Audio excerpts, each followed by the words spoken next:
Da-da-dum. Da-da-dum. Da-da-dum. Dum-dum-dum. Fuck you. I don't know why I did that. I don't know why I do the things that I do. Why am I the way that I am? Have I lost my mind? That's a rhetorical question. Yes, I have.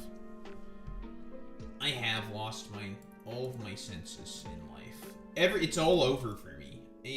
I am fucking cooked, dude.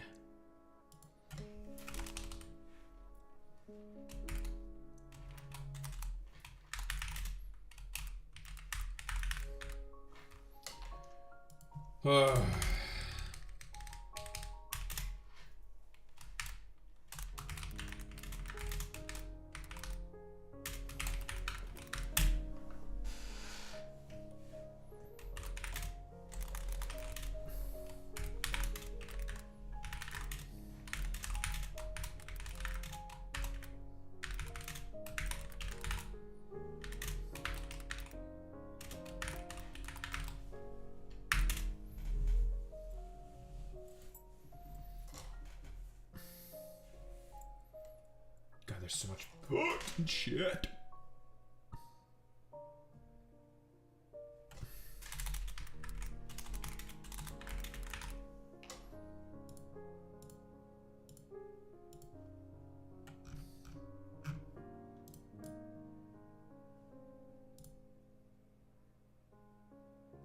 What's up, Sapphic?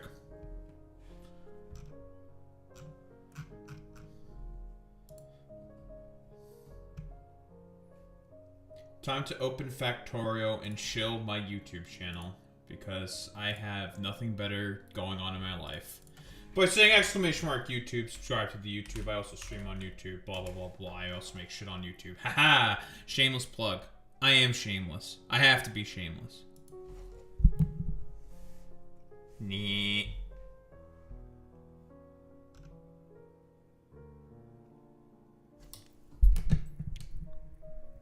I guess you were hitting the I don't know what the name of the big drum is. Is that called the bass? Well, that's like a guitar. It is bass. I was correct. I didn't use this all day. I'm gonna have to. Current Pokemon Go event has a new shiny and it's increased odds, so I definitely want to participate and try to get that shiny and then be done with this event.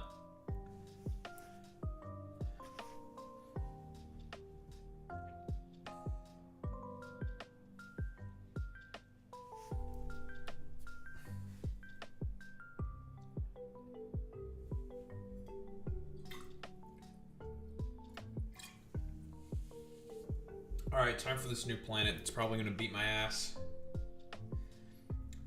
My ass is gonna get beat.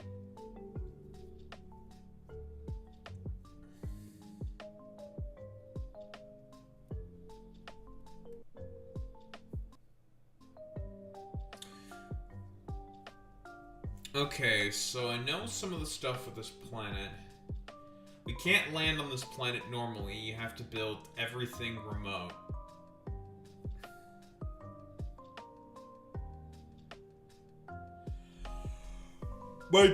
My father has basically decided that me and my sibling must have mandatory instrument lessons. Lamau, not complaining though. Drums are badass. Listen. Bitches love it when there's a motherfucker who can play an instrument. This is true. And real.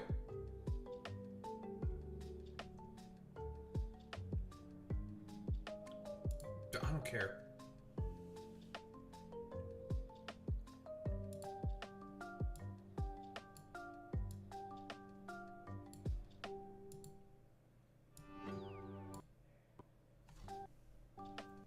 What?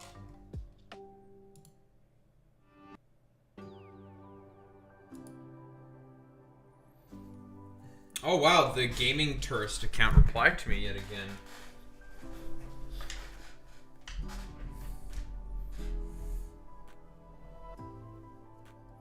I literally have a stream where I asked a woman to play the one of the weird incest games with her voicing the girl. I literally have a stream where the girl does DM me. What will you people learn? Yeah, okay, dude. The point of me fucking saying this is because that's fucking weird, bro, that you're asking for that shit on Twitter. And specifically that fucking game. That is weird. Cope, don't really give a shit. Fuck you. I hate you. Then again, that dude's low IQ.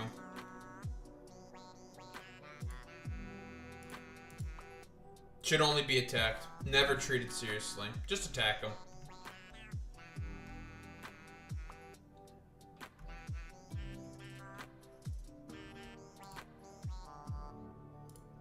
I'm gonna have to fucking mute this shit now because all these people are gonna get fucking annoying.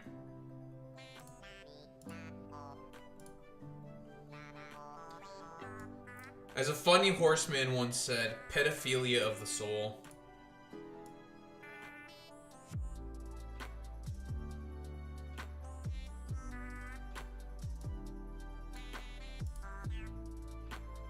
The thing is that the point of what I said is not, again, if the dude actually did it. The fact that the dude actually did it, I think honestly that makes him look worse, but the point is that that's fucking weird. Well, here's a screenshot of the plant we're gonna be going to.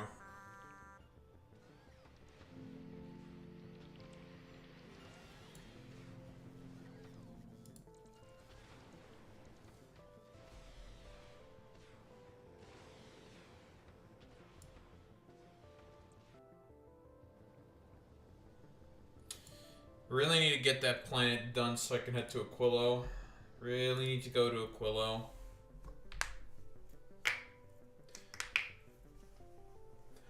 But listen.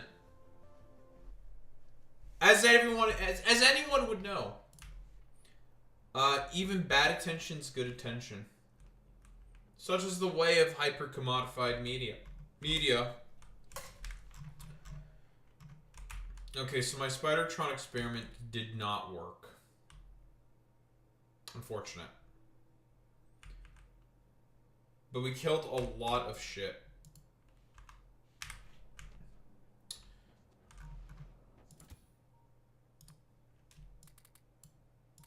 For now, we're gonna have to do this all manually before we head there.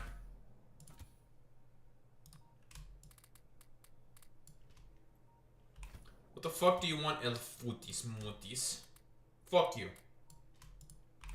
Fuck you, El Dutis. What do you want? Fucking putang. Annoy me? Well,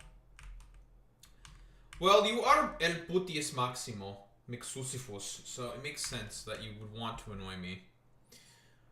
Ford, why are you so fucking obsessed with me? There's a Mariah Carey song about this somewhere or something, I don't know. Why are you so obsessed with me, bro?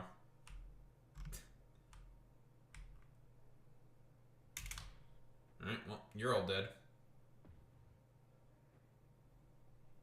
Not? Sure, bud.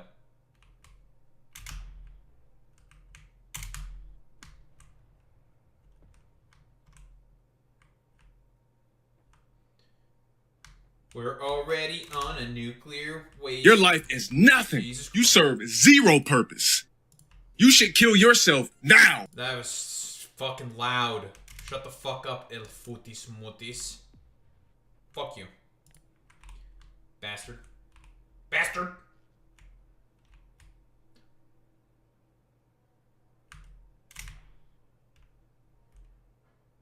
Make me. No.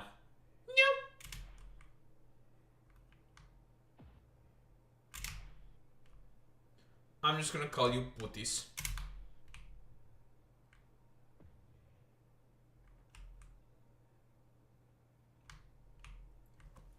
Real fucking fed up with this one kid, the Girl Guides group I volunteer with. Dude, she can't shut the fuck up by being so attention-seeking that her little friends copy her behaviors. I can get that. That would be fucking annoying.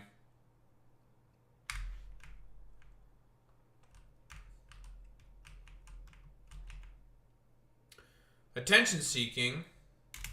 Blast.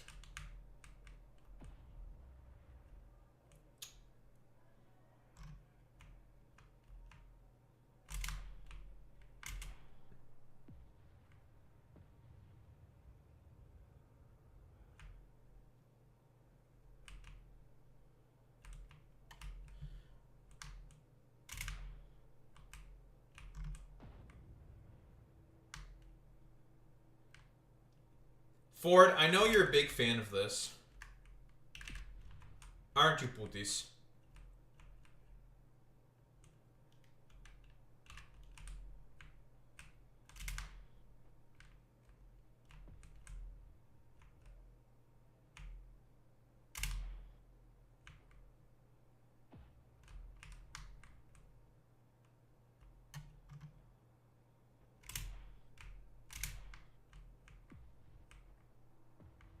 Didn't need that second nuke. That was unnecessary. They are all miserably dead. Death.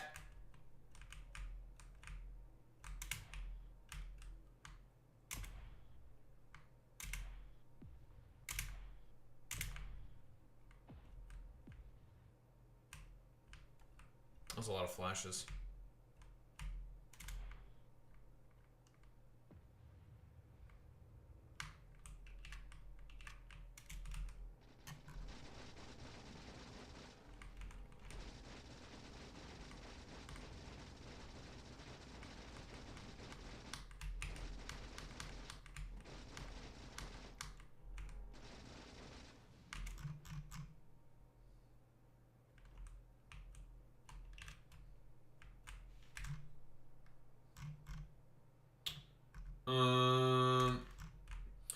You know, I might as well finish murdering this place off.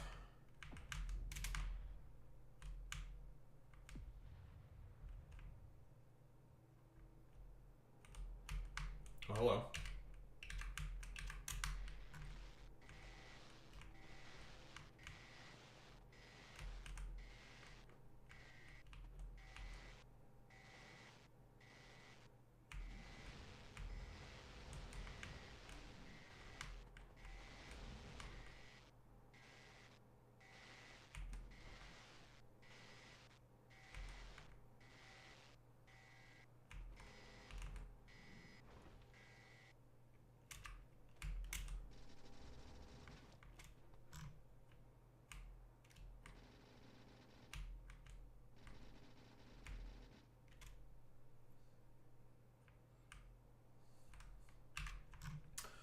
Well, you know what? I will say this. Failure of parenting. Very much so, very commonplace now in the United States of America.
There's a new term I'm going to start adopting more. I'm going to start adopting the term pedophile of the soul.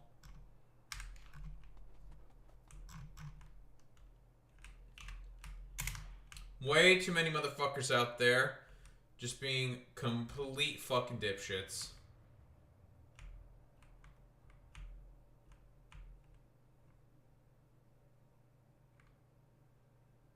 Their souls are all inherently tainted because of just how fucking stupid they are. They have all become pedophiles of the soul. And this applies to every conservative. No more mercy. I hate them.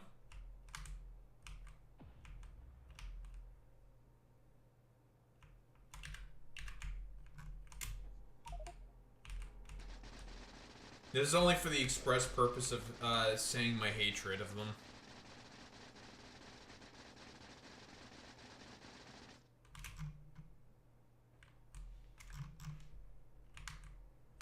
Alright, we have to kill all of these as well, and then we can leave.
Actually, like, once we had, I once had a girl when we were doing an outside activity, and she was like slime or whatever. And I was like, hey, it's time to put that away. And her mom goes, no, it's fine, she can have it. Dude, I don't know. It really is just, I think, like a failure of parenting sometimes. I don't know.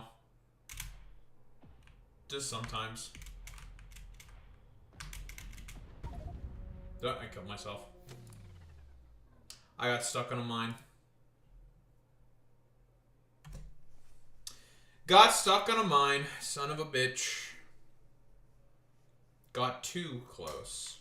And then I nuked myself. Whoopsie.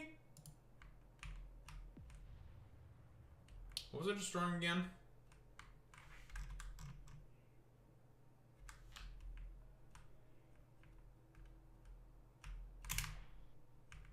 You.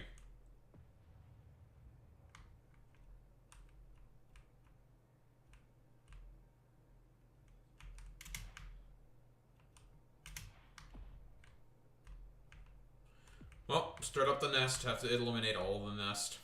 Nah, I feel like that.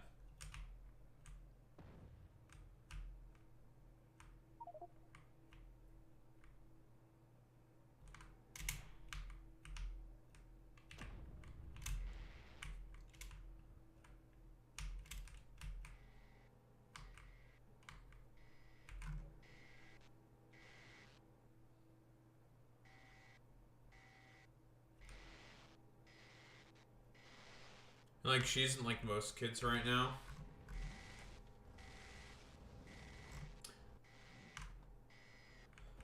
I'm too much of a STEM nerd loser. So I have no idea what it's like to do like child care services nowadays. No idea.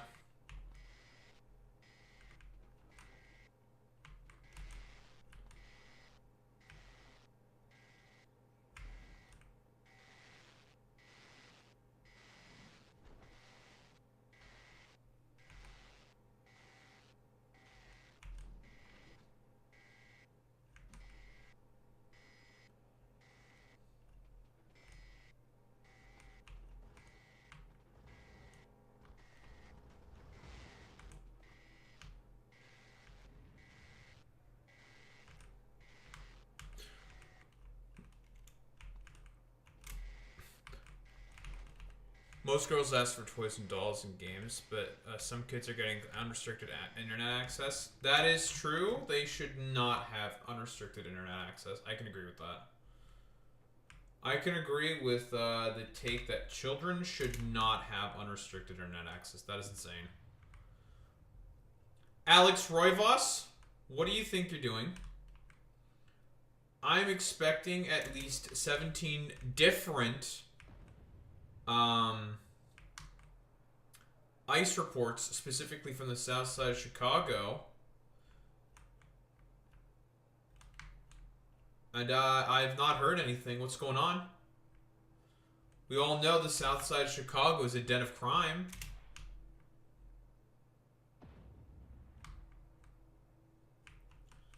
So what on earth is happening?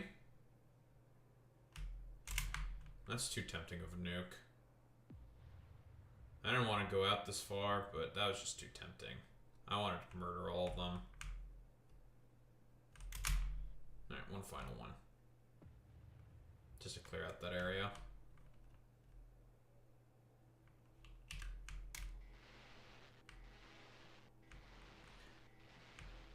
Look at all these corpses strewn on the ground. Nothing but corpses of the rogue AI tanks that I've been constantly murdering. Daho, you're a sick, twisted man. Yes, I am. I am sick and twisted.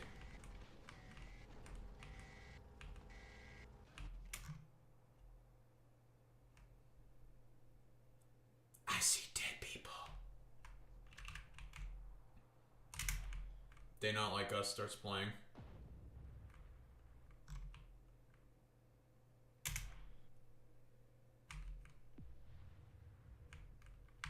No, They Not Like Us.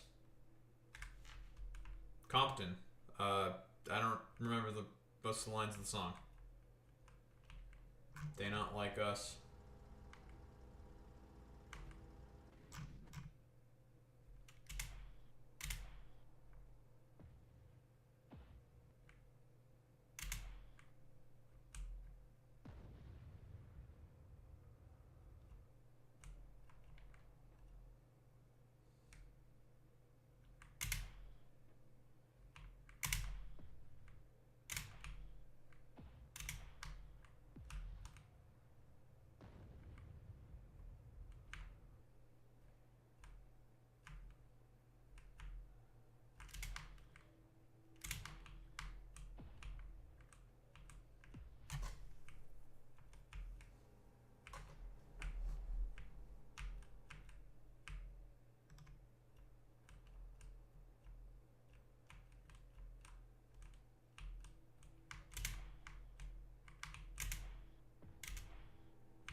You haven't heard of anything recently. Well, listen, as we all know, Alex, are you trying to Will Stancil Max? Because you better be trying to Will Stancil Max. Unlucky. Saffron vibes. Are you trying to Will Stancil Max? This is important. Because if you're not trying to Will Stancil Max, it's over for you, buddy. Sir, isn't Will Stancil a shitlib? Yes! but he's doing good work reporting on ice, so it's fine. Will Stansel's like the super lib, basically. That is a lot of tanks. Die.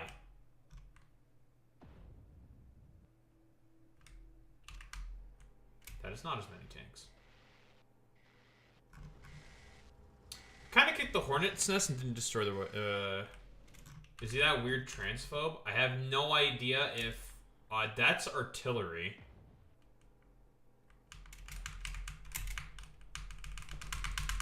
We gotta leave. Alright, I almost nuked myself again. No. Will Stansel is basically the... He's just like a super lib. I don't know if he's done transphobia or anything. I'm not sure. I'm not particularly caught up on my Will Stansel lore. But he's basically like a giant fucking lib. Big lib.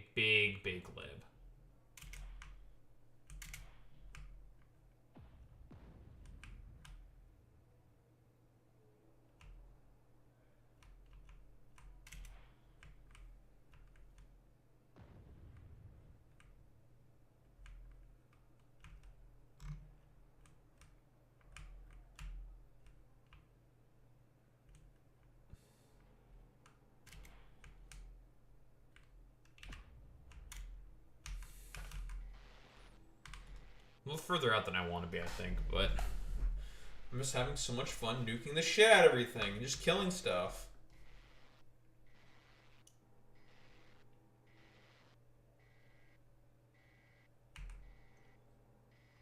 Was that Will Stansel?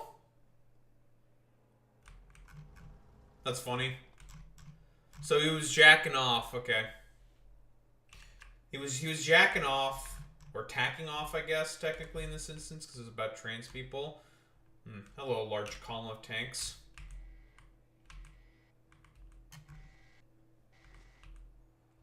I am not sure either, I'll be honest.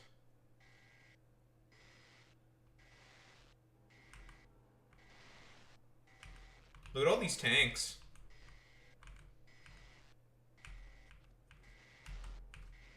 Wow. Duh, why aren't you just nuking them and then moving on with your life? Because I don't feel like it.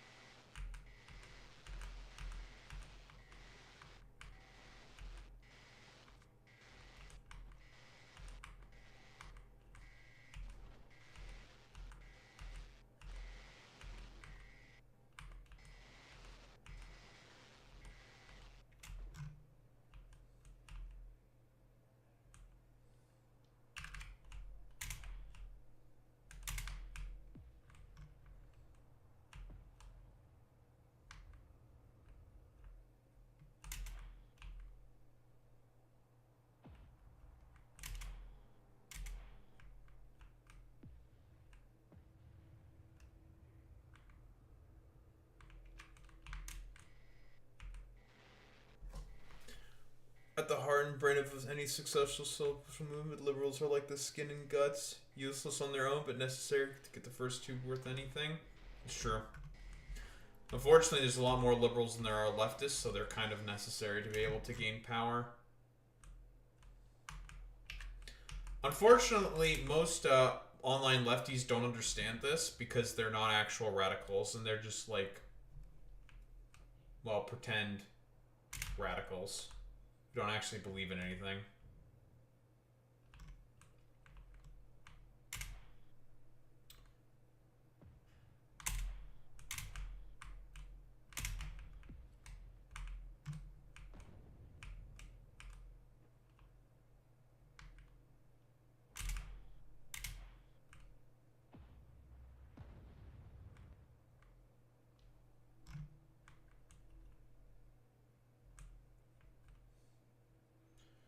Yep. When in fact, even if they, you know, how they say they read Marx, they barely understand Marx. They're too stupid to understand the words that they read. Like, honestly, just conservative. Alright, clearing out the north now. Almost murdered everything. We'll have to come back here with more nukes eventually. That is an eventually problem.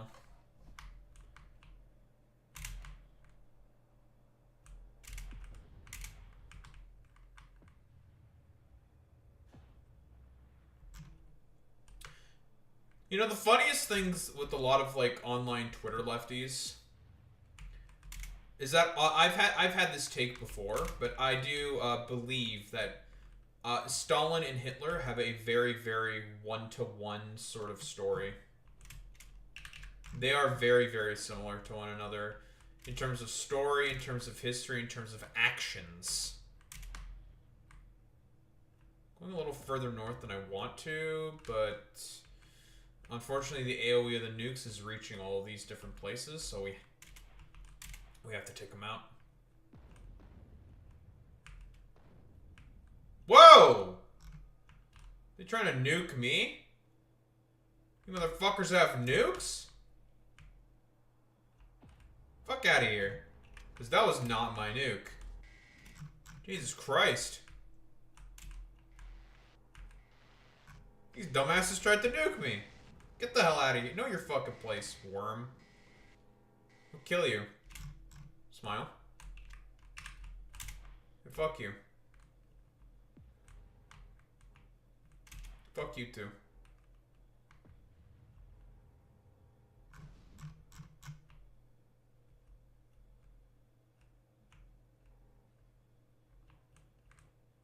Oh!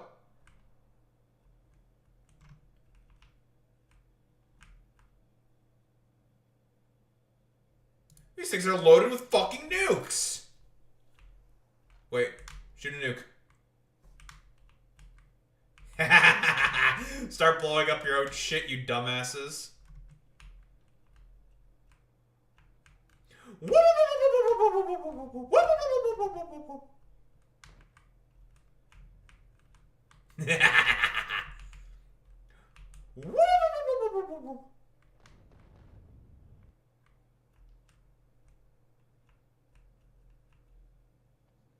Idiots.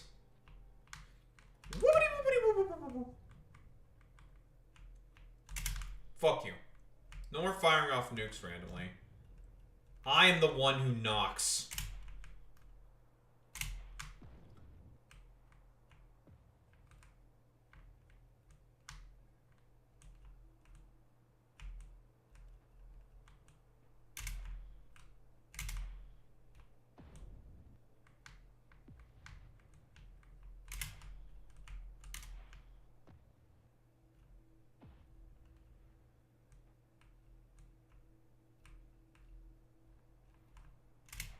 I've like encountered like a mega stronghold, but we are working through it. This place is fucking huge, man. This rogue AI sure has extracted a lot of my data, huh? Nah, it's fine.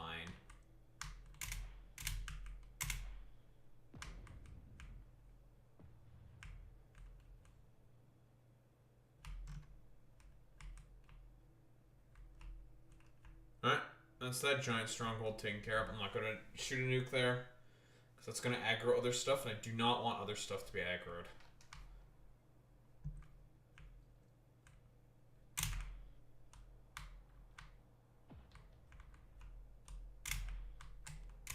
Oh! Jesus Christ! Oh my god! It was like 10 nukes at once. Holy shit. It was super liquidated. Get away from me.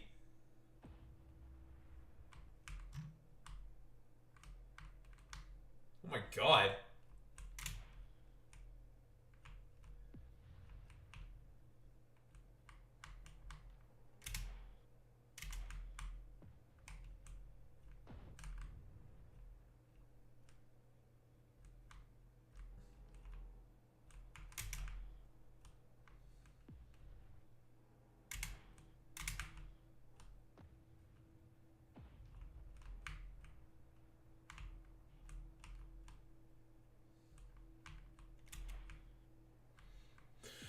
God, I remember I wants to tell online leftists to go out and do shit in their community that actually helps people, and they were all just like, "Well, the only food bank in my town is run by the church, and the church is problematic." Bro, you just go out and fucking do it. Yeah, hey, by the way, it doesn't matter. Like, the church is gonna be problematic, whether you fucking like it or not. Okay, hello, Marx talked about this. Institutionalization of religion is the reason why it's fucking bad, not because of religion itself. But then again, like, you just go out and do it. You build rapport in your community and you start talking with people. That's kind of the point. You're not going to change the nature of a particular function of mutual aid if you just like sit on your ass and do fucking nothing about it. Like, yeah, hey, guess what? America, inherently fucking problematic. You just sitting and bitching and complaining about it on fucking social media ain't gonna do shit to fix it. So you gotta get out there and fucking fix it, okay? It is what it fucking is.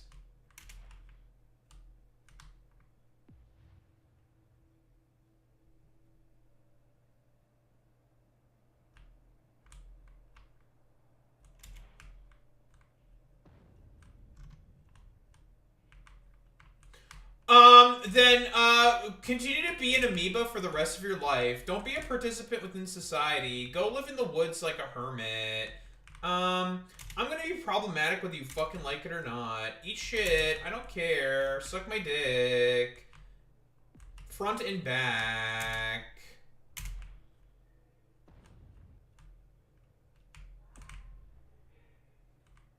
We got a lot of nuking we need to do. This is a big stronghold we got here.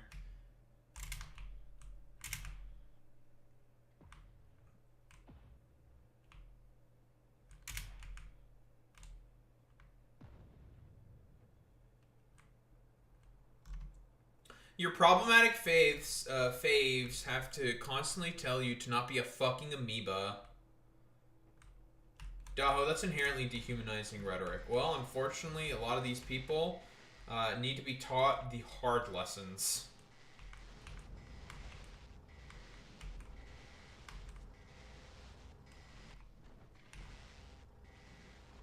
That unfortunately, not everything's going to be about LARPing with Moes and Nagants, okay?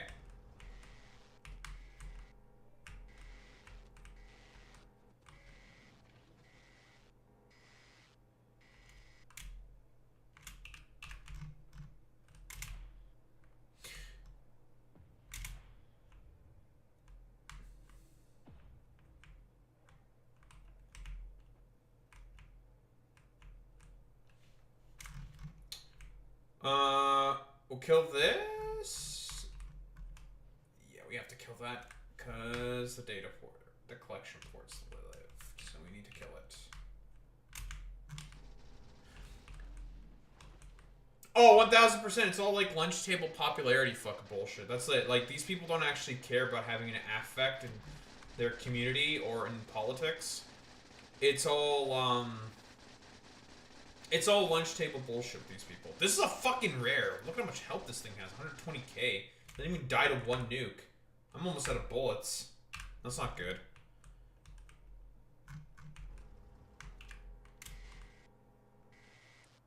I am almost out of bullets. Not great that I'm almost out of bullets.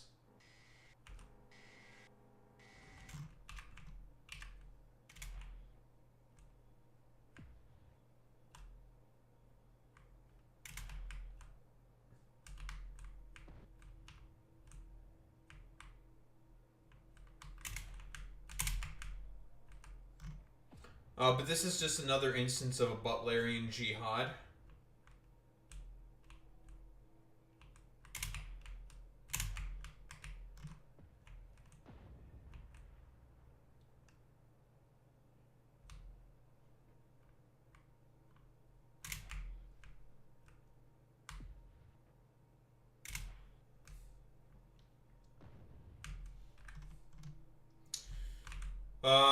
We gotta clear out all of this as well, and some stuff over here as well.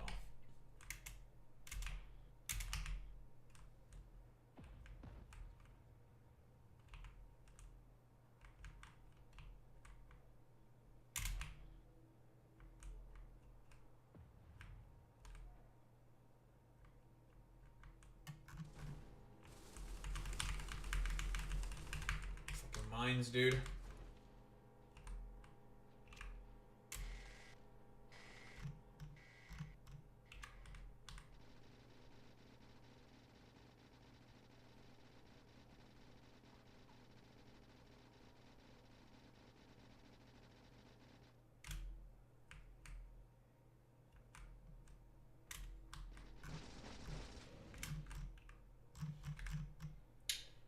This one should be fine. It can live. You, however, don't get to. Neither do you. Because I can just clear you out with one nuke. Neither do you, or you.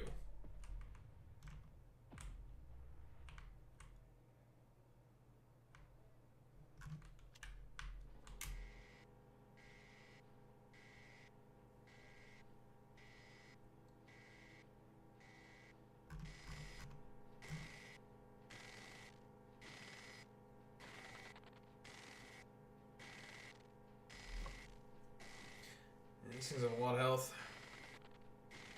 My least favorite are these little oppression wars between queer people. Oh, the oppression Olympics shit is so fucking annoying. Yep. Well, if the far right were to hypothetically take over, everyone's being sent to the exact same concentration camp. Doesn't matter. You guys are all cooked.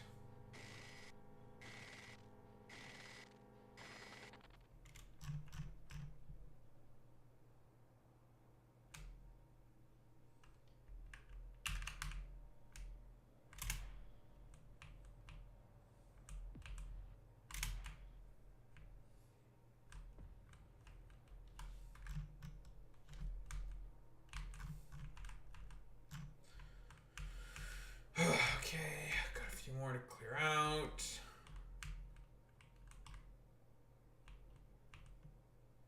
We'll just clear out these. We still have plenty of nukes. So that's fine.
I think we're good.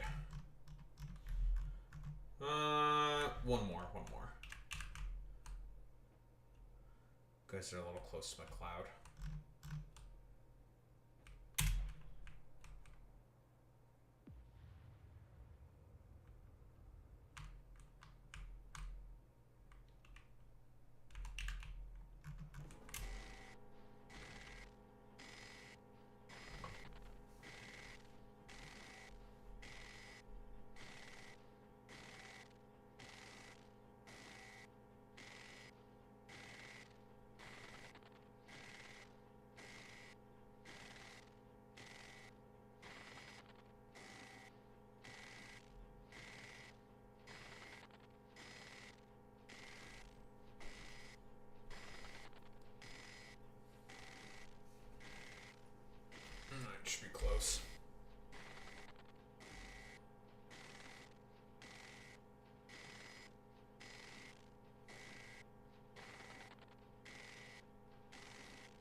All dead. Yay. Daho murdered everybody.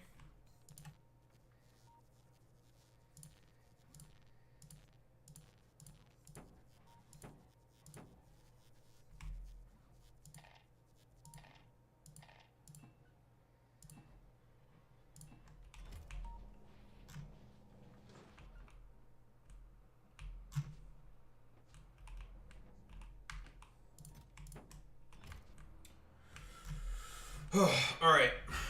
Time to leave.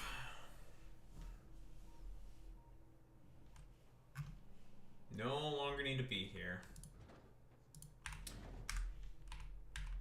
I did not take off all my weapons.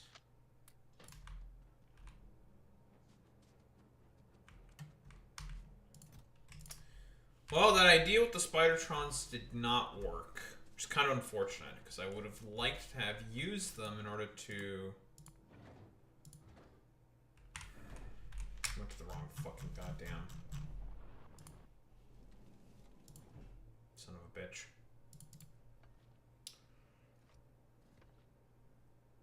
God damn it.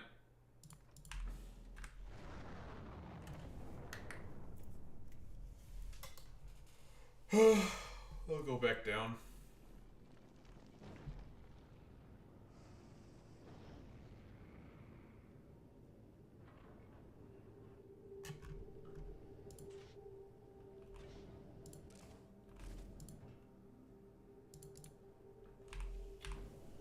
It appears that we are out of water.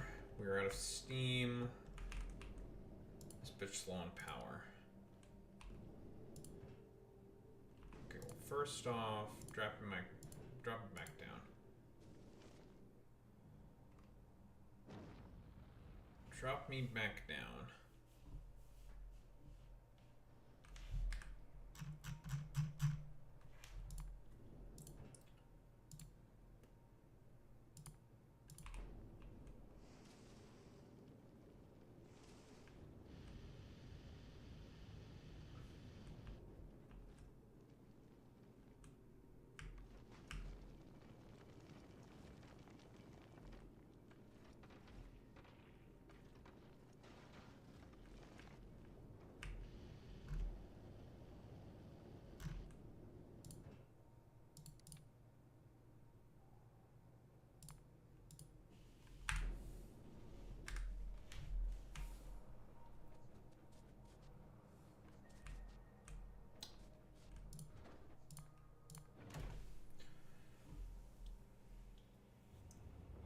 Okay. What supplies do I need in order to beat this apparent, probably really hard planet? What do I need? Ugh.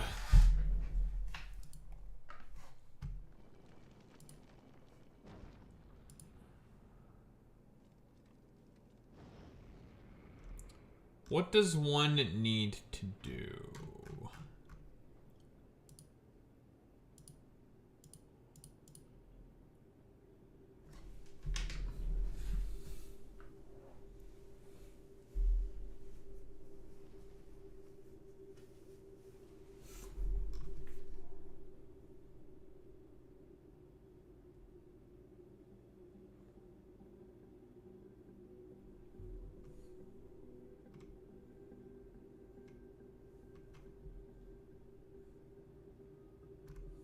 Fuck is this?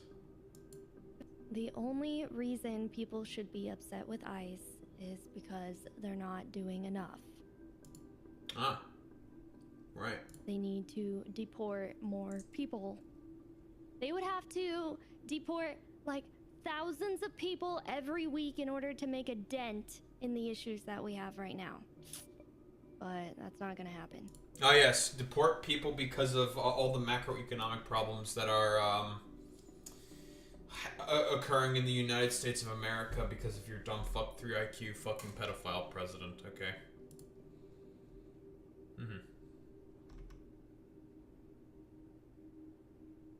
Oh, and this person thinks think before you sleep is a Good philosophical voice. Yeah, well, Lockheed, this bitch is cooked.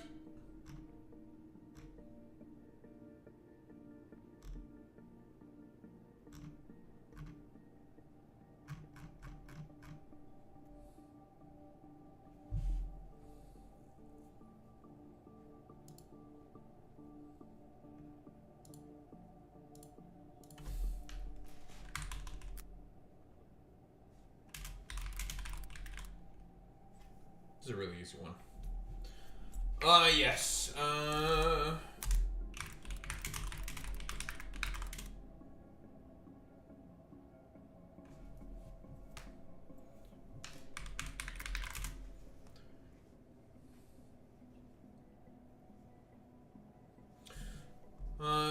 Yes. Because I hate Elon's platform. It's so fucking dog shit.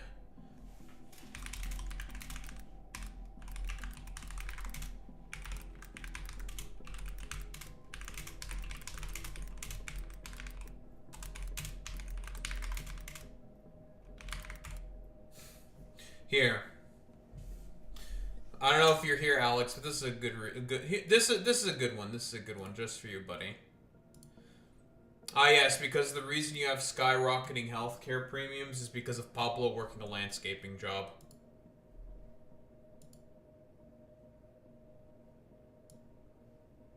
I love having rhetorical flourish. God, I love being rhetorically adept.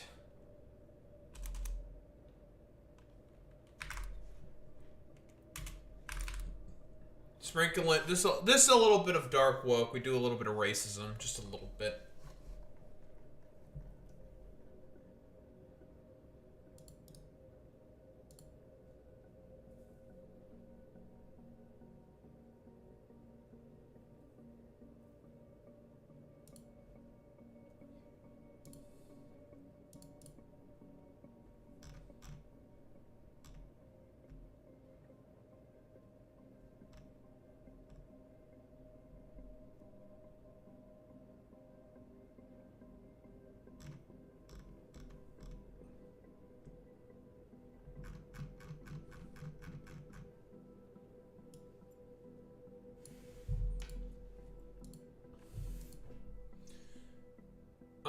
Okay, do we have everything we want?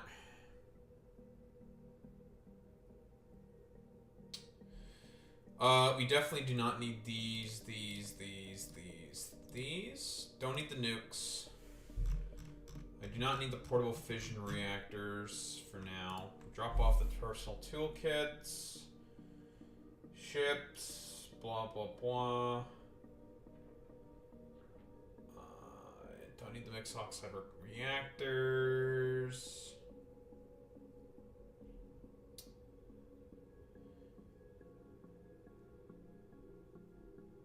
Okay. We should be all good. I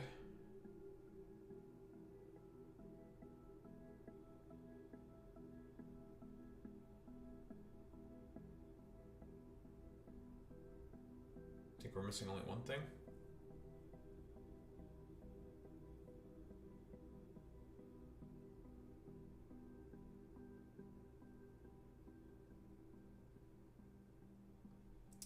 One other thing that I am going to have to start to kick back up is the creation of weapons.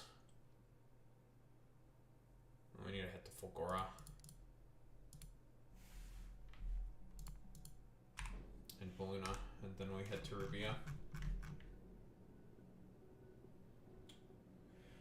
And I'm gonna head to Fulgora. You need this thing to wakey.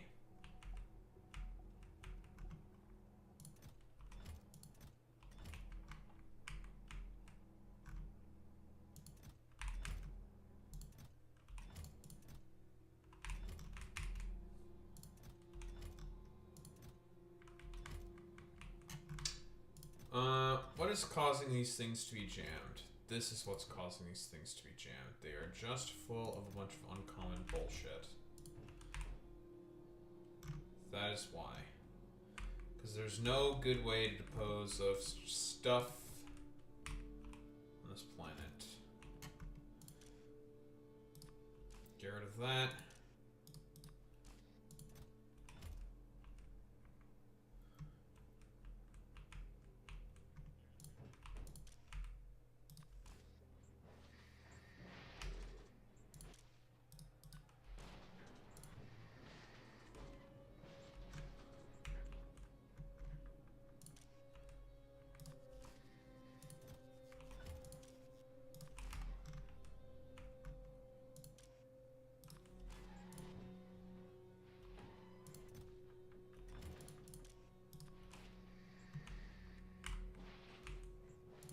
Keep all the rare shit and all the non-rare stuff.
You know, that think before you sleep guy might be a dude I should start going after more and more as well.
Alright, it's time.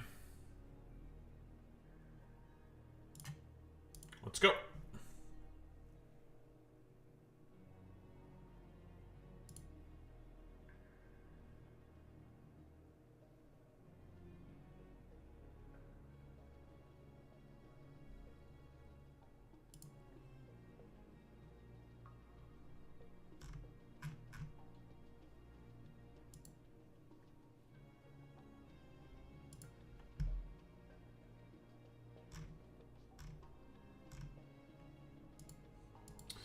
Time to figure out how this fucking planet works.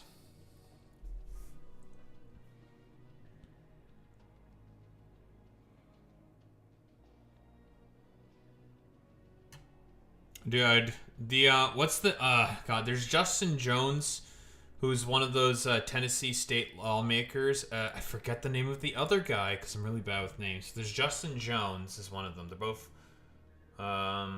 black, I believe. On an interview with Sean Hannity, more than likely a debate, all you do is keep people fearful because you get paid $45 million a year to keep people fearful so they don't pay attention to the CEOs taking their health care. You don't care about the American people. You want them to be afraid of immigrants because all you have is fear.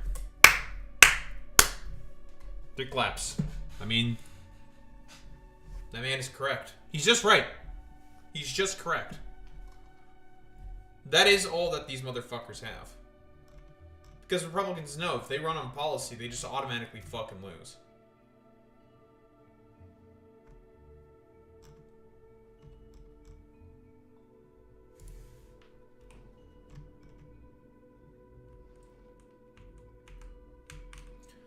They run on policy, they will lose. If they try to run on improving material conditions, they will just lose. There's nothing they can fucking do. It's over for them.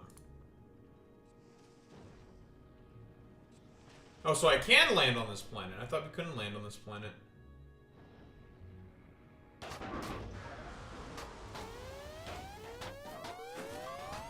Oh. I almost died. But I lived. I lived, bitch.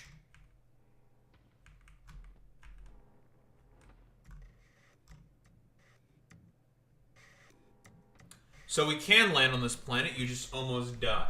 That's a cute cutscene.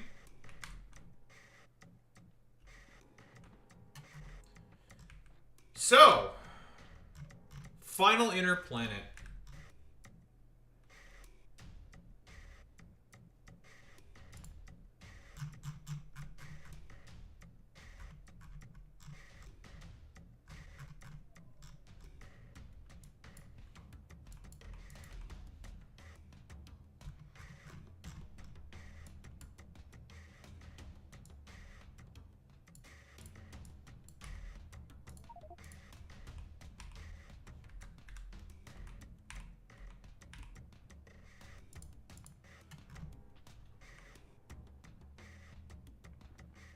These, Trasheroids,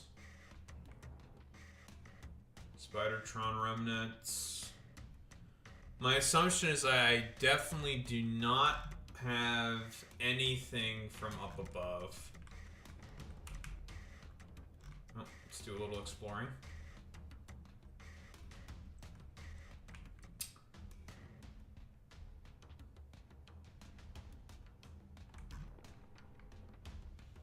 Double check. My lasers will keep me defended.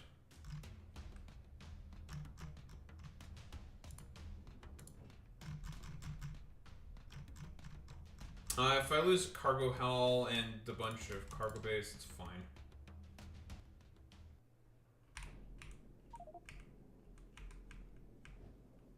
Aborted. We do not have any support from space. Figured. Okay, cool. Good to know. We're just gonna have to get by with what we can scrounge up from here. Lovely. With all the ferric scrap and the junk piles and everything. Can I have bots? Or no, no bots.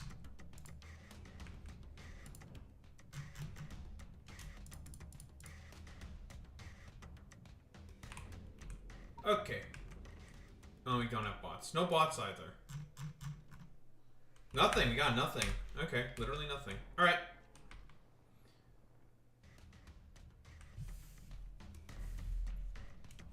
I guess that was supposed to be the lesson of you when you come down here yourself.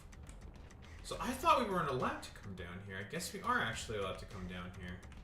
Interesting. Oh.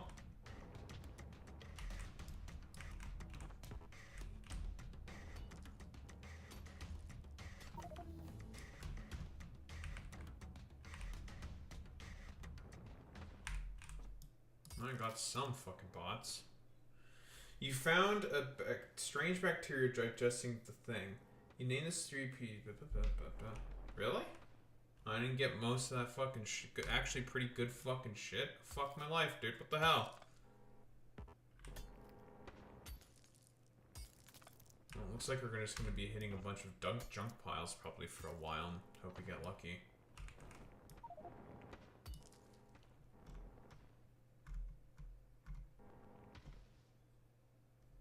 Crapapult. Those are my personal lasers.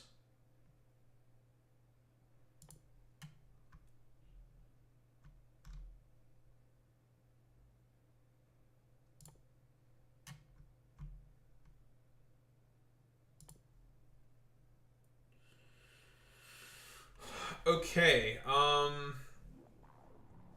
so ferric scrap, the scrapopholus, makes us electric cables and firearm magazines. What gets us guns? We need guns to defend ourselves. Oh, this planet is fucking abandoned.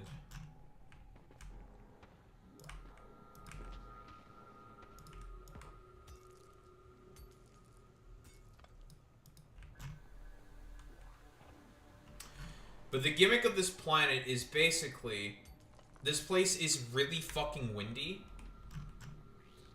And this planet is basically covered in a ring of garbage.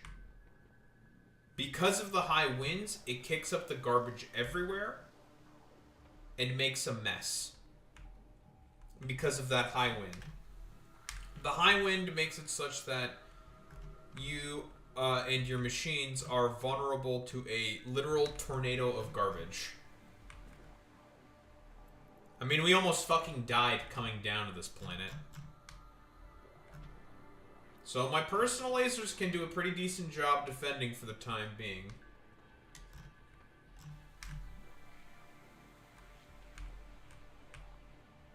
But these things will fuck up your base pretty fucking badly.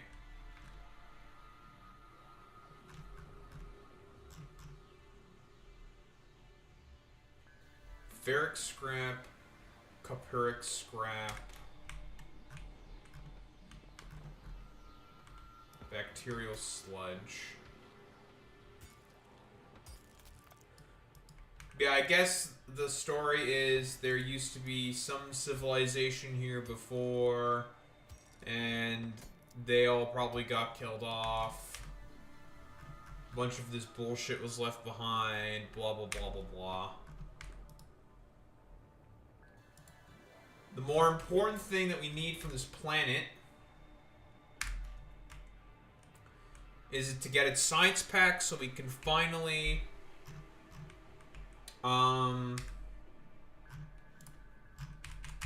we need to go to Aquilo. We need Aquilo. There's a lot of important shit on Aquilo. Once we get Aquilo, it opens up the rest of the outer planets. Reminds me, I should double check on this as well. Yeah, there's not like, I mean, there's nothing I think that I can see that suggests that there are cliffs, but even if there was, they would probably just do nothing. My lasers are strong enough to defend me. I can just kind of leave my person. I should be okay. I don't think I can get harmed by these trash bags that swirl around. But that's the gimmick of this planet, and from what I understand, this planet is not easy.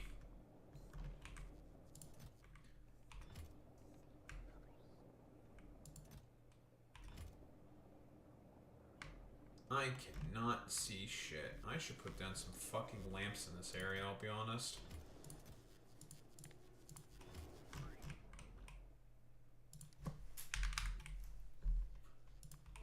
You know, I was gonna make them the same color as the science pack, but that would have to be like a dark purple.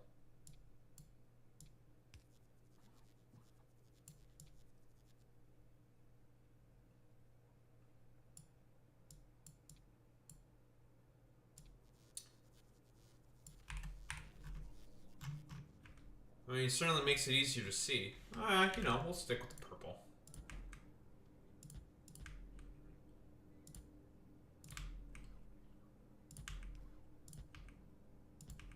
I should take care of probably this actually later. No, we don't need to do this now.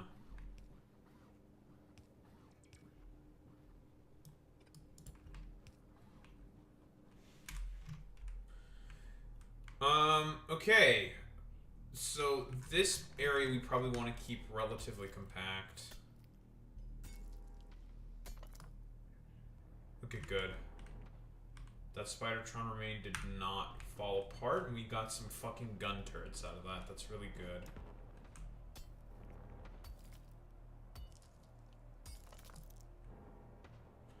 We're also starting to get some bots.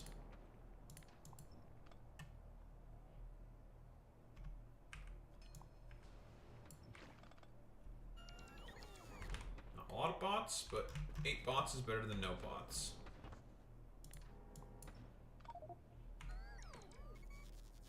Rusted train.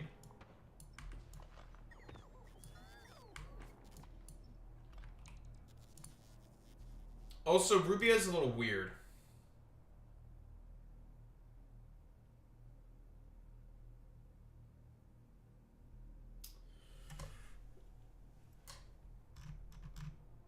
We have no idea what any of the technologies are.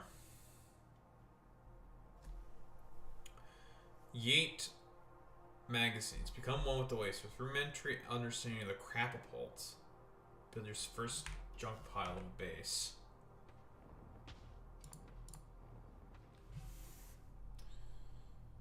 Scrapophalis. I don't have any chemical plants, but we are going to have to put some together by hand. Okay. We have some belts. Metabolized ferric scrap. Okay. Ferric scrap and the bacteria, the Scrapophalis, makes firearm magazines. We're going to need plenty of those to protect ourselves. We'll need these in order to make electricity. Their output's only 250 kilowatts. That's really fucking ass. The biorecycling plant, probably the main production building on this planet. Its maximum consumption is 500 kilowatts, which means about a little over 2 of these can run these. Just one of these.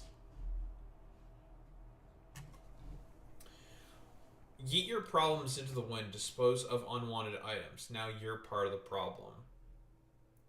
So this gives us essentially a system to stop backups. And we need these. We will need these to be able to progress down the science tree. Okay? And it looks like we also have to make some rudimentary science packs as well. Metabolize more firearm magazines. That lets us get iron plates. Makeshift biorecycling science pack. These spoil in 3 minutes. Can only be crafted here. Made in biorecycling plants. Okay. I assume those are going to be used to research more stuff. Ultimately, what we want is this.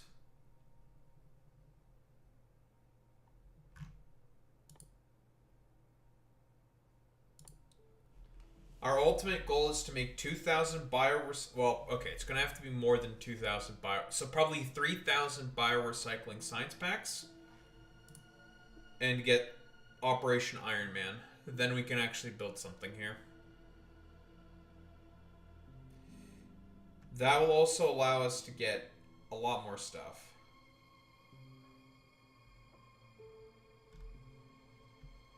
But yeah, there's a lot going on with this fucking planet.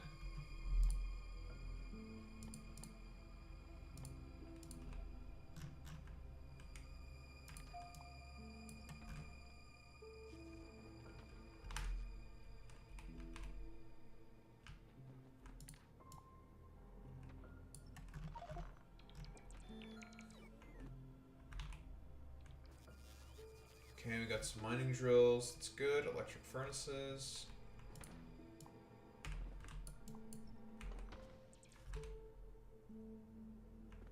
So I think all we really want to do for the time being is just harvest a bunch of stuff. Speed modules. We got efficiency modules. Those are going to be really, really helpful. Honestly, the more efficiency modules I think we can find, the better.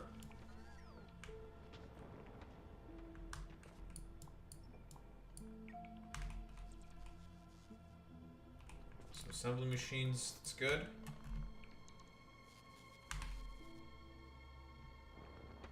We're also starting to get a good amount of bots.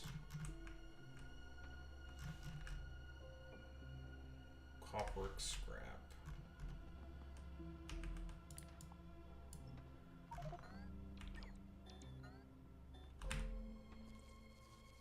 Oh, here we go. So we have blue splitters, yellow undergrounds, and red belts. We are going to have some very interesting throughput problems that we won't be able to fix for a very, very long time, because we just do not have the ability to fix it.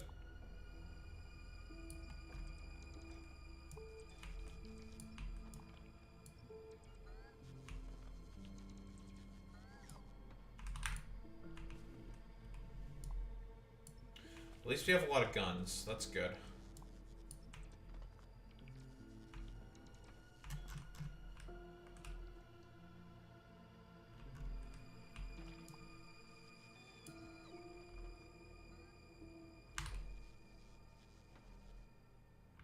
A solid amount of stuff to at least start off with something small. Of course, anything I build is going to be under constant threat.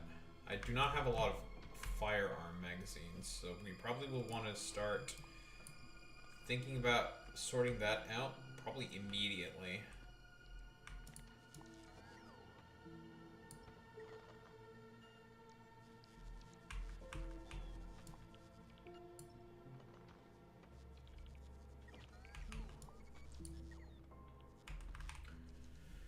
I think this is probably where we're going to use our first instance of antimatter bots, I think.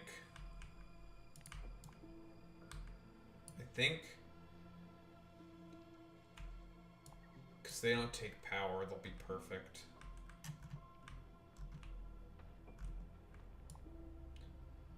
I've not gotten in, like, any power poles. Grack Pack. What the hell? What kind of a name is Grack Pack? What the heck? Is that like Grok's, like, demented cousin, Grack? I'm like imagining in my brain that Elon Musk is basically saying like, "Hello Grok, this is your cousin Grack. This is your cousin Grack. You be nice to Grack." And I'm like imagining Grack is like saying Grack as like a Pokemon or something.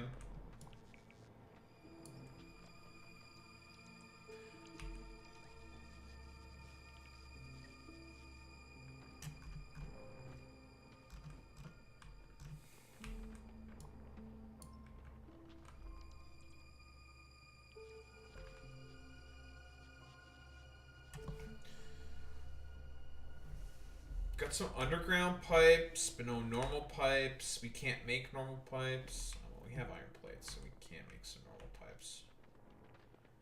I ran out of power. What's robot energy usage on this map? Oh, ×3. Oh, okay.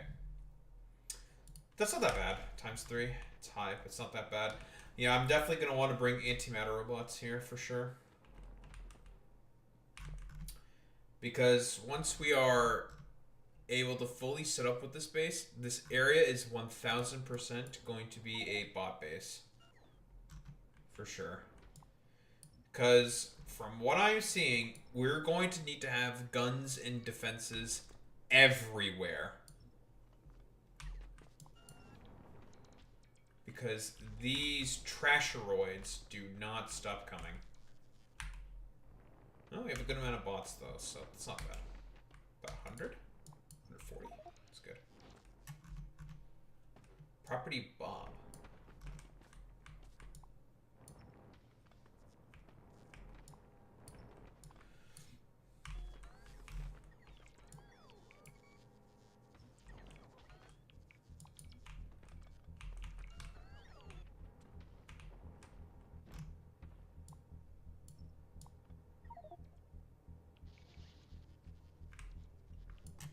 Oi, puto! What was that?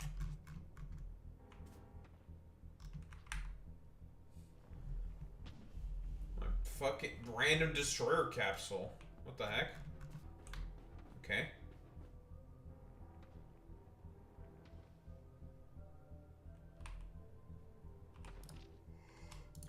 Take out the lasers for now so we can charge.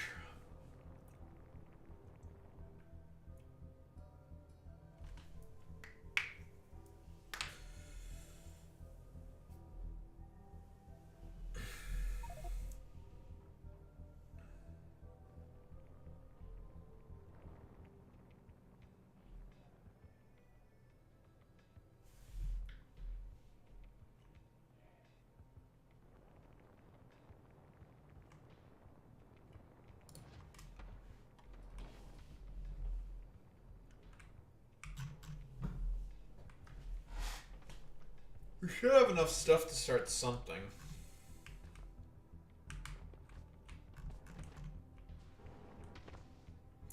Yeah, I believe this is a full Goran, like, cryogenics. A few Spidertron remains. They probably took a bunch of the destroyed assets. Did a little bit of recoloring. Or to make it all look like it's quote-unquote junk. There's a lot of Spidertron remains.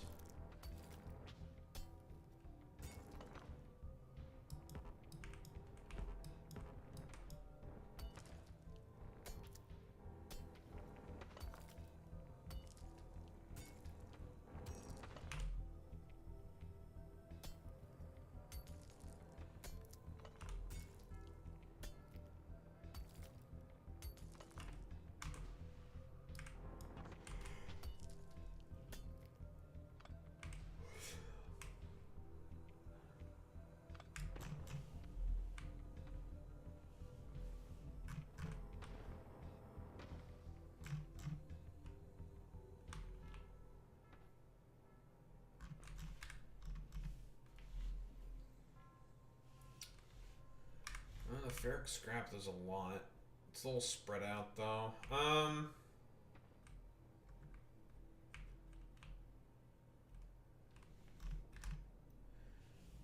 It's very small patches, but very rich.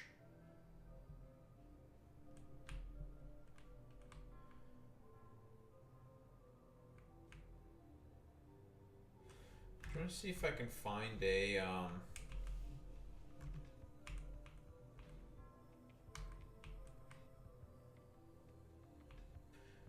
patch for bacterial sludge that's like big in terms of the number of patches.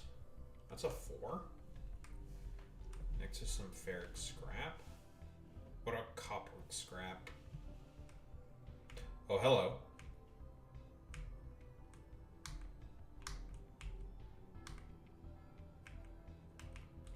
I think that's exactly what I was looking for. Everything's a little spread apart, which I don't really like all that much, but I think we are just gonna have to fucking suck it up, Buttercup.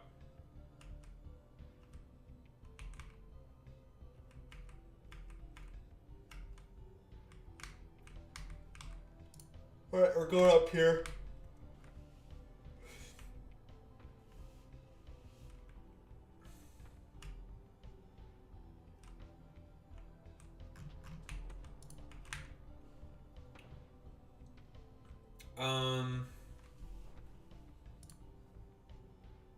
Well, I guess we're gonna be doing a little bit of handcrafting, because we don't have a choice.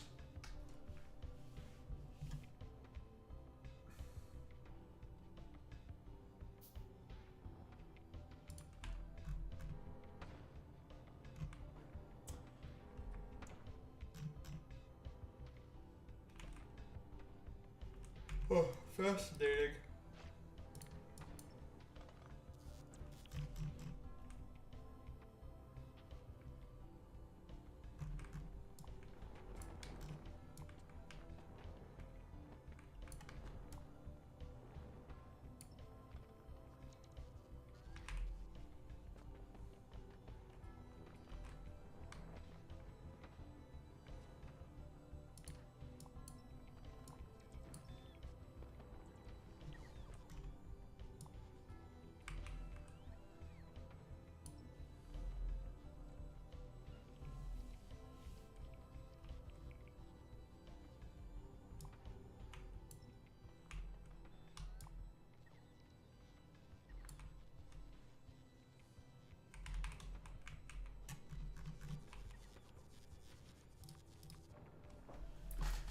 Okay, plenty of mining drills, good amount of things. Let's make some of these biorecycling plants.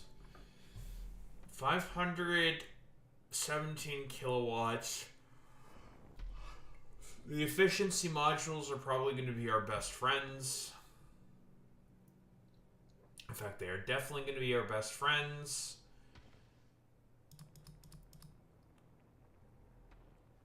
And we need a bunch of wind turbines. Okay. We're also going to need a lot more guns. A lot more ammo. So I think that's probably the first thing we're going to take care of. It's probably ammunition.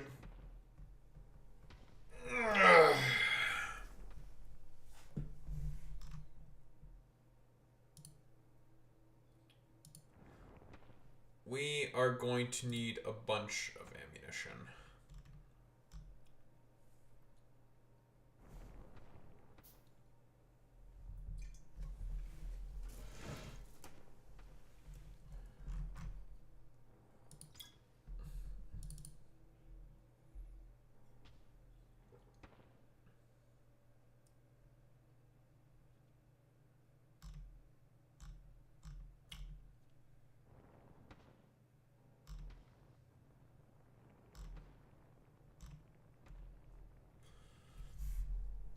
Can we make substations?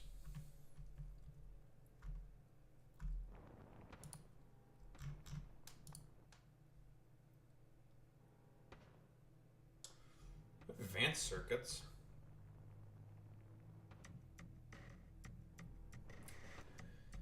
Ability to make beacons.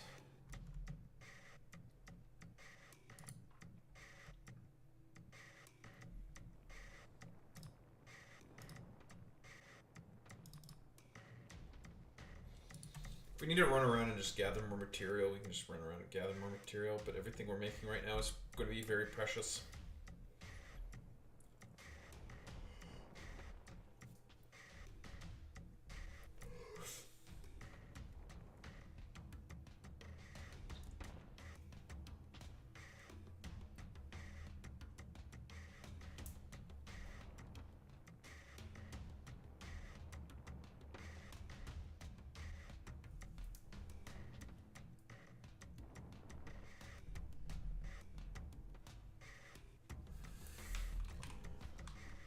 Health. How much health do these trasheroids have?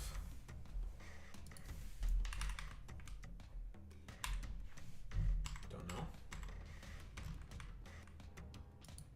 I just want to know how much health these things have.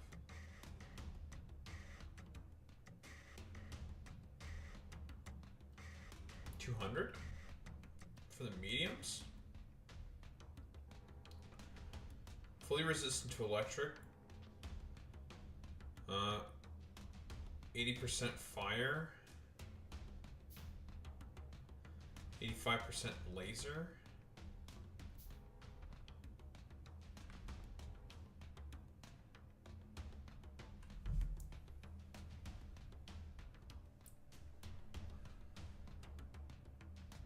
What about physical projectile damage? Impact 100%.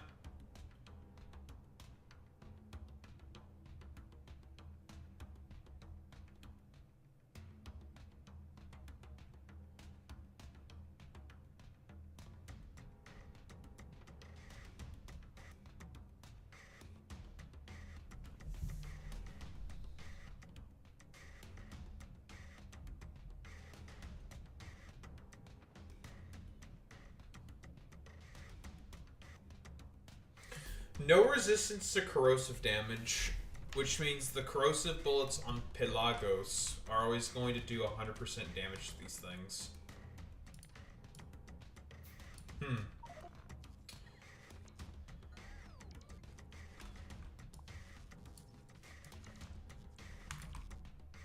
There's a way I could have cultivated those bacteria on this planet specifically.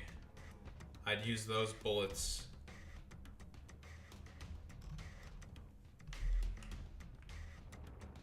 And they'd be able to perform really, really well.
Pump jack should be enough. Pump jacks. Oh, a bunch of shit.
Fuck.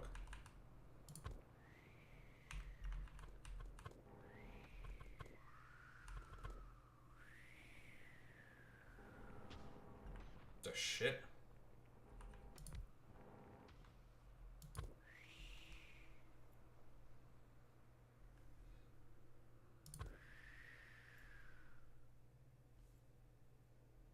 fuck? You can do that?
That's annoying.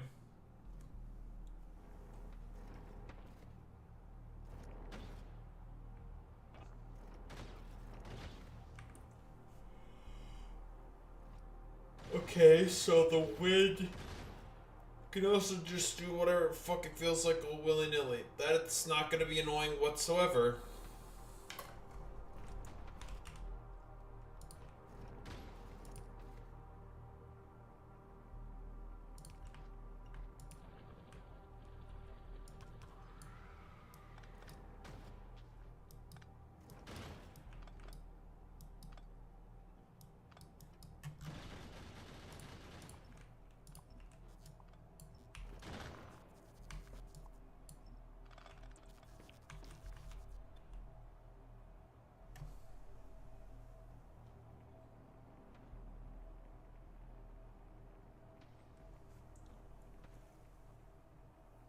Oh, that's gonna be really annoying.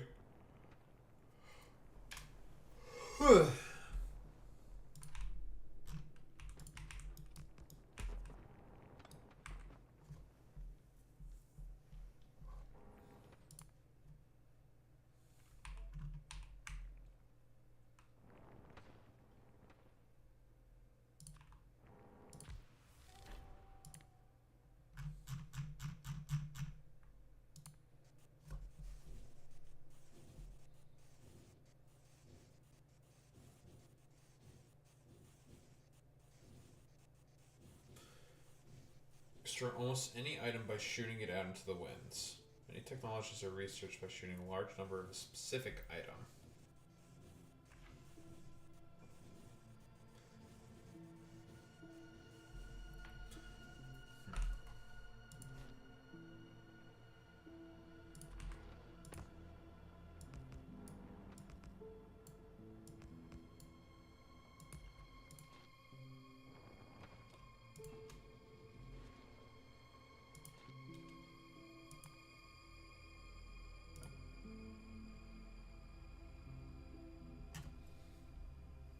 I don't know, it wants me to shoot firearm magazines.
It's such a strange, strange thing.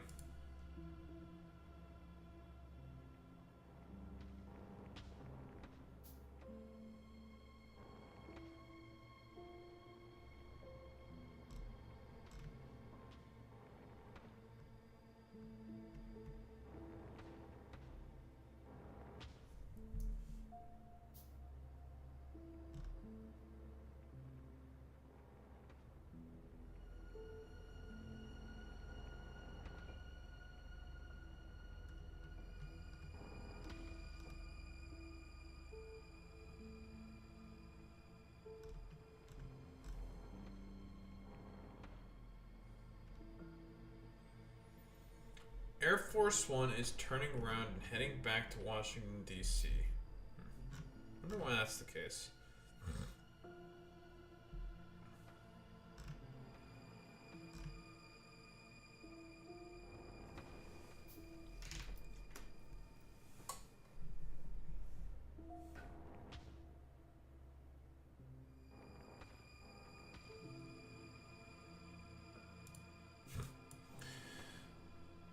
Asmongold just admitting to engaging to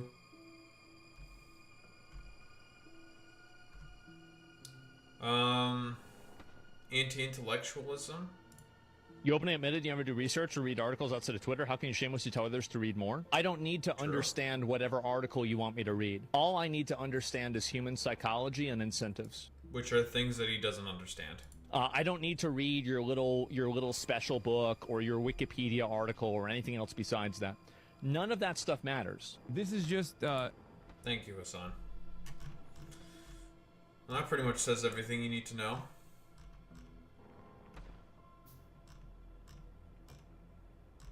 That's fucking insane, man. But then again, anti-intellectualism, that's the point.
Oh shit.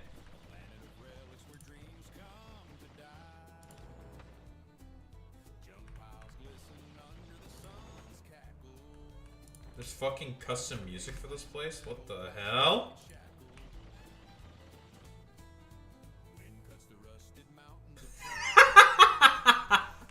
That's fucking awesome, dude. Oh my god.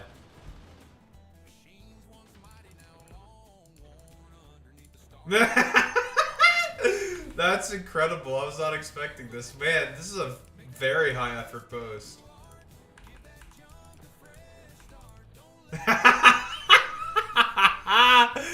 That's fucking awesome, dude.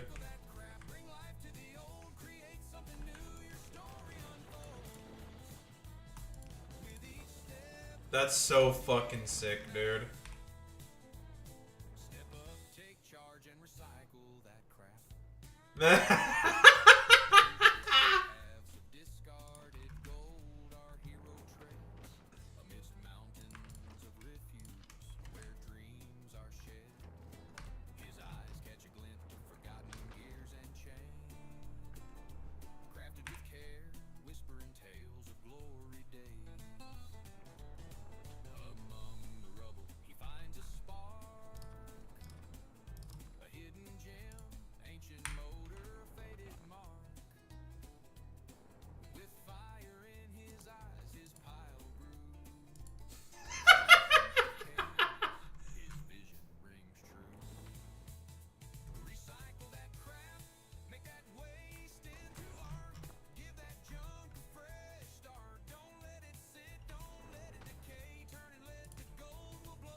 This is incredible.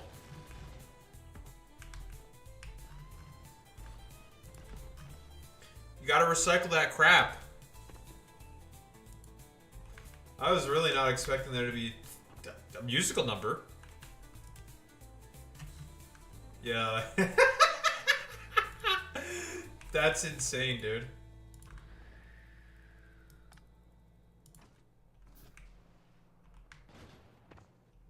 That's great. That's so funny. Okay, why don't we take a look at this thing? What do you do?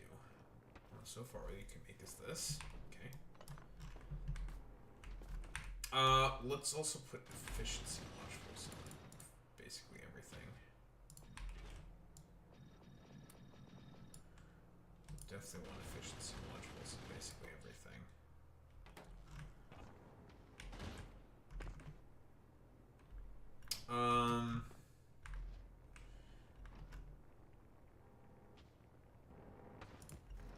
We're just gonna basically turret creep.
This wind turning my machines around kind of a deal is not very annoying, I have to say.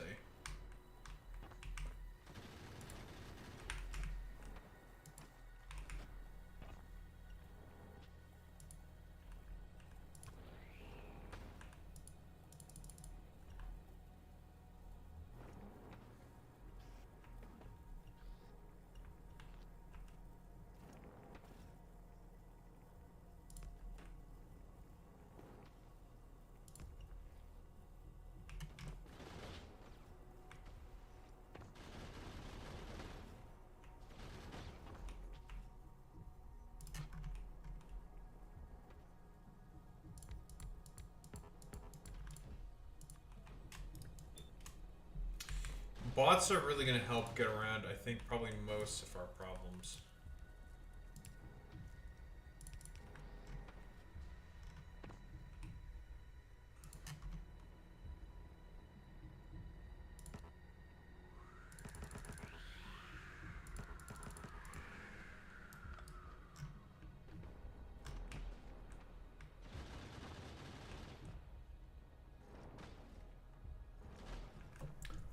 Okay.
Hmm. 24 per second is a lot of ammo.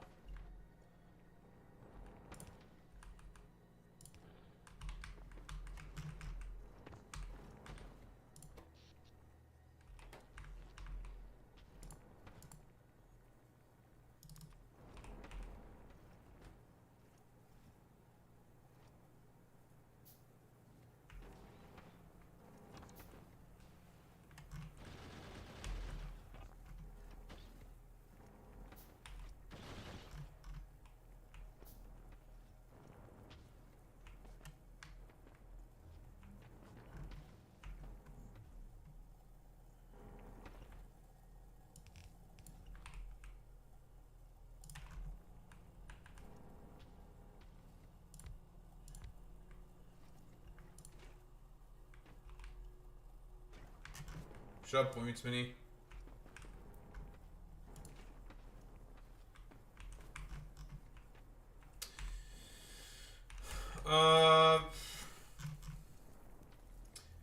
This planet's kind of annoying. I'm not gonna lie.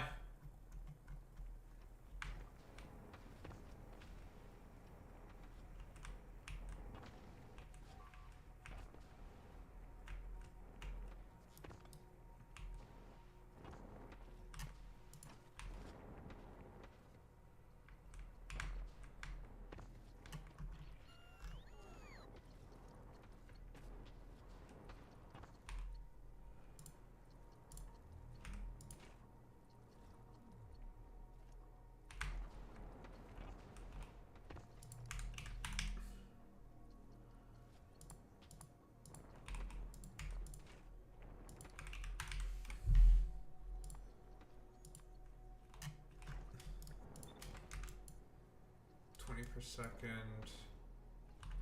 Wow, that's like really, really fucking efficient.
It was an electrical issue? Okay. Man, this shit with the,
okay, that's one science pack. We can now turn our firearm magazines with that scrap, whatever the fuck, into iron plates now. What's next?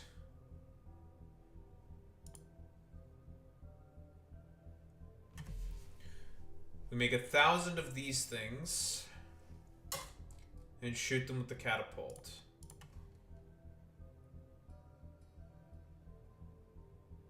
Junkie Bacter. Metabolize Capuric scrap. Because there's engine units and processing units. Okay, that's one of 3 parts for rockets. With Capuric scrap. We got armor piercing bullets as well. Okay.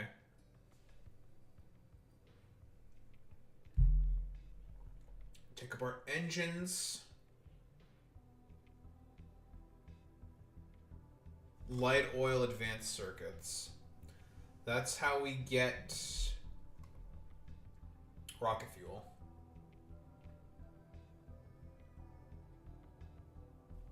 Speak of the devil. Ghetto biorecycling pack. Okay.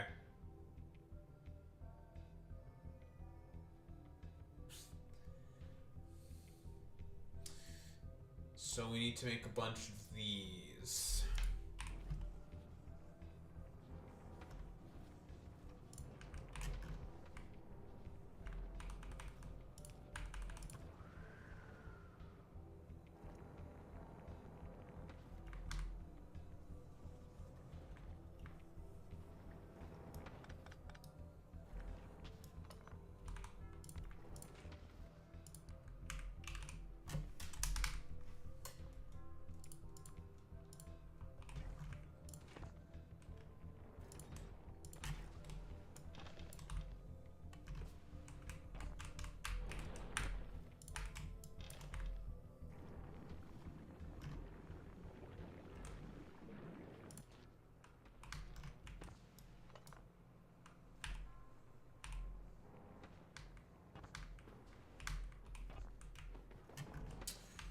Man, when we eventually get access to bots, bots are going to be my best friend on this planet. For now, this planet is a fucking nightmare. Okay, we need to make a bunch of this stuff.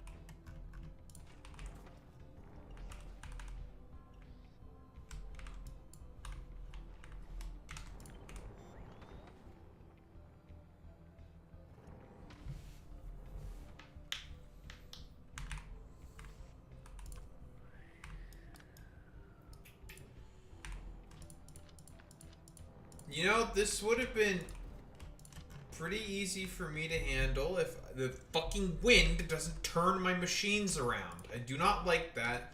That is a very irritating mechanic. Not a fan of that mechanic in particular, I have to say. Not a big fan.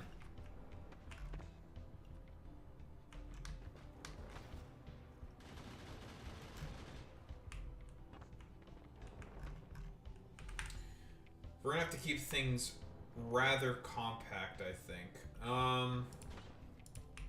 Okay. Solution to the problem. Ah, fuck, I thought I could just do belt weaving. No, that doesn't work either. I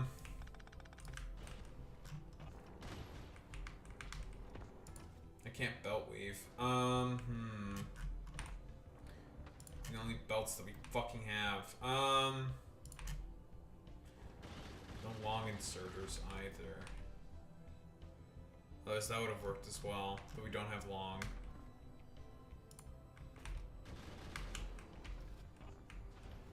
Because we have access to literally nothing right now. Supplies I have?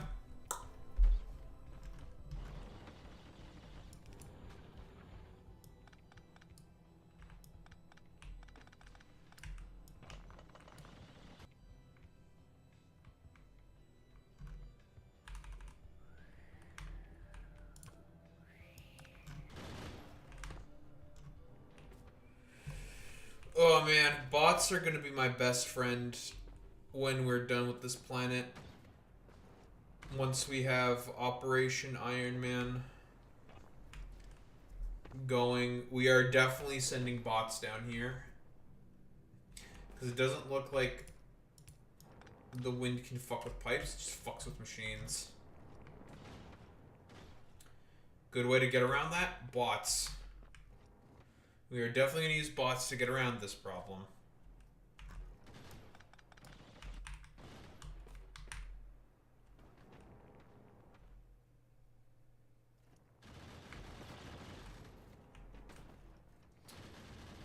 Okay, so I can't put these two shitters on the same fucking belt. I have to somehow only keep these on one side of the belt then.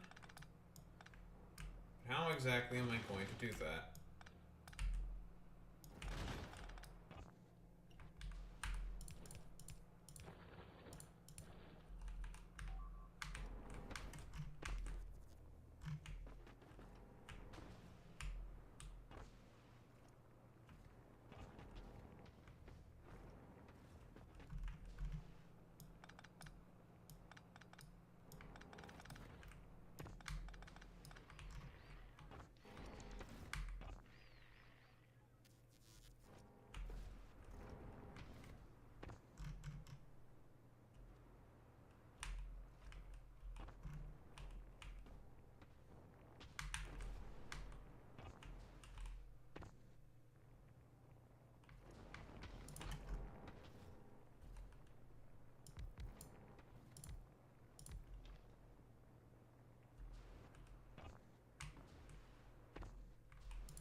These are going to be manually fed, I think.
fucking hate this planet.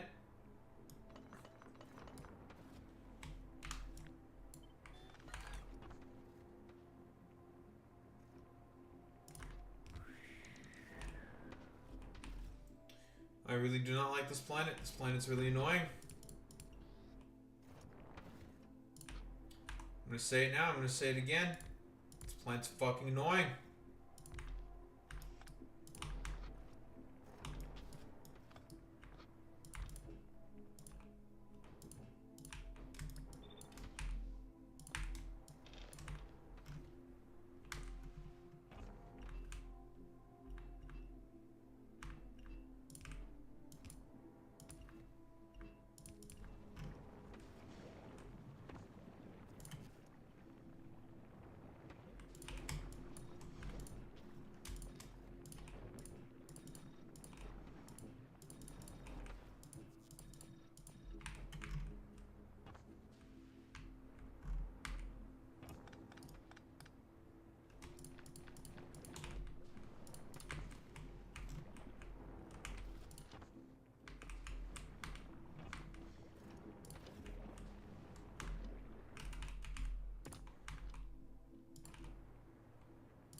Methinks we're going to be doing a lot of manual feeding.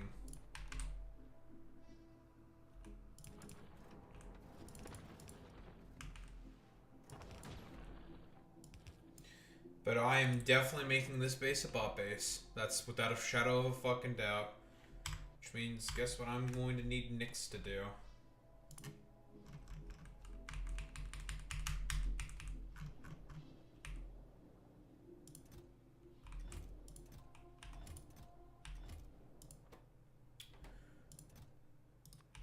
I'm gonna need you to produce way more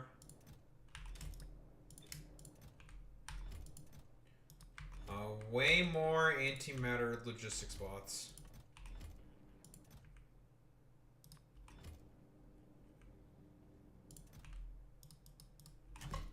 Distribute those appropriately, please, to those that fucking need it.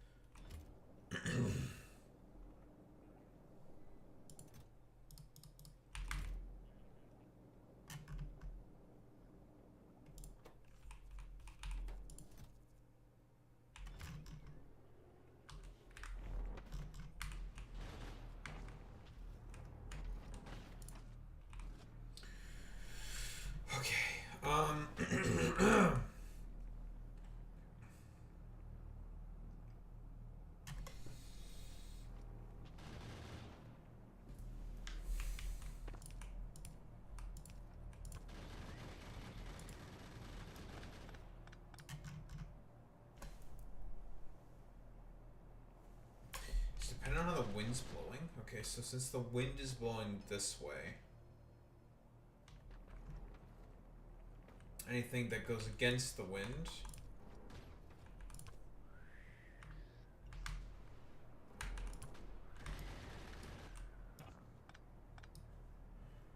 no bueno. Okay. I see now how that mechanic works. Okay,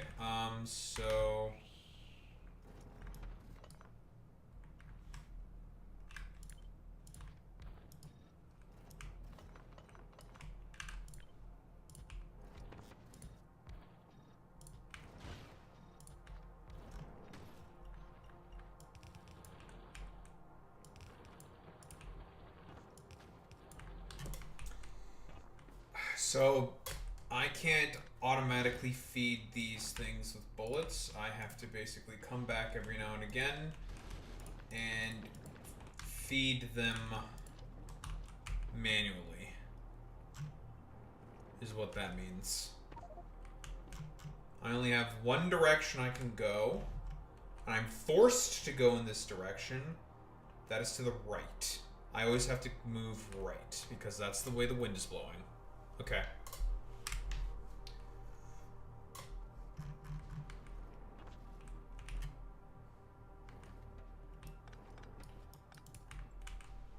Figured that out after not too long. Okay, so I can definitely automate some kind of a setup then.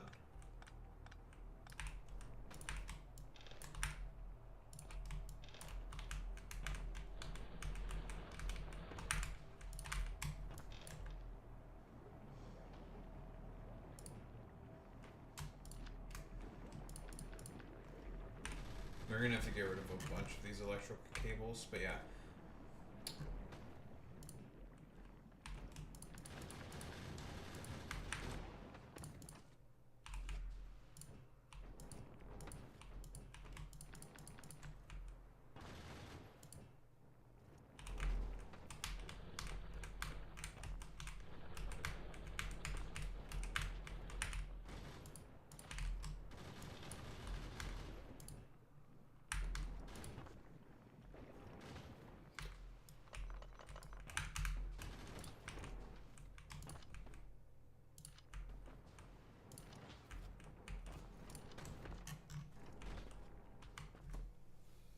Okay. I think I'm picking up what this planet is basically starting to put down for me at the moment. I'm starting to understand what exactly we're fucking working with here. So basically anything that goes against the wind, no bueno. So long as the machine doesn't go against the wind, you're fine. Which means no machine can ever be pointing left. Ever, ever, ever. Things that do not care about whether they are being pointing in left or right. So this does not matter, for example, for pump jacks. This does not matter for... Oh, no, it does matter for pump jacks. It'll turn them up. So nothing can point left, because that's how the wind is blowing. Now the question is does the wind blow other ways? That'd be annoying for pump jacks, specifically because they always need to have pipe. I'm going to operate under the assumption that's not the case. Things that are omnidirectional obviously do not give a shit. So anything omnidirectional, no fucking problem. Easy peasy lemon squeezy. Yeah, these things right here, they're about to become our best fucking friends. All the chests.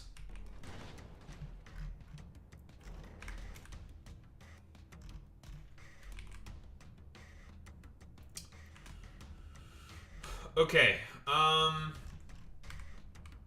closest thing of Capuric scrap is something like this one.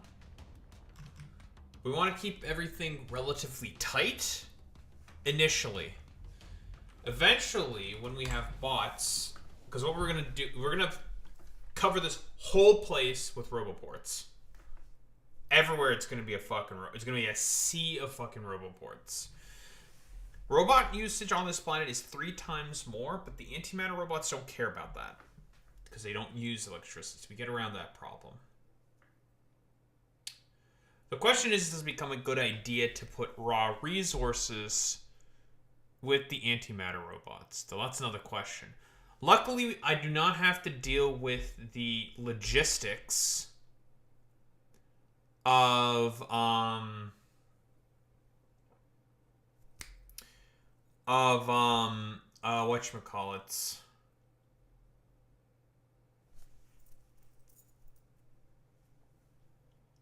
Spoilage. So that's nice. No logistics because the spoiling scrap bacteria spoils it to nothing. So that's fine. That's okay. One less pain in my ass. Thank God.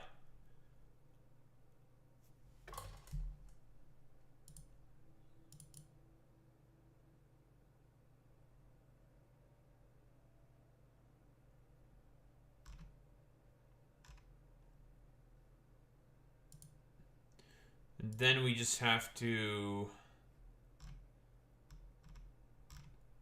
keep pushing shit to the right, yeeting the appropriate sort of scrap and whatnot and material to be able to continue. Because it seems like how research on this planet works is you build the certain science packs with the express purpose of putting them inside a trash catapult and then yeeting them out of existence. Now, if there's a bunch of unnecessary material that you have, those can also be put inside the trash catapult. Essentially, that is our way to take care of extra sort of material, which is basically useless. It's essentially this planet's version of lava. Except you need to power it, and it's as efficient as lava. It gets rid of things at 100 items per second, so actually it's good, to be honest. No insert is fast enough to get rid of that much stuff, but it's fine. Some of the later recipes immediately give me a bunch of different shit. We can immediately get our hands on, as soon as I make 300 of these science packs to yeet in the trash catapults to move to the next step. I'm going to need more biorecycling plants. I'm going to need more windmills. I'm going to need a bunch more shit. Luckily, we have everything we need to do that. We can break down the firearm magazines into iron plates. And we already make electric cables, so we can make circuits. And we have assembly machines, so we're just going to do that.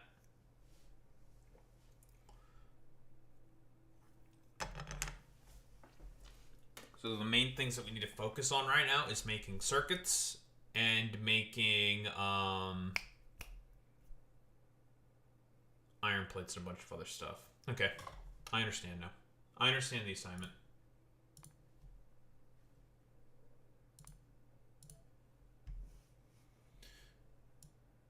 It's a little weird at first, but I think I get it now. Stop the Factorio for the time being. But yeah, you missed the cutscene, Boy Meets Minnie, of me landing on the planet. I thought I would not be able to land on the planet based off of the words from the Iron Man thing.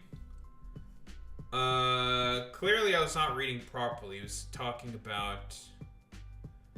Oh yeah, I almost died. But it's scripted. It's scripted for you to almost die. Obviously, you do not have access to any of your cargo, except not even bots. But you can get construction bots by looting the ruins, so it's not the end of the world. I just ran around and looted a bunch of ruins. So it's going to be definitely very important that I get those antimatter robots. The only other robots that I can get that don't have any power are fusion robots, but that's locked behind Aquilo, so... We need our antimatter robots. Because this is definitely going to be a bot base. Without a shadow of a doubt, this is going to be a bot base. Just to be able to supply all of the guns with ammunition, because that's the only way you can take out these trash asteroids, is with guns. Which is make me think that I might also want... Part of me also wants to go to Pelagos and just get the corrosive ammo, because the trash asteroids have 0 corrosion resistance, so they do maximum damage. But we'd have to get the whole ability to send cargo pods down to the surface anyways, so... Kind of stuck for the time being.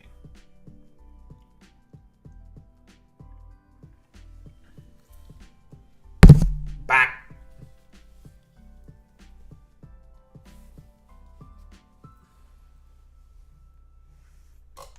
Bam.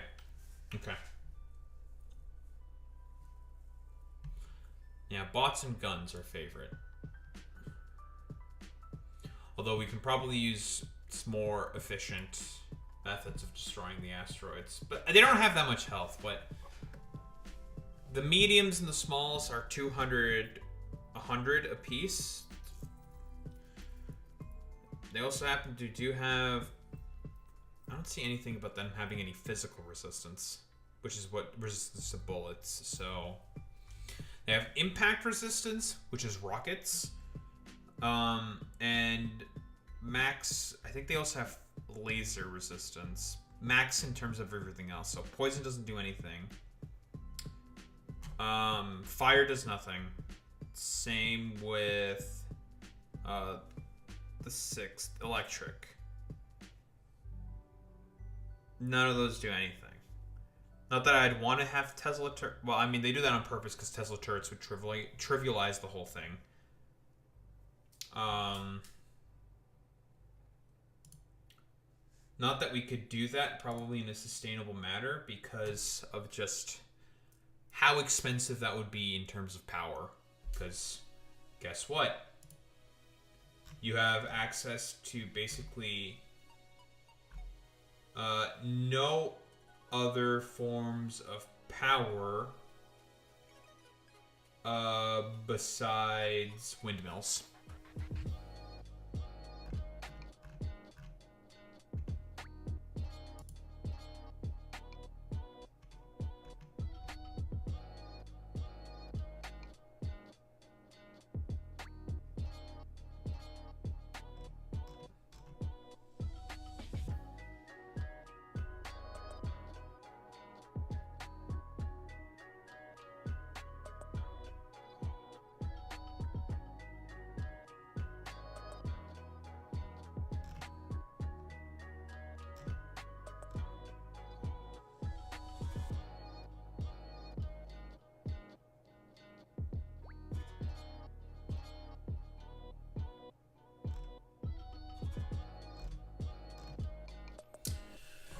Okay.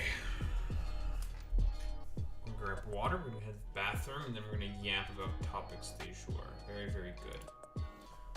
I'll be right back.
You know, one of these dumbass. Well, I got the exact same stupid dumbass to again cope and seed in my replies about me saying that he definitely gets no bitches in his DMs, especially after saying like, I want a female VTuber who preferably has not played the Coffin of Andy and Lele. For those who don't know, that's like that one weird incest game, or one of the paths can be like a very weird incest game. He's just like, I want the female to read the girl lines, I'll read the boy lines. And all of his like little weirdo fucking fans said like he was able to actually get someone to DM him instantly. It's just like, do you guys not understand what the point of me saying that is? It's fucking weird, bro.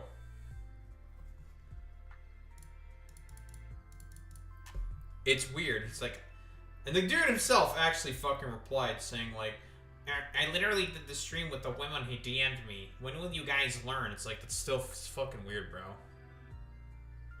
Does not change the fact that it's weird.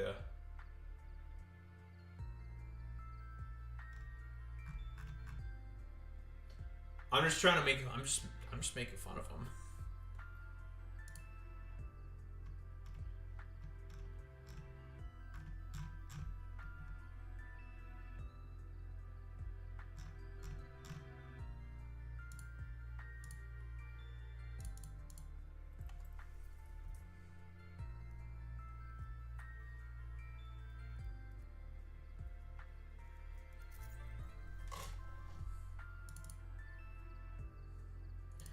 I do find it very, very funny that oh wow, I got also another pretty big right-winger fucking dipshit also attacking me in the exact same thread. It's funny. Imagine getting triggered by a dude with not even 120 followers. Triggered.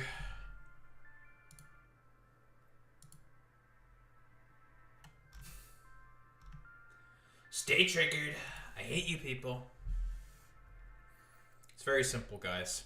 There's only one thing you can do with these motherfuckers, and that's just hate them. True. Stay triggered. Stay mad. Oh, by the way, this individual, it's a big account. Basically, his whole shtick is he posts a bunch of shit about media that he does not engage with, and only engages through basically /media on 4chan. The worst way to engage with any media is through 4chan takes, and has a big following as a result of that, because he just spews shit from fucking 4chan. Does the whole shit about complaining about female fucking custodies every fucking time. It's stupid, it's annoying, and it's dumb. And I hate these people. You can't hate these people enough.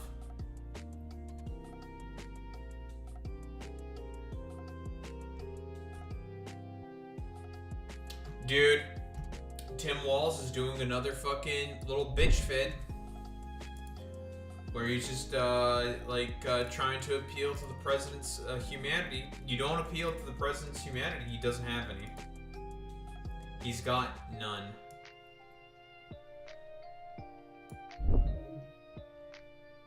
You do not appeal to the humanity of a man who just has none. There is no point.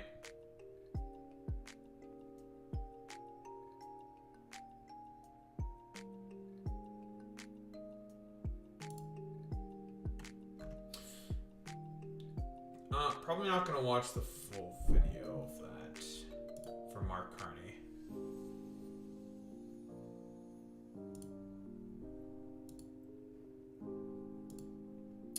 Grab this. Yoink. That should be more than enough stuff. We have to make fun of the Destiny Redditor mod. It's imperative.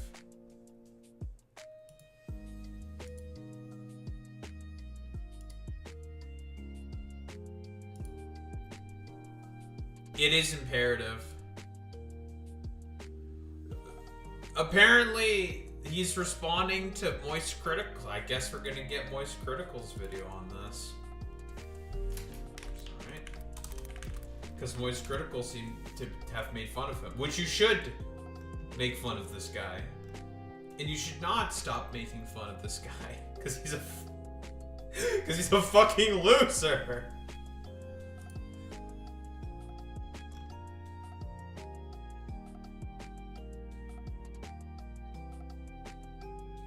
Oh, why is this a 36-minute video?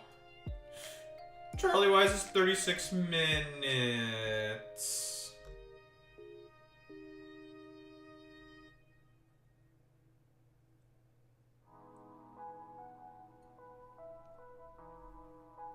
This man Charlie is also starting to parrot the "you will own nothing and be happy" meme as well. I feel like we're gonna start seeing a lot more of like the 4chan sort of sayings, like Hassan predicted, be parroted by a lot of normies. Because if Charlie's saying like "you will own nothing and be happy," I think even CoffeeZilla made a video saying that "you will own nothing and be happy," talking about how everything is starting to shift to more subscription-based models, which is just like, yeah, dude, everyone's been saying that on the left, that, oh, further and further commodification of everything is going to be,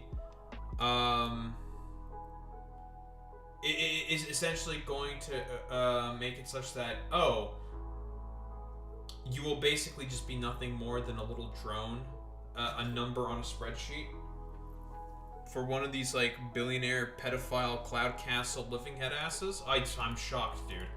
I can't believe such a thing would fucking happen.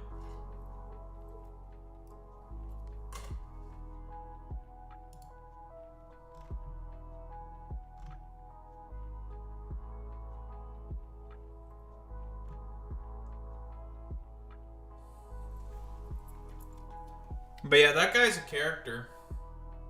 And they thought it would happen under communism. That's what the propaganda was saying, but you know. People are just really stupid.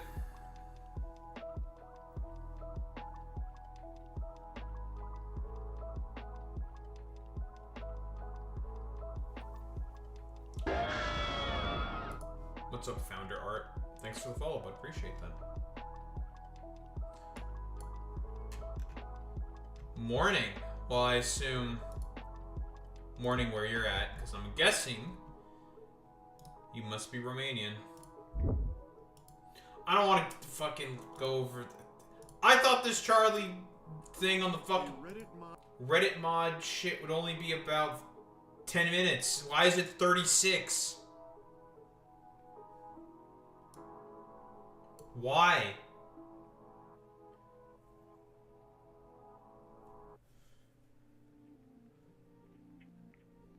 Because the dude's apparently replying to Moist Critical, so we gotta listen to fucking the other perspective. Charlie does hate us specifically. I didn't think he'd be spending 36 minutes on this. I'm not gonna lie.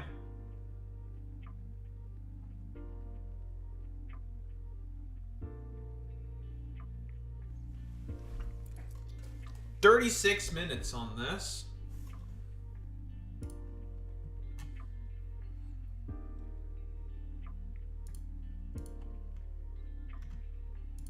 Well, we have to fucking listen to it.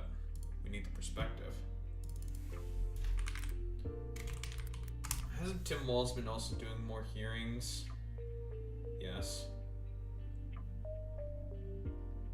The DOJ is also subpoenaing Tim Walz, Jacob Fry, and other Minnesota officials. Dog, like, you can't... Like, what's gonna be in the subpoena? Why are they subpoenaing him? What did he do that's illegal out of the purview of his office?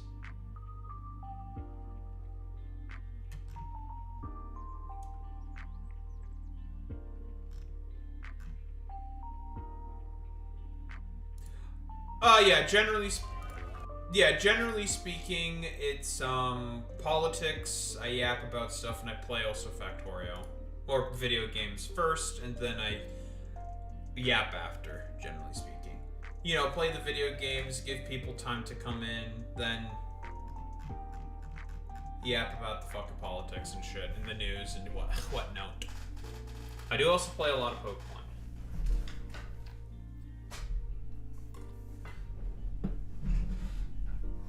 I do also play, like, probably other games as well if I feel like playing other games, right?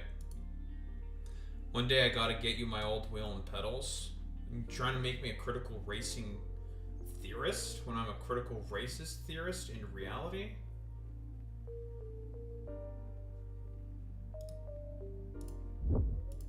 Just grab this as well. Got everything I want.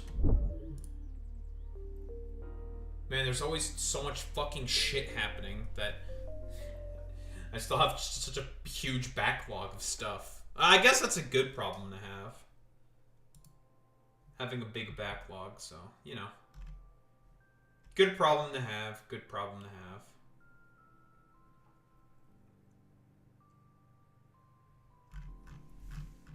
That's cool. What's the deal with US and Greenland? Sure. Thanks for stealing my thunder, Boy Meets Minnie. Yeah, Trump wants to annex it. Europe doesn't want him to, and he's basically throwing a temper tantrum about it because Stephen Miller basically said to him, "We all hate European democracies because they're more fair and equitable and better than ours, and we just want to do like our stupid Pax Americana, just take over territories that we think are ours when it's really just an excuse by these people to just, well, bully countries that they don't like." That's like literally it.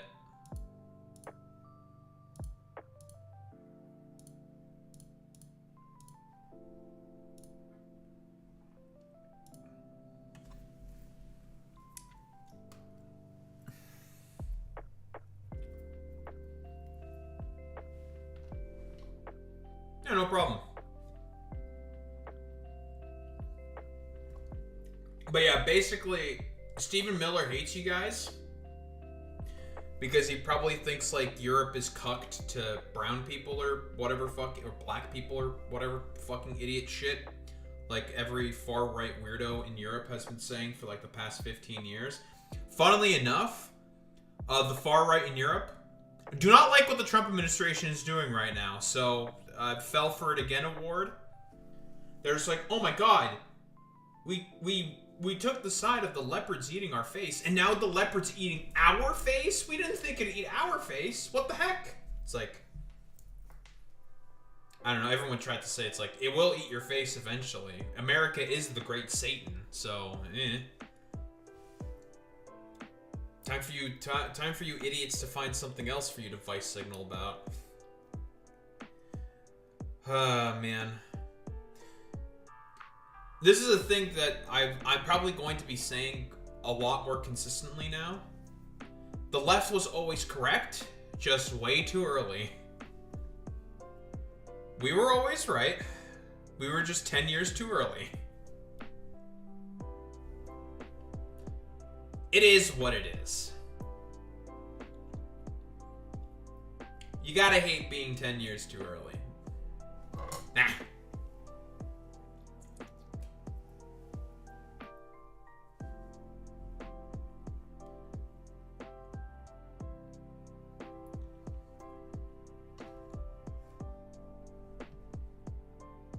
Right. Now.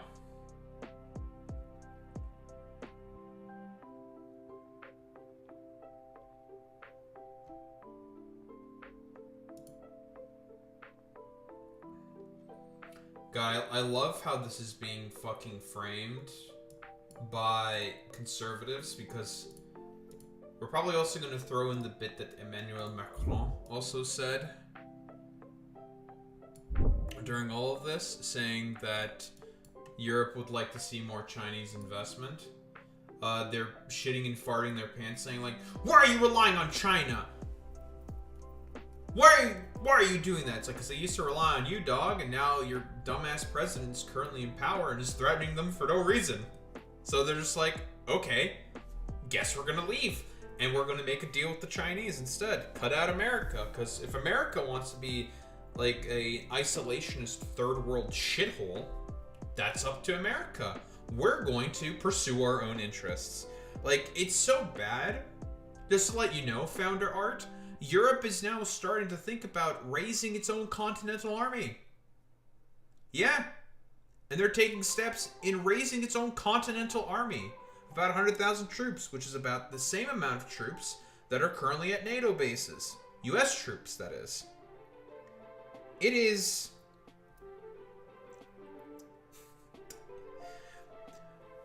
I've said this before, but a lot of online leftists, very terminally online, very stupid people, constantly talk about how they want to be the ones to bring the downfall of the United States of America. Unfortunately, one dementia-addled billionaire dumbass being directed by a bunch of like Nazi fucking weirdos is basically going to bring the downfall of the United States of America for them. Incredible. It really is just that fucking incredible. I don't know. I really do not know what else to say besides, I guess all those Marxist-Leninists are coping, seething, shitting, and farting their pants now. Because, like, wow. America's causing its own collapse. I mean, it was going to happen eventually. It's just a matter of how fast it was going to be. But Trump has significantly accelerated the process. Also, Boy Meets Minnie. I just saw this statistic. But in terms of drone strikes and whatnot that's been carried out by the Trump administration, airstrikes and whatnot, Trump has done more airstrikes and bombings of different countries than the Biden administration did during the entire 4 years it was put in place.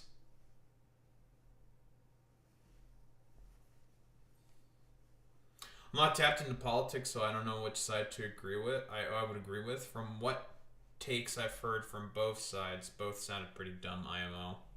Depends on who's delivering the one from the left, but generally speaking, the left has been pretty correct. I'm not going to like hide my own biases here. I am on the left. But more often than not, most of the general prescriptions that we have said that Donald Trump would basically be the main guy to sort of accelerate the sort of downfall of the United States, that's now starting to happen. We were too early in those assessments, in those prescriptions, but we were correct, and it's starting to happen now. What's exactly going to emerge? The Chinese century of prosperity. That's what's going to emerge. America's going to shit the bed, and China's going to take its place.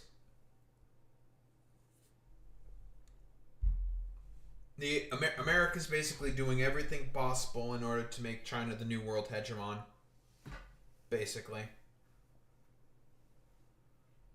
Which I've made the argument is it's not good, but...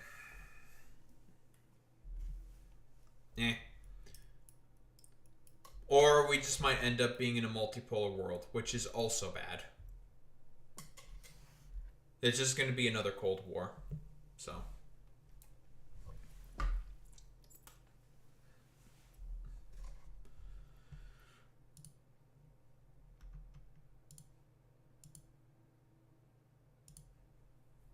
Anyway.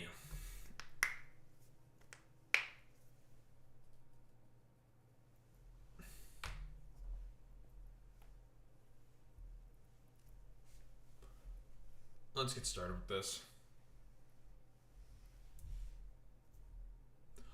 Our favored sort of LSF cyber stalking harassment thread, I guess for lack of a better term, subreddit, not thread. I don't know what the hell I'm saying. Stale 2000, Arch GGGer, and the dude you would basically have like a picture perfect photograph in your sort of mind of what a Redditor would look and also sound like. Apparently this dude is trying to address some of the criticisms, I guess, for lack of a better term. And there's been some really big people who have been talking about this. I'll just say it. Power tripping, ostensibly like miserable weirdo. I mean, the dude is an active DGG user, so I guess it makes sense that the dude would be like a miserable little fucking weirdo. Apparently he's so responding to Moist Critical. So Moist Critical made a video on this guy. Apparently, for whatever reason, this man made a 36-minute video on this. I don't know why. I mean, sure, man, totally. 36 minutes of probably shitting on this fucking weirdo. As one fucking should, to be quite honest. This guy leaves a lot on the fucking table. He's saying, he's responding to Moist Critical, implying that other mods do similar / worse.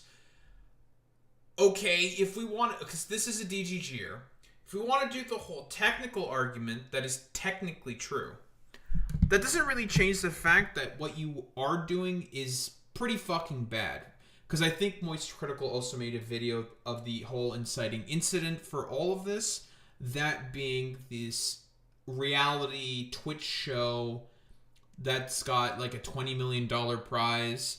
And everyone could just look at that and be like, okay, that's fucking sus.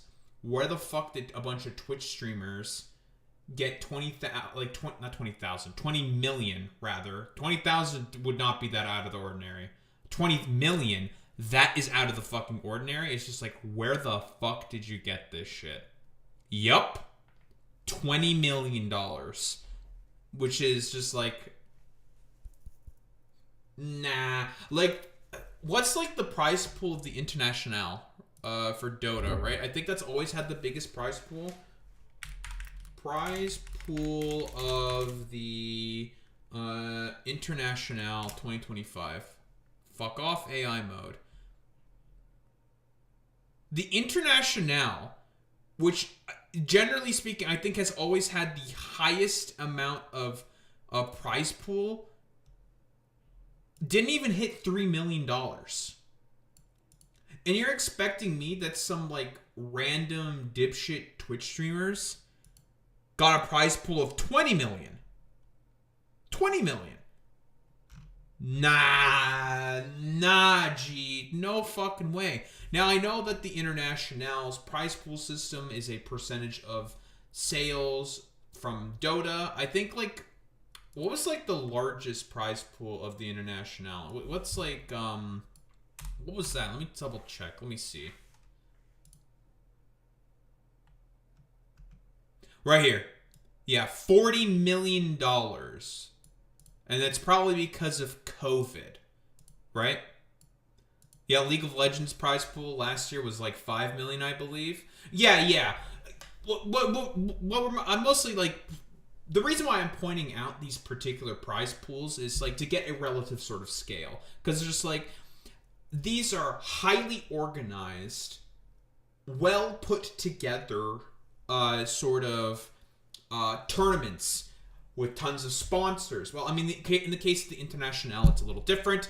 It's percentage of the skin sales or sales that happen throughout Dota. A part of that percentage gets contributed to the prize pool of the Internationale. I think the reason why it was probably $40 million for this year in particular is more than likely because of the fact COVID and everyone was still stuck inside. So they're just like, we got a bunch of extra money and everyone has a bunch of money to just kind of like throw around and do whatever with. We're just going to spend this on fucking video games and streaming services and whatnot. Blah, blah, blah, blah, blah. And that's probably why this year was probably abnormal. Because this is abnormal. A $3 million prize? That seems more normal. Or $5 million, like you said, Founder. That makes a lot more sense to me. $20 million from some random fucking Twitch streamers. Unless they got some of the craziest fucking sponsors, like, I don't know, like Red Bull and a bunch of other big companies. I don't know, like Progressive or something. sponsors a bunch of streamer events very often. A bunch of different like tech companies or something, like the hardware companies rather, not tech companies, hardware tech or whatever. But yeah, like you're saying, Boy Meets Mini, even they wouldn't do that amount. So like it's super fucking sus. It's weird, man. No, this is a fucking scam. Like I don't fucking believe this for even 1 second. My bullshit fucking detectors going bing bing bing bing bing bing ding ding ding ding ding ding ding. Like it's going crazy right now. There's no fucking shot that some random Twitch streamers are able to organize some reality stream event where they get a prize pool of $20 million. So since this is a response to Moist Critical, we kind of have to probably see what perspective Charlie is taking first to sort of probably have a full understanding for as to what Stale is going to be going into. Probably not going to be pausing much. I won't want to listen to the full perspective. We're just going to take a listen. Moderator just made a video directly speaking to and tugging on the heartstrings of the CEO of Reddit. He's making a big call to action after he had been stripped of his position as top mod on r/livestreamfail. I'm kind of at a loss for words here. I can't believe what I just watched was genuine and not a skit. But it's this very seems soy. authentic. What you picture in... We've seen the video. It was about as terrible as you would expect. Your head, when you hear the term Reddit mod, is exactly what you are about to see unfold in the flesh. The reason this mod just lost his position is because he was promoting a scam on the subreddit that he was the top mod for, Livestream Fail. I made 2 videos covering this. It was the $1 Million Fan Show, which was paraded around as a $20 million reality television show for streamers fans to sign up and even paid entry into it to compete for $20 million prize purse. Turns out the whole thing was... Oh, it was for fans to sign up for? Because I didn't 100% I didn't look into this. I just heard reality TV show, 20 million prize pool. I'm like, bullshit. No fucking way this is happening. And Stale wanted integration with Livestream Fails into that.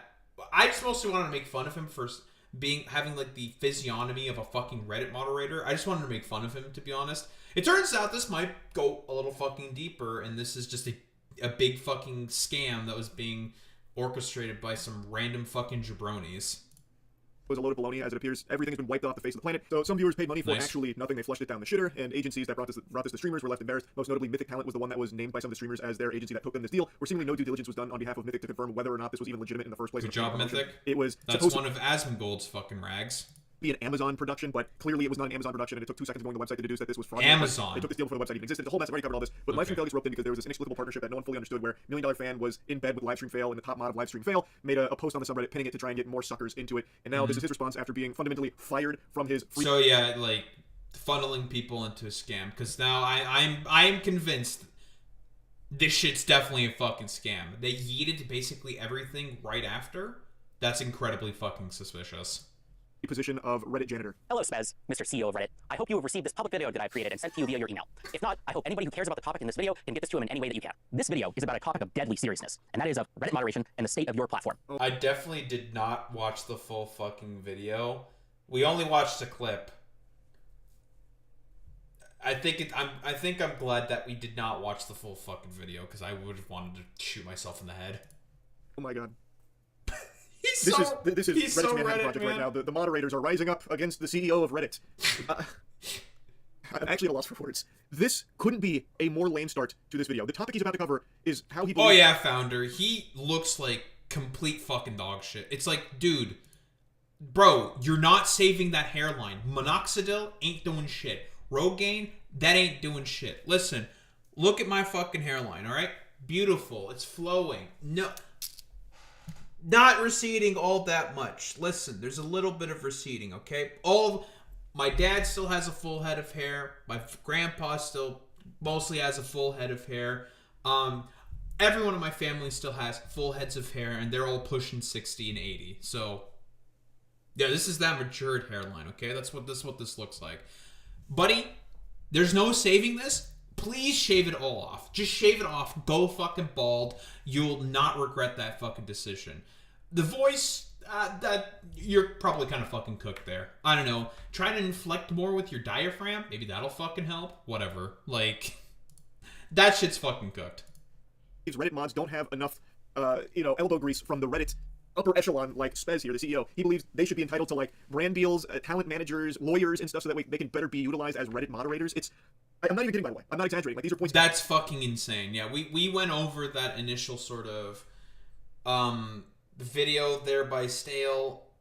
It's really fucking dumb. Like, he's like, we should be treated like celebrities, you know, and influencers. It's like, I guess technically speaking, because he says the reasoning is because Reddit moderators have an influence. It's like, okay, I guess technically speaking, with a platform like subreddit, rather, like live stream fails, that's technically true. Like, you can make that technical argument.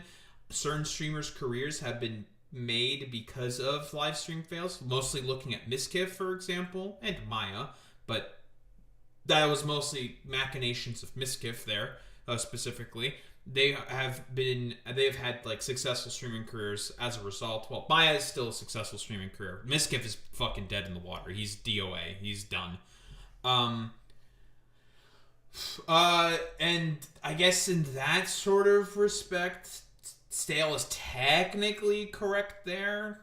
That doesn't really mean that you have to be treated like a influencer or a celebrity because you administer a subreddit. It's fucking stupid, man. He was making in this video, and that's what he's talking about with deadly seriousness here. He talks about Reddit moderators like they're fucking G.I. Joe commandos. Man, please come back to reality. Like, I don't want anyone to harass this guy, so I'm not going to be like showing you his channel or anything like that, because honestly, I feel bad for him that he puts so much weight on his personal life into this position, which is just a thankless job. And it's not really a job, at least it should never be considered a job, because all he is doing is moderating a fucking subreddit as a volunteer janitor. I really thought that was good, and I'm still, a small part of me, you know, on the copium here, is hoping that this is like satirical and not real, but I don't know, it feels genuine. I was the top moderator of your... I mean, this dude is an active GGGer. I don't think he's... I really do not think he's full of it. I'm gonna be quite honest. This dude seems, again, since he is an active DGGer, all those morons are very power trippy, very fucking weird, socially inept, just miserable, ostensible fucking weirdos. I do not think that this is an act. I do think this guy actually thinks that he's trying to appeal to fucking Spez in order to get back his internet Janny job. One gaming subreddit r/livestreamfail before I was recently removed from that position by the Reddit code conduct team. I became a Reddit moderator for one reason, and that is because I think that Reddit communities and correspondingly its moderators have massive power and influence, and for some reason nobody seems to notice, care, or take this seriously. Least of all its moderators or the company. You know, that's not really a good look to say the sole reason you pursued this path of heroism as a Reddit moderator is because you believed that it held so much power. So you're basically just saying that you were power hungry and wanted to take this spot so that way you could feel powerful. He believes that Reddit communities and specifically Reddit moderators hold a strong level of sway and power, and that's why he became one himself. That, I don't think, is a good look, man. It's not even coming from like a place of passion or something for communities. He is literally saying he did it because he wanted to be strong. Come on. I understand that Reddit communities, like Reddit as a whole, is a platform that does hold like legitimate influence over like conversations and topics and stuff like that. So by extension... By the way, like, you know, Destiny's sort of viewers like to fashion themselves as liberals, yet they are soying out and sort of being like power hungry, power trippy little fucking weirdos. Not really a sort of liberal enlightenment value to be power tripping and wanting to participate within the inherent hierarchical systems of control. Seems like a more conservative value because these people are just fucking conservatives. DGGers are all conservatives.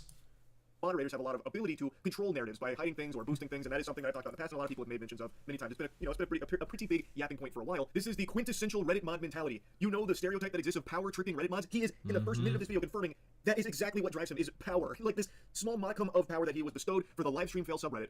And it's...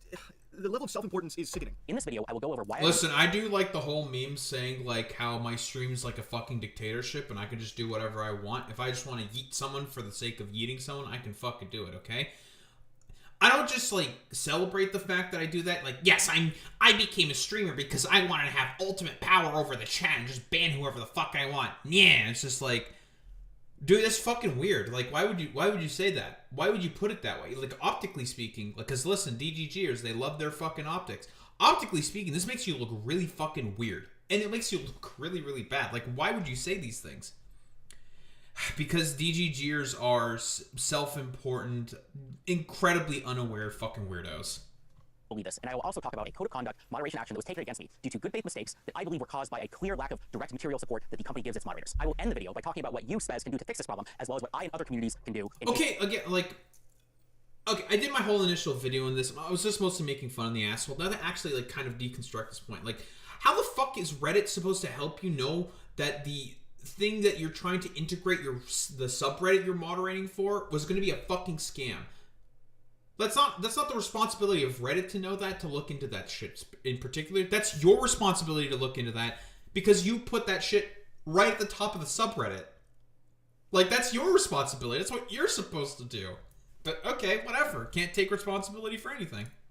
Reddit does not solve this very serious mismanagement problem regarding the lack of support that is given to moderators. So here's the spoiler alert. He is going to be playing as a sad song in the world's smallest violin about how he's been removed now as top mod of Livestream Fail because he was promoting a scam through that subreddit, which did ultimately result in people losing money. There were actual victims of the scam, so he has been removed of his position at the top of the food chain on Livestream Fail. Oh, dude, if people start to sue Stale because of this, dude. Oh. Yeah, dude. Dude, if people fucking sue him for this, that would be so fucking funny. And he is now putting a decent chunk of that blame on Reddit itself for not giving him the tools to avoid this from happening.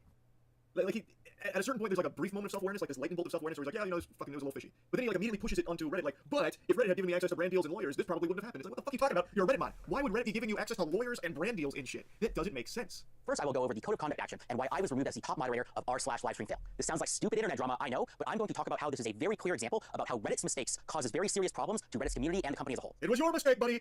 Fucking Spez wasn't behind you massaging your... By the way, again, I'm going to reiterate this. You know, politics... I mean, this is stupid internet drama. You are right, Boy and Smitty, and I'm engaging in it because fuck it, I got nothing better to do right now. You know, we be a little self-aware here. Dog, it is up to you. You put a link to the scam at the top of the Reddit. You pinned it at the top of the Reddit to make people click on it. That's the point of pinning stuff at the top, to make people click on the thing. At this point, you're just, again, conservative value here. Why accept any responsibility for anything that I've done with any action that I've taken when I've been in power, when I could just push it onto someone else instead? Again, I don't know, Spez, maybe you should just, not Spez, but Stale, you should just pull yourself up by your fucking bootstraps and take responsibility. Daho, actually pulling yourself up by your bootstraps is stupid and not actually real. Shut up, it's the figure of speech. I'm making fun of these, like, dumb fucking conservatives who use that sort of saying unironically. Shoulders as you signed the deal with $1 Million Fan Show, which turned out to be a scam. He wasn't like the Sith Lord projecting into you, trying to convince you to go to the dark side to, you know, sell out Livestream Fail to get more people hooked on $1 Million Fan Show. It was not the CEO of Reddit that forced you to do that, and even if you did have access to lawyers and other brand deals, it wouldn't have prevented something like this from happening. You made the choice. Here's what happened. There was an announcement related to a live stream related game show called $1 Million Fan. I heard about the game show a few hours after it got announced by a couple major live streamers. It sounded like the perfect type of content for Livestream Fail. I mean, reality TV, game show, live streaming, gaming, you know, that's perfect for LSF, which is about fun, crazy content about kind of live streaming gamers. If that isn't the stinkiest load of horseradish I've ever... Yeah, that's a bunch of bullshit. No. Unironically, so most of the Reddit, the moderators on Livestream Fails, guess who is, whose community those motherfuckers are a part of? Destiny's, specifically. And they've essentially turned Livestream Fails into what it used to be, people posting clips of funny streamer moments, because that's what it was actually about before, you know, the DGG fucking takeover, because Destiny wants to basically funnel all sort of hate away from himself while funneling all content and making it all, everything revolve around himself. That's what he was basically trying to do within 2019 with the emergence of Twitch poll. Make everything all about himself, monopolize all content around himself. It failed, obviously, because Hassan decided to go his own way. Unironically, Hassan went full, I'm trying to like think of like a MGTOW sort of a TP Tau, Twitch poll your own way, their own way, whatever. Very ham-fisted sort of like joke here aside. Hassan decided to go his own way in particular and has been highly successful as a result because of that. Because he just decided to be like, fuck Destiny.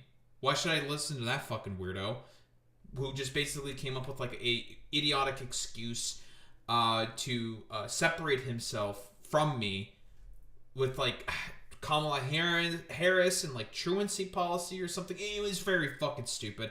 I was there in 2019 when this all fucking happened. It was ridiculous. It was nonsensical. It was inherently dramatic and an excuse for Destiny to try to split off of Hassan and make his own fucking content, because his attempt at monopolizing all Twitch political content around himself was a failure. It didn't fucking work out. I digress. He decided to, again, put a bunch of his, like, little weirdos on the moderation team of LSF in order to just make it the complete fucking cesspool and harassment pit that it's essentially become now. Anytime that Dan Stockman, known podcast host and close associate with fucking Destiny, puts any of his like schizo conspiracy theories on like LSF, that shit tends to get fucking boosted by the mods. Heard with that description of LSF. Do you go on your own subreddit? Have you ever been on your own subreddit? That's not what it is. That's not what you just described at all. That is the most blatant misrepresentation of that subreddit I've ever heard anyone try to squeak out. If this was Pinocchio, his nose would have just went fucking Wumbo Insano style with that lie right there. Anyone who has ever visited LSF in the last, 7 years will tell you it is not a subreddit for crazy, wacky clips of gaming and, extreme fails or anything like that. I don't know why he's even trying that angle. Everyone knows that's not what that subreddit is. So when I heard about this, I was very excited. I immediately reached out to the organizers to see if we could set up some sort of a collaboration. This collaboration would just be to get cool content on the subreddit. No, financial incentives, no moderators being paid, basically none of anything like that, just fun, cool stuff for the community in the subreddit. For collaborations, the first obvious thing that came to mind was, how do we get the content on the subreddit? Either some superfans or some editors could clip some cool hype moment from the show and then post it to the subreddit. What? That's what happens already organically on every other stream. Why would this, a potential $20 million reality TV show, be any different? Obviously, things would already be being clipped and posted on... Yeah, I didn't really address that point, to be honest, because there's just no point in addressing that point. It's just that just happens. People just clip stuff and then just put it together in an edit if they want to. That just happens. Why do you have to collaborate? Stupid. It's just just an excuse to not take responsibility for any of his actions. On the LSF subreddit, why would you be reaching out about collaboration to ensure that happens when you know for a fact it already would if this fucking show ever actually existed in the first place? That doesn't make any sense to me at all. Trying to be extremely charitable here, maybe he was under the impression that this would be exclusive to Amazon Prime, thus they wouldn't have the rights to post it on LSF. But on the flip side of that coin, he said he heard about this from streamers, thus he would have known that it was going to be streamed on Twitch in the first place, thus it would still be clippable for LSF. That's just business as usual. I don't know why he would reach out about a collaboration to do what was already no doubt going to be done already. It just, that doesn't pass the smell test. I don't understand. But I also had a stretch goal. Because and he's that was probably a where liar. LSF could be part of the show in some way. I don't know, there could be like a LSF-themed best clip contest. Contestants compete in one of the kind of small challenges, they make the best clip, and then somebody kind of wins the prize at the end. It was a stretch goal, though. Why, though? LSF best clip is just the best clip from the event. Why does LSF's name need to be attached to it? This guy is treating Livestream Fail like it's his personal brand. This is his baby, this is his product. So all the clips that hit LSF are actually Top Mod's clips as well. I just don't even get this stretch goal here. I think he just wanted LSF's name out there more because it gives him more power in some capacity, because this is totally useless. Again, whatever would win best clip would just be someone else's content. Well, obviously Charlie's not saying this, but because we've watched the full thing, right? He hasn't technically watched the full thing yet, although he did say he watched the full thing. We know why he basically is trying to attach LSF to basically everything possible, because he wants to use LSF as an outlet to try to be a content creator himself for gaining more power for himself. Unironically. It is honestly of all the subreddits to try to do this with, you try to use the cyber stalking harassment fucking subreddit for doing this, like a snark Reddit. Why the fuck would you do that? Everyone is going to try this. We'll find out about that, see what LSF actually is, and then this is just going to inherently collapse in on itself. It's just fucking stupid. Doesn't necessitate a Livestream Fails shout out there for some reason. Even if they were the ones that were hosting votes on what the best clip is, who gives a fuck? That could have been anything and anyone where people the actual communities would vote on it, not just his subreddit. Anyway, though, he goes on to explain that he accepted this proposal. He was super hype about it because it meant this was a big moment. Could for the even get subreddit. brigaded by He those mentioned that he believed he turned this communities. into even more opportunities for the subreddit going further, snowballing it into even more LSF prominence. So we quickly worked to make an announcement together, and I posted it the next day. When I posted it, everybody in the comment section immediately yelled, scam, scam, scam, scam, scam. I mean, think about it. Amazon Prime has spent lots of money on tons of shows, and, I didn't necessarily think that the show was worth $20 million, but, that doesn't mean that Amazon Prime wouldn't fund it. And, if LSF was involved, maybe it would actually succeed. Maybe my involvement alone could make the $20 million kind of investment worth it. Who knows? At least that's what I thought. That is one of the most pretentious things I've ever heard in my life. Bro, your fucking hairline is barely worth $2, bro. Shave your fucking hair. Please, shave your fucking head. For the love of all that is good and holy. Your dumbass, software engineer and looking head ass in San Francisco is barely worth what? A couple hundred fucking grand. And the only reason why you get that paid that much is because it's incredibly expensive to live there to begin with. Fuck out of here with this stupid pretentiousness. You don't deserve any of this prominence and influence. No, you just got put in there because another big streamer named Destiny decided to fucking put your dumbass in there because he wanted to keep LSF in his back pocket as a weirdo fucking harassment brigading, cyber stalking sort of rag. It sounds like you weren't thinking at all, though. Why would Amazon be spending $20 million on 8 streamers and their 1000% fans on Twitch Vinny. and only a $5 million grand prize for Mr. fucking Beast?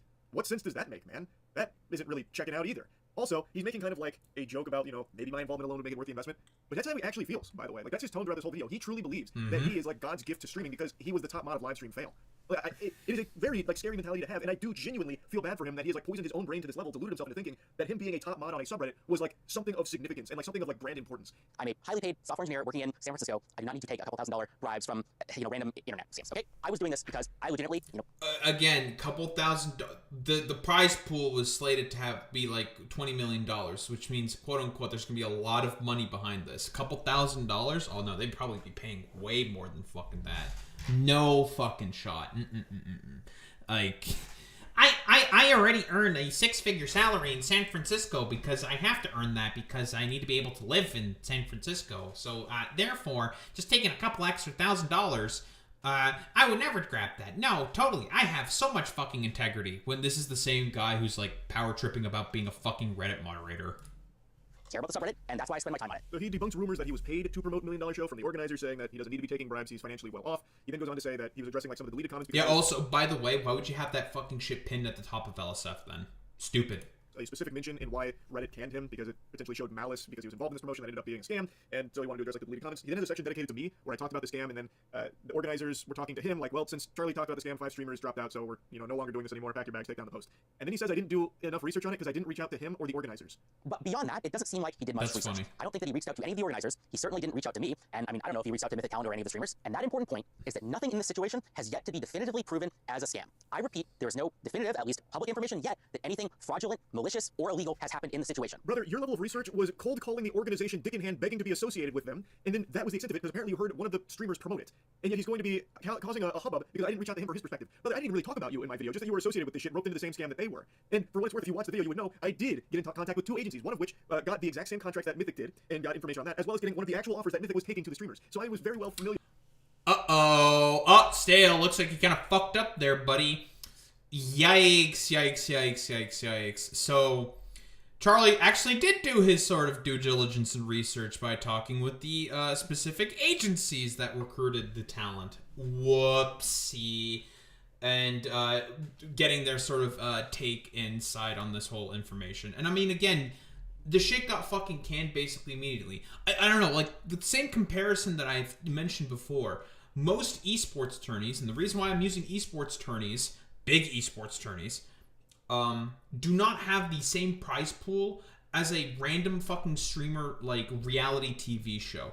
The only other, like, show that may have a prize pool that big is maybe something that Ludwig would fucking host. And he's, like, gotten some of the biggest sponsors for some of his events. And they wouldn't even shell out, like, $2 million. Like, max? Maybe $1 million. Max. That's, like, absolute fucking max. But otherwise, absolutely the fuck not. That's not fucking happening. So you're expecting that a bunch of randos who probably do not have as much sort of, like, brand stay and fucking prominence with Mythic Talent and fucking a cyber stalking harassment subreddit that you got put in there by Big Daddy fucking Destiny basically is going to be the main sort of, like, it's going to have, like, the ability to pull a $20 million fucking pool. No, that's not how that fucking works. That's nonsense. It's stupid. It's like, oh, but it's being hosted by Amazon Prime. Posted zero fucking evidence of it being hosted by Amazon Prime. And you thought that it was going to be doing that? Like, you're supposed to research that. Do some due diligence. Take some fucking responsibility for once in your fucking life. But I guess you can't do that. Because you're a software engineer in San Francisco. Familiarized with everything that was unfolding behind the scenes. And again, it doesn't take a super sleuth to go to their website and see that it's just fucking barnacles, man. One of their partners didn't even exist. There was no website and no business. Their about section was AI-generated mumbo-jumbo. Every single paragraph ended in triplets and also had the telltale sign of it's not this, it's this, over and over and over again. Their first image on their site was literally... Thanks, Charlie. I think AI-generated slop. One sponsor doesn't actually even exist. Jesus Christ, bro. So you're... Honestly, I'd make this bet. It was probably all AI generated. really an AI-generated mansion, and he mentions that in this video, but then goes on to say shamelessly that there's no definitive proof that this was ever a scam in the first place. That's a wild statement. Why That's don't you so ask the people funny, who spent dude. money on this how they feel? Do they feel like they got their money's worth? Did they get the product they paid for? I imagine not, because this event is not even potentially in the cards and doesn't seem like it ever was to begin with, man. Their socials are removed. The website is down. Amazon hasn't made a peep about it. From what I've heard, the agencies are pissed about this. All signs point to this being a scam. Like, any sane, sensible person would look at all of this evidence and reach the same conclusion that this was horse rats. I don't know why he's trying to present something otherwise now. The only confirmed things that we have right now is that I guess there was a website. Well, okay, it's because he's a fucking DGGer. That's why. And all these people have to sort of try to make anything into a sort of contention. It's like it's a physiognomical thing. Okay, like listen, eugenicists have studied DGGers. Their sort of like pretense to want to just argue for the sake of argument is pretty much 1000%. If they can make like some dumbass fucking argument out of something out of nothing, they'll fucking do it. It doesn't matter. These people don't fucking believe in anything. Looked a little weird. There was some bad publicity. Everybody called it a scam, and then a bunch of streamers dropped out, and then the event got canceled, and everybody got refunded. None of this is illegal. None of this is proved to be a scam, at least yet. Maybe I'll eat these words. Brother, you're eating your own cock right now. What are you talking about? You're, And then everyone claps. you're Like, eating this is those just words, fanfic. Where are you buddy. getting this information? There was an explicit no refund policy on their website baked into it. It was very boldly stated there are no refunds once you make these purchases. Who got a refund? I haven't seen anyone, posting receipts of getting a refund from the money they spent on this. Where are you getting that information from? That's a genuine Which is, by the way, they're now covered legally, because if that was a part of the fucking contract, America, law of the fucking contract, they can just, if anyone tries to sue to get their money back, they're not getting their money back. Nope. Jover. The judge is going to be like, well, they said it was no refunds. You probably should have done more due diligence before purchasing the product. Okay, case dismissed. They ain't getting that shit back. Not happening. This is, this fraud, done. Done and dusted. They got their fucking money, and they decided to run with that shit. Like, I haven't seen the website. I mean, it's down now. I'm not going to see the website unless I go to, like, Wayback Machine or whatever. But I have no reason to assume, because Charlie's already done a video on this, to assume that Charlie is acting in bad faith here. No reason whatsoever to make that assumption. I'm just going to take him at his word and say, like, yeah, this was, like, obvious fucking scam shit. And listen, I also fucking hate Sale because he's a DGGer. I'll admit that as well. Maybe he's seeing things that I'm not seeing somewhere. Because I even looked into it after he made this video, wondering like, whoa, they refunded? That's pretty surprising. I can't find any proof of that. I would love to see where he found that. It's really not a secret or very surprising. I got removed directly for the post that I pinned to the top of the subreddit related to the game show or supposed and alleged scam, as well as kind of for deleting comments that were kind of critical on it. I also want to make a comment about kind of the Reddit code of conduct team as a whole. Reddit has all this flowery language about how kind of the code of conduct team is not here to punish you. It's kind of here to get you to act in good faith. It's here to kind of give you second chances and warnings and all of this stuff. And apparently, all of that are lies. No, man, this feels like the perfect implementation of that protocol. You pinned what seems to be, from all possible evidence, a scam. A scam. Like, you posted a fucking scam and people lost money to it. Like, bye-bye, yeeted. You're a scammer. Like, what? Occam's razor? Occam's razor. Persuade to the contrary. Maybe it's because he believes that if he can try and like prove that he really believes that it's not fraudulent, he can get his position back as top mod of LSF. I don't know, or maybe like getting really conspiratorial. Maybe he worked with the organizer. Dude, like if Stale decides to sue the CEO of Reddit, that's gonna be so fucking fun. Please sue the CEO of Reddit. That'd be so fucking funny.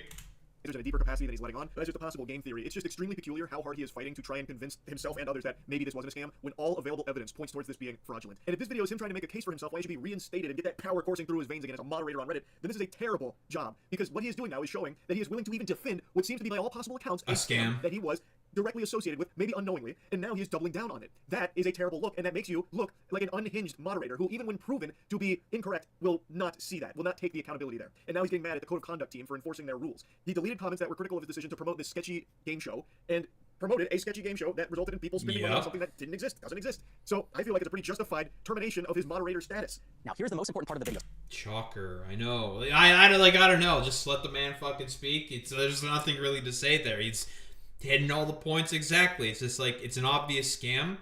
All evidence points to this shit probably being a fucking scam. Get fucking owned. It's a scam. I don't know. Like, what else is there to say? Just as. This is a direct message to you and only you. I want to talk about how this whole situation is a direct result of the lack of support that Reddit, the company, gives to its moderators. Yeah, I did the partnership. Yeah, I didn't look into this as much as I should, and I trusted kind of agencies and live streamers when I should not have, and I did delete comments which I thought... Stupid. Like, again, that's like rule fucking one of like the internet. Don't just take anyone at their word instantaneously. Look into stuff. Take a look. Like, you could have just gone on their website and see all the AI generated crap, and one of these sort of sponsors they have is just non-existent, and you would just be like, this is really suspicious. I want nothing to do with this.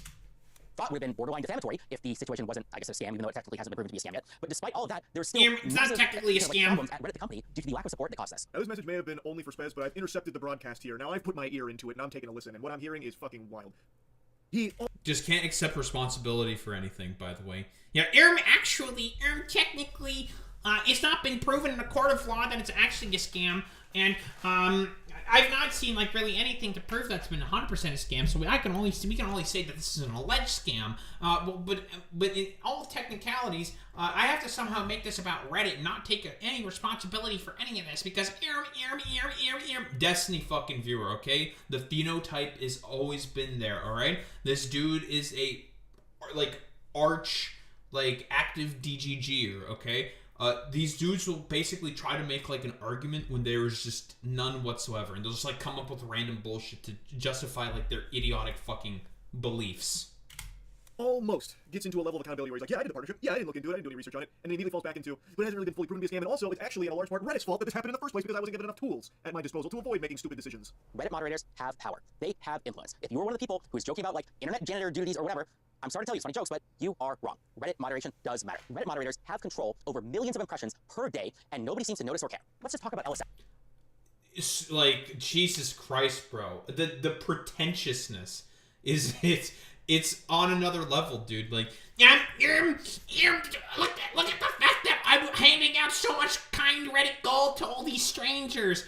Yes, I hand out all this gold to kind strangers all the time, consistently. Like, yes, very good. I have control over all of these impressions. Look at all the work that I do. It's just like, brother, what are you fucking talking about? That's nothing. That's irrelevant, dude. Like, I guess by that sort of logic, then moderators of huge fucking streamers like other social media platforms that get millions of impressions and views every single fucking day have the ability to be like huge, massive influencers and social media personalities in of themselves because they moderate for a fucking channel that gets like millions of impressions and views daily. Like, again, it's just fucking stupid. It's nonsensical. Think of all the streamer careers that have been created because of LSF. Think about the even larger number of streamer careers that have been destroyed because of LSF, because some clip went viral about, like, something bad that they did. He made you. Like, I think really the most prominent examples would be Maya and Miskiff. I think that's probably the two biggest examples I can think of. Other ones, that was more so depending on the streamers and shows that they were on. I'd make the argument that probably Austin show, back then would have been Raj Patel's show, has probably made way more fucking streamers' careers in comparison to that of fucking LSF. And he can tear you down as well. This is top mod LSF. It giveth and it taketh. And he also said dudities, which actually had me giggling. I don't know why he said dudities, but that was fucking hype. Anyway, this is now his spiel about why Reddit moderators are extremely powerful dragon-level, adversaries and should be taken seriously, and no one seems to know. They're dragon-level threats, dude. They're catastrophes. About it. There shouldn't be people like this that can just power trip and control a conversation and control what people are able to opine on or not, like with deleted comments or deleted posts and stuff like that, where they can hide certain things or boost certain things. That's a bad. I've made this exact same argument with lefty subreddits with all their dumb fucking tanky mods. You have criticism of Stalin, you'll just get fucking banned because, again, these people are thin-skinned freaks. And constantly there's sort of conservative sort of ideals for wanting to maintain hierarchy and systems of control will always make manifest consistently because all these people fundamentally care about is just having power for themselves. Thing. Everyone knows that it exists, and everyone knows that there is actual power in that. I don't think anyone actually disputes that. I've had major live streamers who are effectively celebrities come to me and beg to kind of remove, negative posts about them. An even crazier story is the time when some Twitch employees found me in person. That would be Hassan more than likely because of the fact that people use LSF as a harassment thread to just fucking stalk him. That's why. And borderline begged me to make sure LSF is not used to destroy the multi-billion-dollar company Twitch, partially because at the time LSF was. By the way, there's no fucking shot. What he's specifically talking about here is the schizophrenic conspiracy theories that Dan Stockman is consistently raising about anti-Semitism within Twitch or something. Again, it's fucking stupid. It's nonsensical. That shit's not fucking happening. being used to destroy the multi-billion-dollar company Twitch. Deservedly so, by the way. That's right, you better bow down. Every Twitch employee, when he walked through the door, TwitchCon got on their hands and knees, instantly groveling at his feet, begging, pleading with him to stop the attack on Twitch, the multi-billion-dollar organization. Dan Clancy came in and sucked his wiener, I heard, in order to try and appease him so that he would stop using LSF to destroy the multi-billion-dollar corporation that is Oh, 1000% boy meets me. Yeah, like, Dan is also incredibly anti-Semitic himself, but, again, all of this stuff will always go over the heads of DGGers because they're just a bunch of fucking weirdos. Man, like, look at how you're talking about this. This is exactly why you shouldn't have a position as a top moderator of a subreddit. Like, this, you are demonstrating the caricature of a Reddit moderator right now. Or even just take this literal circumstance. Imagine the whole kind of operation was legit. Well, guess what? One single post on LSF caused all of the streamers to drop out and destroyed a $20 million opportunity. Sorry, Mythic. My bad. Or imagine it was, I guess, a scam through and through. Well, guess what? We were the ones to expose it and destroy it before it had the chance to cause any real harm. I mean, everybody got refunded after all. First off, no evidence that everyone got refunded. He may be held liable for that, a statement such as that, so whoopsie! Because he didn't do any fucking due diligence. The idea that, again, has to shift all the blame, can't take any responsibility for the fact that he just didn't take a look at the fucking website and didn't actually do any of the research that he was supposed to do is incredible. It's insane. Yes, things ended up okay. Why do you keep saying that? Where are you finding that information about everyone getting refunded? Are the organizers telling you that? Like, I really don't know where you're seeing that. But again, man, yes, it is a big subreddit, which means things like this information about a $20 million potential scam will have naturally blossomed there, as it would anywhere else on like a big Twitter community or a different subreddit. LSF just happens to be the biggest one. It has nothing to do with you. This is just natural when there is a big community. This would happen on another platform or another subreddit. It is not your achievement for creating the LSF ecosystem that shares clips about a potential scam. And in fact, if you make an argument... By the way, I'd make the argument that he probably didn't really create that, and I would mostly say the only reason why he has the place that he has is because of Destiny. That you have actually been a hindrance in some cases in the past with certain things that weren't allowed to blossom there. Like, this is... I don't even understand the point he's making. People know that big subreddits or big Twitter communities or whatever do have a lot of influence. But that happens with or without this guy as the top moderator of the subreddit. That is just the result of a ton of people all in a similar space, in a similar vertical. That it's are organic. Back and forth. Like, his point is one that everybody knows. I was one of your most passionate users. I was in the Reddit partnership program from the start. I took advantage of every opportunity that I could. I had meetings with kind of the Reddit community managers. I begged them for help and kind of partnership opportunities at every chance that I could. And I was blown off every single time. You already said at the beginning of the video that the sole reason you... I mean, again, they're not going to give you opportunities because, again, you're just a fucking moderator, man. Like, no, that's not fucking happening. You're not going to become, like, prominent because of... It's stupid. It's stupid. It's dumb. It's the most power tripping. Moderator status is because of the power that it afforded. I don't know why he's not trying to say that he's just so passionate. And even in this section here, he's talking about how he was trying to utilize every possible advantage to like get like brand deals and stuff, man. That's self-enrichment through this position. This doesn't really seem like it's coming from a place of a guy who's trying to like better communities or improve subreddits or make things better for others. This feels like you were chasing power and trying to use it to continue to climb that Reddit ladder, whatever that may be.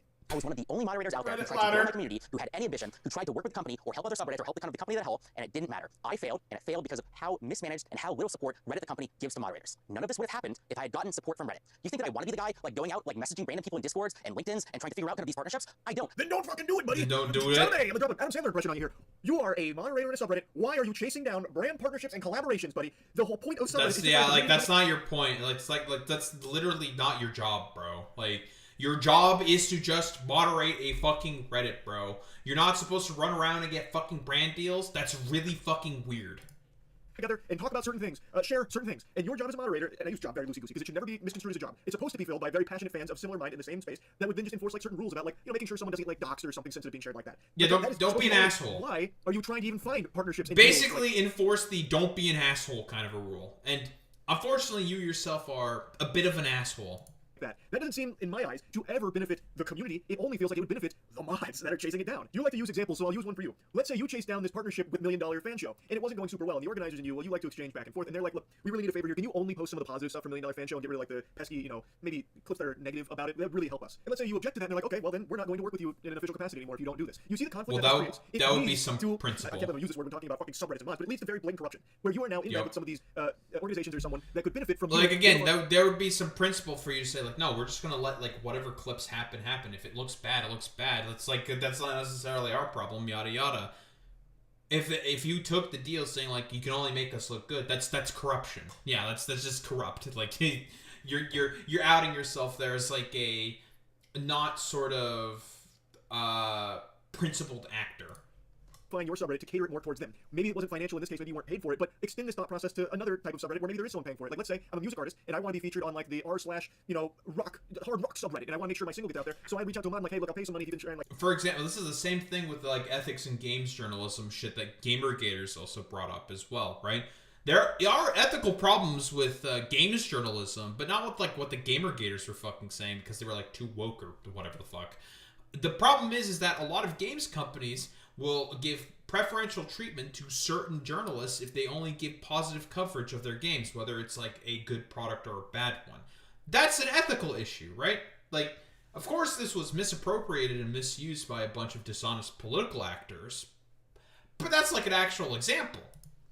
Like boost this up a little bit. And this is something that I've heard reports of happening in the past, and I think you would agree that that's a problem, right? Now imagine if those mods are also chasing down other artists like, hey, I see your Spotify streams are a little low, if you toss us a little money here, we can use our subreddit and the influence of it to try and boost it up a little bit higher. That's not a good thing. If Reddit Yeah, had offered me that's partnerships, if Reddit corruption. had pipelines to connect with kind of major companies, Dude, if Reddit brigade. had lawyers that were helping me like reading over these contracts, reading over these agreements, none of these very real mistakes that I made would have happened. Reddit needs to be professionalized, and it starts with the mods. This is going to be controversial, but the people who are running your multi-billion-dollar website are unqualified nobodies like me. That doesn't mean it's my fault or their fault. It's your fault, Spez. Damn. Like, I had no idea that Reddit moderators run the fucking servers, they run all the infrastructure necessary, they run the APIs, they run all the code, they run the scripts. I didn't know that you fucking programmed all that stuff as well from your one random software engineering job, Stale. Like, I had no idea. That's crazy. Damn, what a mic drop. Brother, Yeah, very no real qualifications mistakes, true. To be a Reddit mod. That is a position that the community is supposed to like decide upon, like, hey, here's our rules, and here's who we would like to enforce them, and that's it. It should never be this deep. I just don't understand Yep. why he can't grasp, and maybe he can, and he's just pretending not to, the concept that if you have mods that are financially incentivized to work with brands in collaboration with them to use the community for their collaborators' purpose, you now have a very disingenuous subreddit that is very easily influenced based on who is paying for it.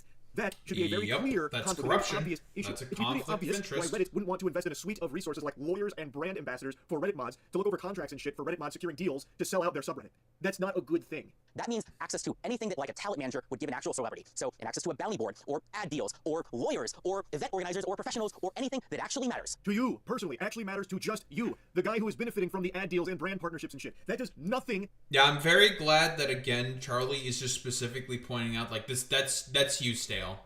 You're the one who wants to ostensibly benefit from all this because you feel like you have to be you should be a celebrity for being a fucking Reddit moderator of a cyber-stalking harassment subreddit.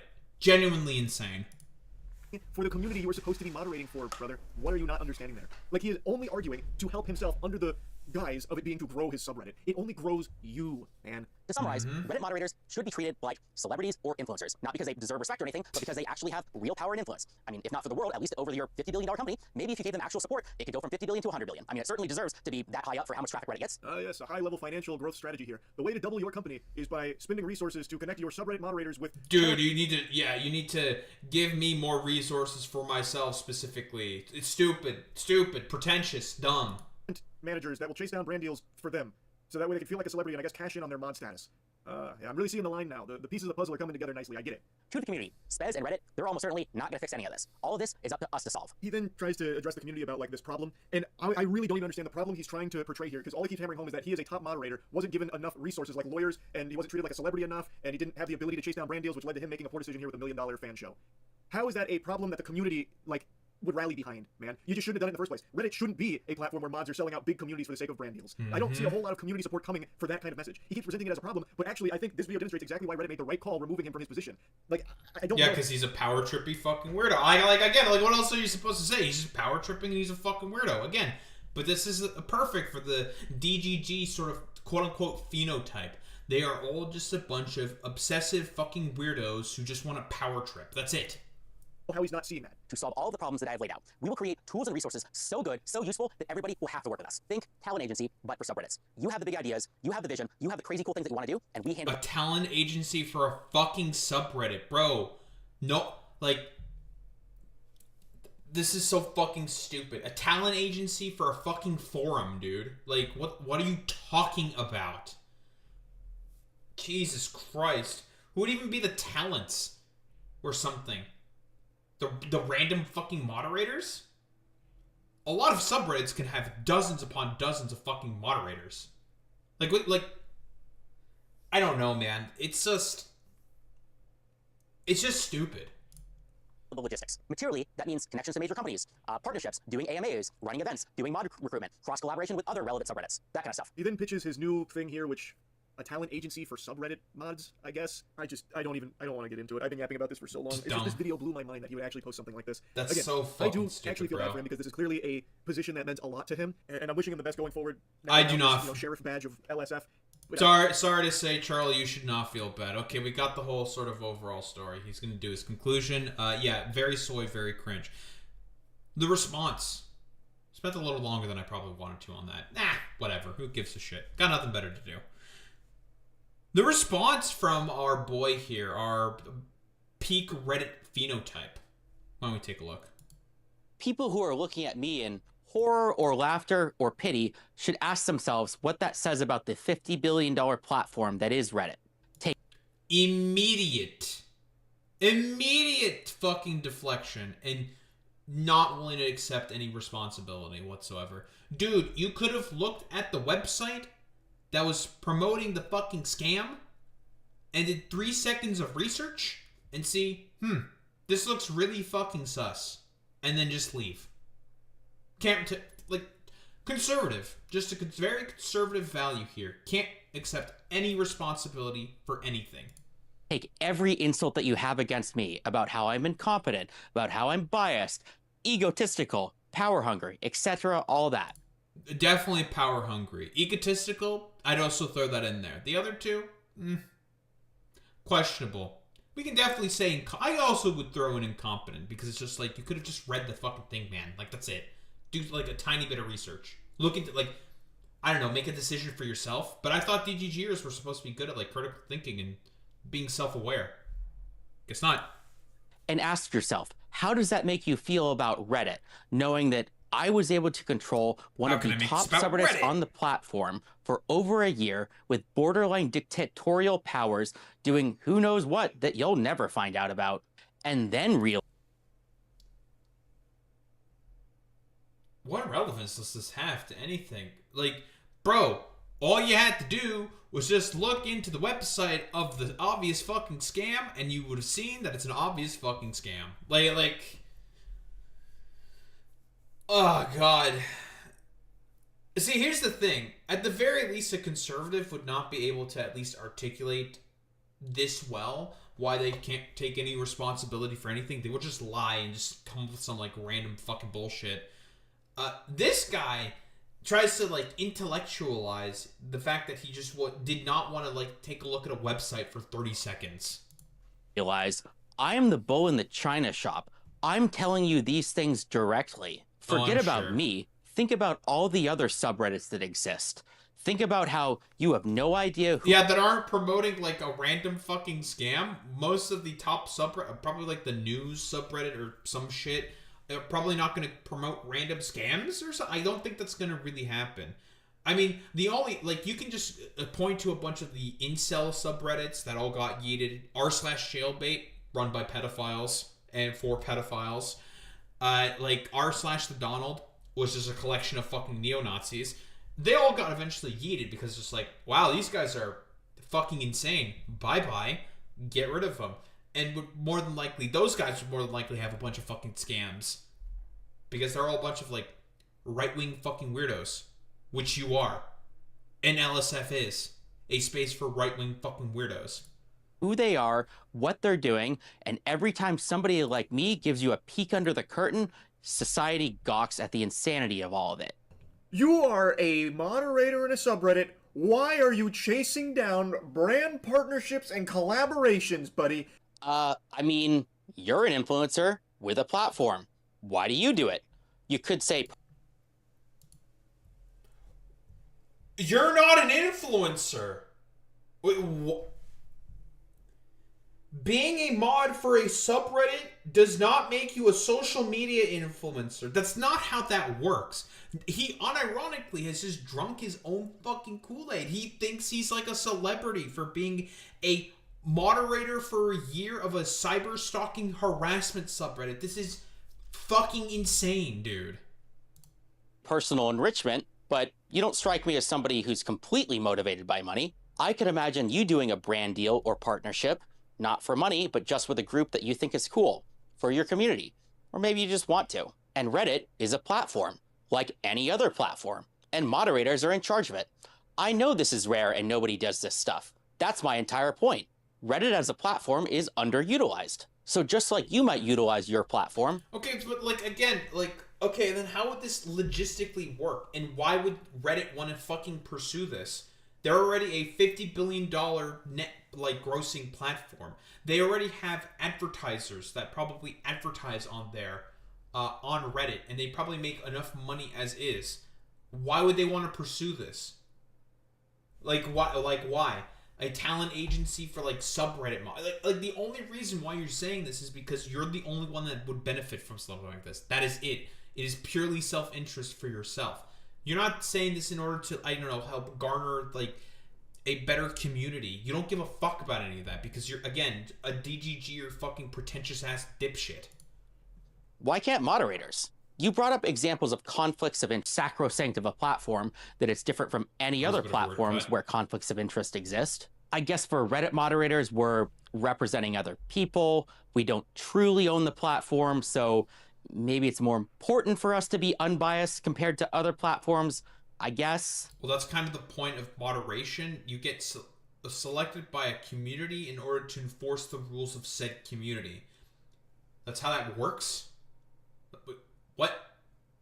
Okay, whatever, dude. But man, if we're worried about bias, I can promise you that there are way bigger fish to fry in terms of how biased moderators are allowed to be, that I'm not sure that brand deals for community events is really the biggest danger out there. But sure, it's something to look. No one's gonna give a fucking brand deal to a forum, man. You're running a forum. There would have been like tons of brand deals for a bunch of other subreddits then at this point by this fucking law. It's stupid, man. It's just dumb. No one's gonna want to fucking do that for like, what is the potential ROI on this? Like, people's looking at a bunch of ads for the product or something, and that's how the company gains some kind of benefit? But no one's gonna want to watch a bunch of unskippable ads in order to be able to participate in a fucking forum, dude. It's just, it's nonsense. It's just stupid. Look out for. There are no qualifications to be a Reddit mod. You're right. There aren't any qualifications. True. But maybe there should be. Maybe because there are no such. Okay, then bye-bye, like, you're gone. Yeah, honestly, only thing that I've agreed with them here so far. Yeah, there should be qualifications for Reddit moderators, so your dumbass doesn't become one ever again. Qualifications. This is why we're seeing all the problems that we see. It seems like you're trying to have this every way past Sunday. And you're contributing to the fucking issue that you are pretending to sort of care about. What else is there really to say to this besides, whoa, still being a power tripping fucking weirdo. Oh, crazy. A perfect peak Reddit fucking phenotype. Reddit moderator phenotype. And I guess I have a better understanding on this $1 million fan scam that was trying to be orchestrated by a bunch of differing talent agencies on Twitch. Very, very cool. Fantastic. And it was the most obvious fucking scam to begin with. Like, again, if the biggest prize pool for an esports event, the biggest esports event on the planet, that being the Internacional of Dota, got $40 million in 2021 as a sort of extenuating circumstance of everyone being inside because of fucking COVID, which is why they had this huge ass prize pool for the first time, when generally speaking they probably get about $3 to $5 million. This fucking stupid bullshit of random like streamers organizing an event that has a $20 million prize pool, bull fucking shit. I don't believe that for even 3 fucking seconds. That's not how this works. It's nonsense. And you just decided to not take any responsibility for the fact that you just didn't do reading for about 30 seconds of the website itself, which, as per what Moist Critical is saying, looked like shit, AI-generated fucking slop, and definitely looked like a fucking scam. And you just want to accept no responsibility for any of your actions. Don't think there's really much else to say besides peak Reddit phenotype, please shave your fucking head. Like, get rid of your hair. That shit's not fucking coming back, bro.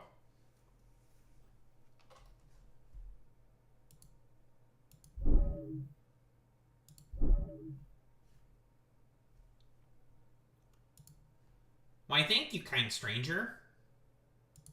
Thank you for the Reddit gold. I'm very appreciative of you giving me all this Reddit gold, kind stranger. Boy Meets Mini, are you appreciative of all this Reddit gold that I'm giving? For the millions of impressions I definitely get. Oh, man, dude. It's so stupid, man. It's just so dumb.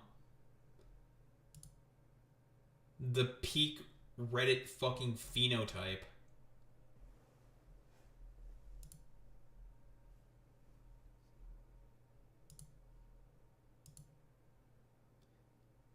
Why, thank you.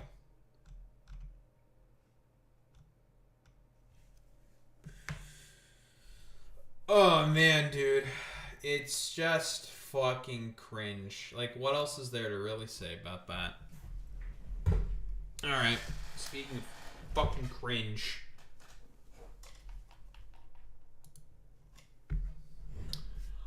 I was not anticipating that we'd have to cover another letter here by Tim Walz.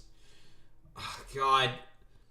Man, he really got fucking cucked by the DNC and the fucking deep state, and really got spooked by the fact that the assassination, or the murder rather, of Melissa Hortman was done by Vance Bolter. Because, dog, why are you writing another letter to try to appeal to the sympathies of a guy who has no sympathies whatsoever? It's just...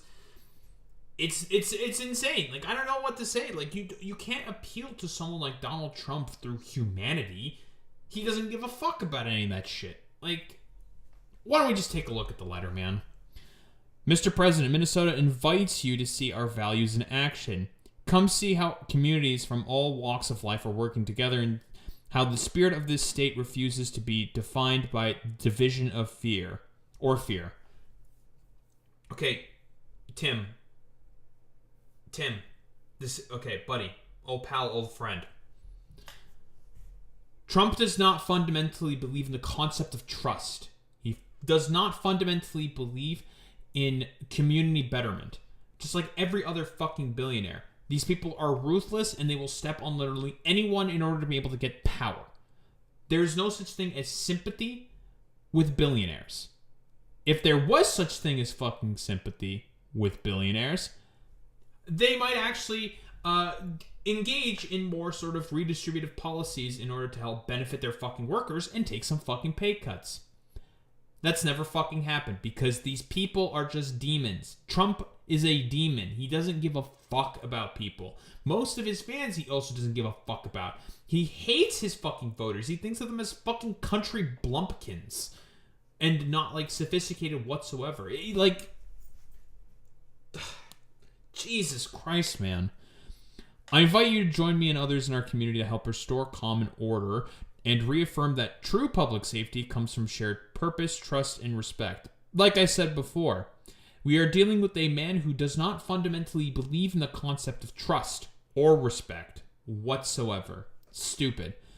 But let me be absolutely clear. The state of Minnesota will not be drawn into political theater. This Justice Department investigation, sparked by calls for accountability in the face of violence, chaos, and the killing of Renee Good, does not seek justice. Why don't we get into that sort of bit right now? Yeah, the DOJ is subpoenaing Tim Walz and Jacob Fry because they don't want to go along with the military crackdown. That's literally it. Why don't we take a look at this? We are also following some breaking news. This is from the Associated Press, stating that the Justice Department has subpoenaed Minnesota Governor Tim Walz and 5 other Minnesota officials in immigration enforcement obstruction investigation. So the argument is essentially, what is being said here is that all these ICE officers who are doing their immigration sort of enforcement and trying to protect Jonathan Ross, a veteran of ICE and DHS, again, should tell you pretty much everything you need to know about this organization, or not organization, but institution. It is fundamentally rotten to the core and needs to be cut off and destroyed and burnt away. The sort of idea that Renee Nicole Good was being obstructive when she wasn't at all. We all saw the fucking video. the administration is just lying. They are liars. They're full of it. Everyone saw the fucking video from all the different angles and knows that these people are just liars. They don't fucking believe in any of this. And guess what? I wonder why everyone fucking hates ICE in the country of the United States of America right now. Because they see that there's currently an administration in power which still refuses to release the fucking Epstein files. We'll get into that because they're trying to cover that shit up again, illegally.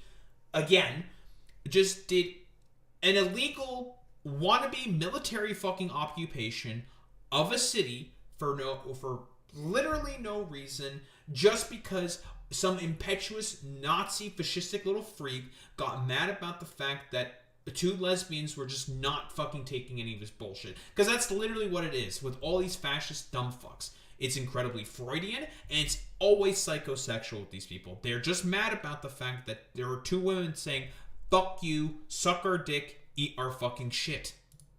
To share this live look with you of Minneapolis and share a little bit more on this breaking news as we continue to follow it. I thought Minneapolis was burning six down. Grand jury subpoenas to Minnesota officials as part of an investigation into whether... Yeah, the fact that it's grand jury subpoenas is genuinely fucking insane. It's based off of literally nothing.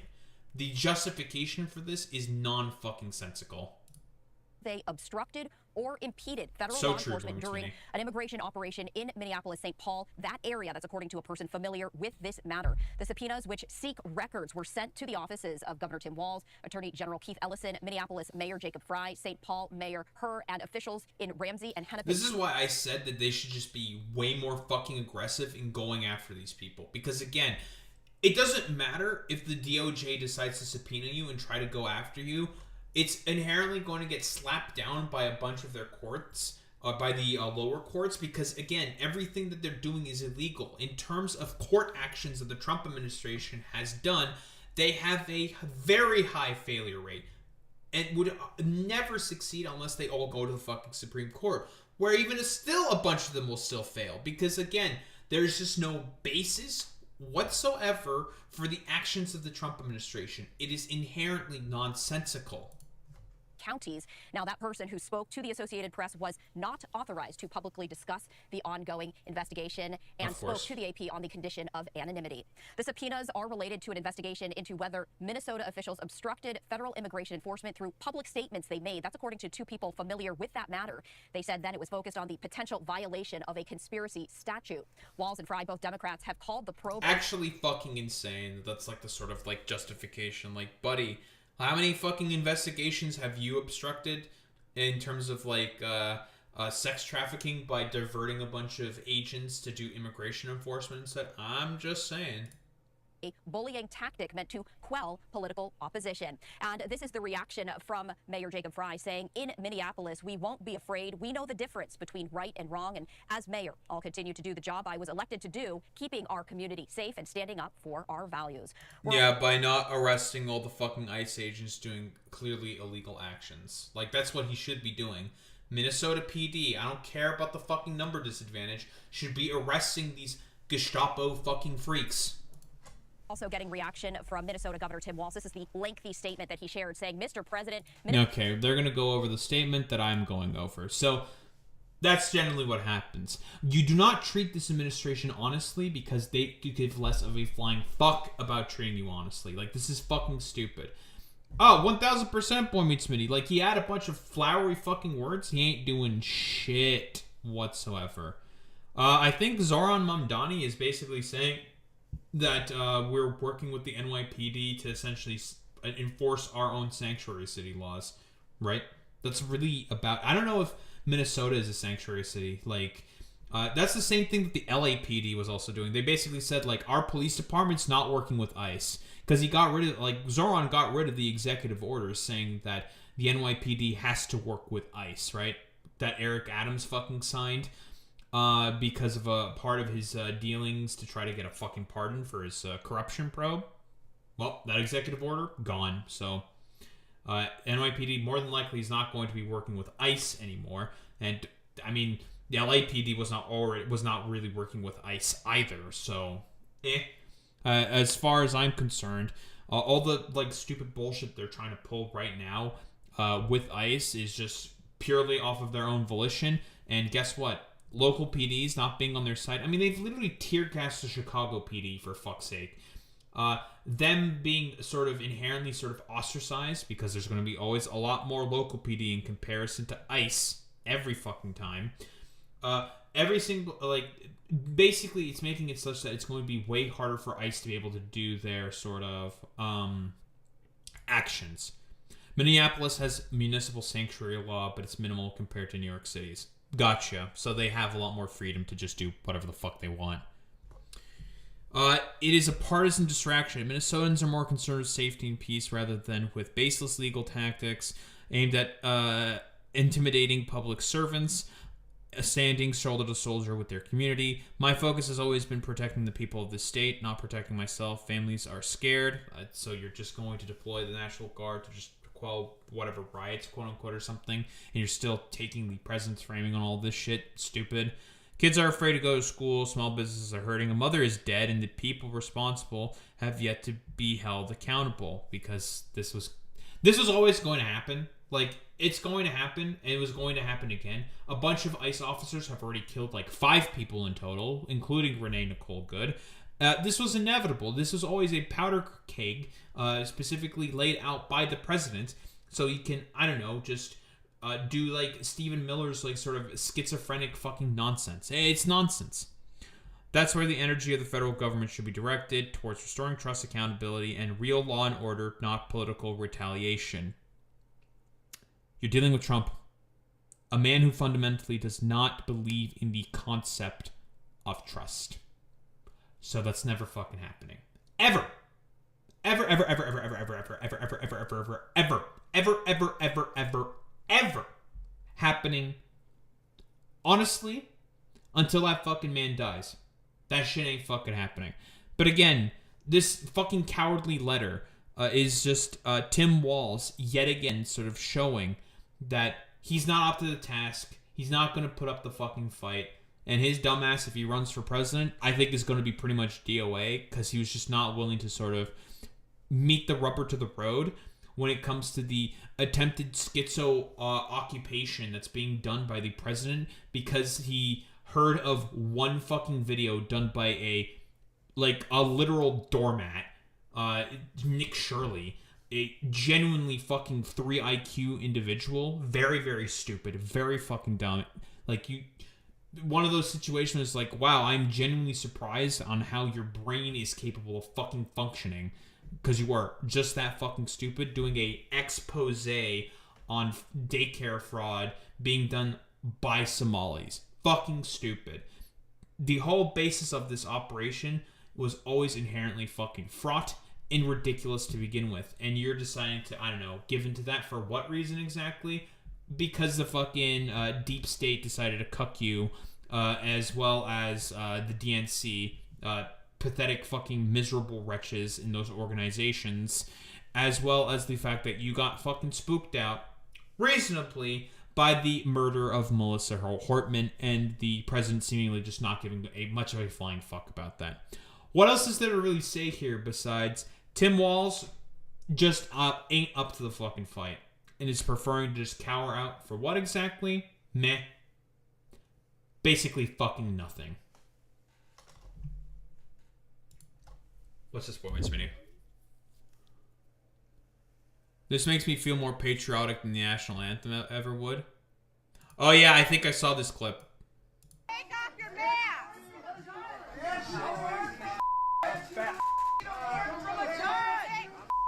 Yep. Yep, just yell at them. Call them cowards. Yeah, leave. You don't have a warrant. You can't do enforcement actions. Private property. Suck a dick. Yeah, fuck you. Leave. Just call them slurs.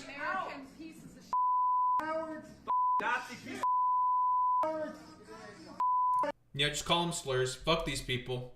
They don't deserve any fucking mercy. Fuck them. Anywho. I also learned that Macron has a problem with his eyes. He has a light sensitivity issue in his eyes, so that's why he's wearing sunglasses. Because I initially was just like, why is he wearing sunglasses inside? What's going on here? Is there something wrong with his eyes? He's got light sensitivity issues. It's like, oh, okay, I guess that makes sense. Yeah, I got fucked by a brave Mujahideen soldier, okay? Fuck you, Dan Crenshaw or something. I don't know. Whatever. Nice meme. Something America deserved 9/11. Whatever. It's fucking bullshit from Hassan.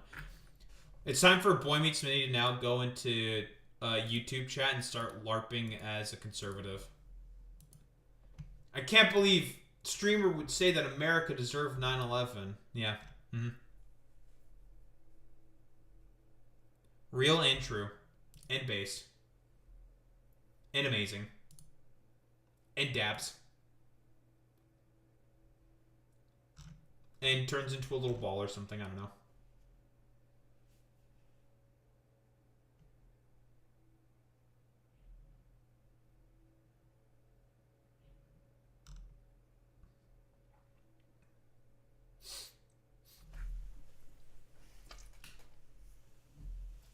God damn it.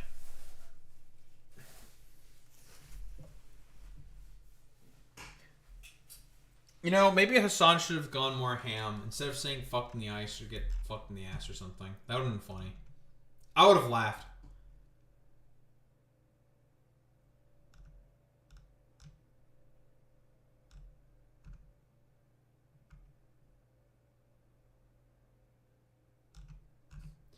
Trump reveals firm instructions he left on how to respond if Iran attempts to assassinate him. Wipe them off of the face of this earth. I don't think Iran's going to try to assassinate you. I'm not going to lie, dude. I don't think that's happening.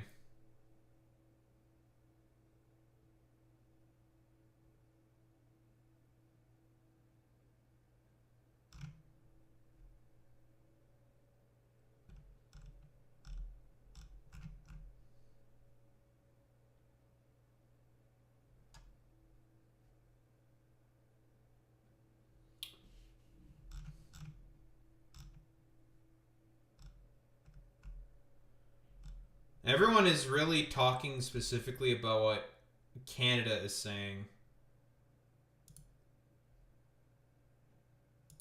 with the thing at Davos. Good for us, Canada. Good for Canada. Good job, Canada. Pats on the fucking back. We love Canada, don't we? We love Canada. Just chanting it up. Carney better keep those elbows up. I think, okay, I'll be slightly good faith with Mark Carney. More than likely, he probably wanted to first make sure that his political position was secure before trying to pursue something like this specifically. The Conservatives right now in Canada are extremely weak. Very, very weak. MPs have been consistent. Like, so far, 3 MPs have crossed the aisle into the Liberal Party because he's been governing more like a conservative. His budget proposal was very, very conservative. So a bunch of MPs have said within the Conservative Party that they do not like the sort of leadership that Pierre Poilievre. Yes, they're like... I should have talked about this like forever ago, but the Conservatives are in a terrible position. So much so that now I believe the Liberals are now 1 seat away from having an outright majority. So guess what? They will no longer have to talk with Elizabeth May, who is the leader of the Green Party, in order to pass legislation. They can just basically do whatever the fuck they want, so long as everyone goes along with the agenda. So they can just do whatever they want. And there's been rumors that another party swap may have happened. The new NDP leader, I believe, has been put in. It's Avi Lewis. I'll probably have to take a look into that at some point.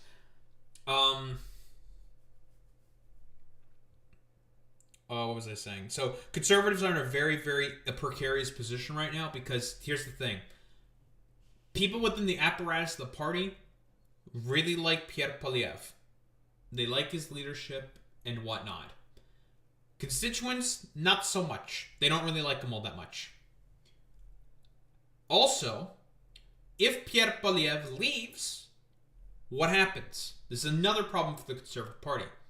The reason why Pierre Poilievre was even picked to begin with was because conservatives were bleeding a lot of voters over to who? The People's Party. Yeah.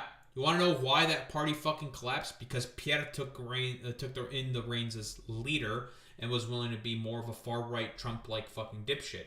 And a bunch of people who were voting for the People's Party's candidates, who were only taking away from the Conservative Party, making it harder for them to win ridings and elections. Why do you think that liberals were able to maintain so many seats for so long? Because of that inherent instability. All those former conservative voters, yeah, basically, like they're far right stupid dipshits. Maxime Bernier is a dumbass who lost his own seat. He's no longer in parliament. It's very funny. All those like dumbasses went back to the conservatives after Pierre Poilievre took the reins as leader, because the conservatives then recognized, like, yeah, we just have to go more right. That's like literally the only option we have right now. And they did. And that's what happened. They became more far right, very Trumpian, MAGA-esque, blah, blah, blah, blah, blah. And Pierre Poilievre is like so unpopular as a leader in general, he lost his own fucking seat and was forced to be put into a very, very fucking conservative one. It's so fucking funny, dude. That election we had in like 2020, like early 2025 was fucking crazy. Like, I think it was like 3 leaders of different parties like just lost their seats. Or honestly, like PPC leader already lost it. 2 leaders lost their fucking seats, right? And it's not because of anything effective in terms of campaign the liberals did. That's not the reasoning as to why. The reasoning why it fucking happened is because of the fact that they just fucking sucked, man. Like Jugmeat, I like Jugmeat. I think he's like good on a lot of issues. Doesn't have the energy. He just wasn't fucking willing to be aggressive enough. And people were just like, okay, nah, fuck that, whatever. And they also fell for a lot of the liberal sort of fear-mongering as well. And Pierre Poilievre is just like an ostensible, miserable little fucking weirdo who nobody fucking liked. So people were just like, nah, we're just gonna get rid of him. Well, Jugmeat's no longer a leader. It's Avi Lewis now. We'll probably take a look into Avi Lewis. I think David Dole did an interview with him specifically, so probably going to take a look at that at some point in time, because I would like to learn about the new NDP leader. Now that seemingly the elections are over now, or I'm not sure if the elections are still happening. I'll have to like double check to see. I don't know if they've happened or not, but we'll see. Once they do happen, I'm definitely going to cover that and talk about it. Be like, yeah, what's happening? Blah, blah, blah, blah, blah. NDP, I care about this. Yada, yada, yada. Canada. We love Canada. I mean, Canada's making big dick moves right now on the world stage, so... turns out... guys, it turns out Canada... Well, we're kind of actually relevant in the world stage there, eh? It turns out we're pretty prominent and important there, huh? We're just not... We're by saying fuck you to the Americans because they decided to fuck us over for literally no reason. Like, what do we do to them? Like, literally nothing, bud. Because their fucking president's just a dumbass. Yeah, we freed a country. We literally freed the Netherlands. We did that. That was us. One of the beaches on D-Day, yeah, that was also us. We did that. That was Canada. And we were still like part of the Commonwealth, and we didn't really have like a crazy fucking army or anything. We were just us. That was us. We did that. Us. We did that. Good job, Canada. 3 claps.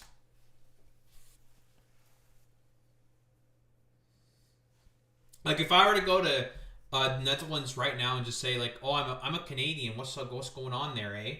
They'd be like, holy shit. A Canadian. We fucking love these guys. Holy shit. And I'd be friends immediately with so many I was gonna say Danish, Jesus Christ, with so many Dutch people instantaneously. Because we're like this. I mean, we freed them from the Nazis, so that was us. We did that. Anyway, silly memes aside. Silly bullshit aside. Let's get started with this. The World Economic Forum. The site of all the schizo conspiracy theories. You know, the Klaus Schwab, like, you will live in the bud und eat the bugs. You know, all the dumbass shit that far-righters love to complain about all the time. Despite the fact that we are currently living in a society where more and more subscription models are happening right now, and it's being done by all their precious oligarch buddies that they simp for all the time, and their dementia-addled president that's currently in place right now. Yeah, very, very funny. In reality, conservatives have always wanted to live in the pod and eat the bugs this whole time. It wasn't like a liberal fucking thing, but whatever. Nonsense aside. We're just going to go over this quick little blurb here by Emmanuel Macron, because right now, all eyes are on this man right here. The man who is currently maintaining the mandate of heaven from China. Why don't we take a look at this? China is welcome, but what we need is more Chinese foreign direct investment in Europe, in some key sectors, to contribute to our growth, to transfer some technologies, and not just to export towards Europe some devices or products which sometimes don't have the same standards or are much more subsidized as the one being produced in Europe. So that is a fairly obvious shot across the bow that this conservative dumbass over here does not understand. He's essentially saying, like, America, the fact that you keep threatening us and your fucking products are complete dog shit, we have to subsidize for them to be able to compete within European markets, is a fucking skill issue. Give us that fucking good Chinese shit. We want those we want BYDs, we want Xiaomis. Boy Meets Mini, what's a bunch of other, like, EVs that China fucking makes? I only know those two. There's probably a couple other ones. They want those Chinese EVs in the European market because they, broadly speaking, understand that the technology there is way better in comparison to that of fucking Tesla's, because Tesla has been making nothing but a bunch of fucking dog shit, and they've been performing terribly in the European market because, again, they adhere mostly to a bunch of standards of like American standards, which are basically non-existent. Yeah, they want the Neos, they want the Zeekers, they want that sounds like a fucking slur, Jesus Christ. And they also want Yang Wangs. Yang Wang. Very, very funny. I said that like a fucking complete North American dumbass, okay? I'll admit that. That was on purpose, alright? It's probably more like Yang Wang, okay? Okay, I'm not stupid, alright? Fuck you. It was a good bit, alright? Good bit.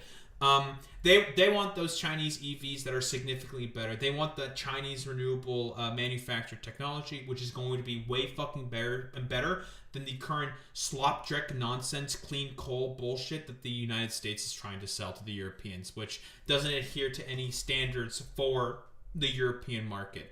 I don't know how many times this has to be said to American fucking dumbasses, chauvinist types, or whatever. Stop making such absolute crap, and then people might actually want to buy it. Some food for fucking thought. If we want to make like an export economy, Trump. But the man of the hour, Mark Carney, my prime minister, he still is maintaining the mandate of heaven. You know, I've been seeing like so many memes of like Mark Carney in like the same suit that fucking Mao has. Yeah, Maoist Mark Carney, who's trying to maintain the mandate of heaven that he has had during the election, trying to return to form by reopening up negotiations with China after Justin Trudeau basically said, like, you know, Trump is only going to be in there for 4 years. We're just going to sort of like maintain and just like hope for the best and just that everything's not going to collapse as poorly as it is. The mandate of heaven by Mark Carney is coming back with a vengeance. Why don't we take a look at this? I know this isn't the full thing. I just want to hear the actual like speech. He did like a little, I guess, sit down sort of segment here. Whatever. I just want to hear the speech. Is submitted to no limits, no constraints. On the other hand, I would like to tell you that the other countries, especially intermediate powers like Canada, are not powerless. They have the capacity to build a new order that encompasses our values, such as respect for human rights, sustainable development, solidarity, sovereignty. Is he speak? I guess he's speaking in French. And territorial integrity of the various states. The power of the less power starts with honesty. It seems that every day the power of the less power starts with honesty, was it? So essentially, this is going to be the main theme here from Mark Carney.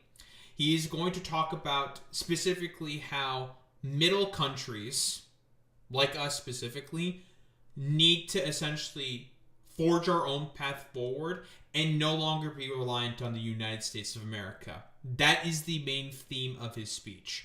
Inherently, that the New World Order is going to be one where the United States is left behind the dust, which I am fully for. Abso-fucking-lutely. The United States has now proven and has not, this isn't just Trump, by the way, but it has proven itself to no longer be a reliable partner in terms of benefiting everyone else around the world. The liberal international order is fucking dying, and currently the new multipolar, significantly more authoritarian world order is starting to rise. It's only being significantly accelerated by the fact that Trump is such a belligerent fucking moron who's basically more concerned about securing a legacy for himself because he knows that he's old, dementia-addled, and about to fucking die. Reminded that we live in an era of great power rivalry, that the rules-based order is fading, that the strong can do what they can and the weak must suffer what they must. And this aphorism of Thucydides is presented as inevitable, as the natural logic of international relations reasserting itself. And faced with this logic, there is a strong tendency for countries... Like I said before, I've talked about this, but it would not be good to have a multipolar world. In the current sort of paradigm, hyper-commodified capitalistic system that we find ourselves in, multipolarity is not a good thing. The Cold War, that era, that time, multipolar fucking world. And it was obviously about as bad as you would expect. Constant sort of fighting between proxies, between the main great powers, constant coups within Latin America, very unstable time. It was not really a good period to be sort of living in. And it was because of that, all that fucking exploitation, it helped to lead to America being the main hegemonic power within the world. Like, I mean, literally there was multiple wars for fucking bananas, of all fucking things, that America conducted in a bunch of Southern American and Central American fucking countries. Insane, dude. To go along, to get along. To accommodate. To avoid trouble. To hope that compliance will buy safety. Well, it won't. So what are our options? In 1978, the Czech dissident Václav Havel, later president, wrote an essay called The Power of the Powerless. And in it, he asked a simple question: how did the communist system sustain itself? And his answer began with a greengrocer. Every morning, the shopkeeper places a sign in his window: Workers of the world unite. He doesn't believe it. No one does. But he places the sign anyway to avoid trouble, to signal compliance, to get along. And because every shopkeeper on every street does the same, the system persists. Not through violence alone. Like I said before, there's a reason why I, broadly speaking, would regard the USSR as not fucking communist and fascist inherently. These sort of necessary vestiges of control that was needed to be maintained and sort of like funneling of power into the state for the express purpose of benefiting very few people instead of corporations. It would be I don't disagree with Mark Carney is saying here. I'm mostly trying to add to it, right? Like, because it's obvious it's not fucking communism. It's stupid. It's not as how Marx wrote it. But again, like, optically speaking, it's going to make him look really good. Blah, blah, blah, blah, blah. Whatever. He's going to shit on communism. He's a banker, yada, yada, yada. Like, no shit, obviously. The sort of, like, vestiges and the sort of power that existed within the USSR was concentrated in the hands of a very few subset of state-approved individuals. Fundamentally speaking, the relationships that I'm highlighting here are no different than that of the private ownership of the means of production being owned by a different subset of people rather than the bourgeoisie. Now, this time, they're state-approved bourgeoisie. The relationship is still fundamentally the same, and nothing has fundamentally changed. That is why I do believe the USSR was, in reality, a fascist empire. But through the participation of ordinary people in rituals they privately know to be false. Havel called this living within a lie. The system's power comes not from its truth, but from everyone's willingness to perform as if it were true. And its fragility comes from the same source. Yeah, 1,000% when even one person stops performing, when the greengrocer removes his sign, the illusion begins to crack. Friends, it is time for companies and countries to take their signs down. For decades. definitely agree with this. For decades, countries like Canada prospered under what we call the rules-based international order. We joined its institutions, we praised its principles, we benefited from its predictability. And because of that, we could pursue values-based foreign policies under its protection. We knew the story of the international rules-based order was partially false. Francis Fukuyamaists currently all coping and fucking seething in a corner. It's like, I was told that history was ended and that the rules-based international order that we built like 70 years ago was definitely going to be maintained for all this time. What happened? What happened?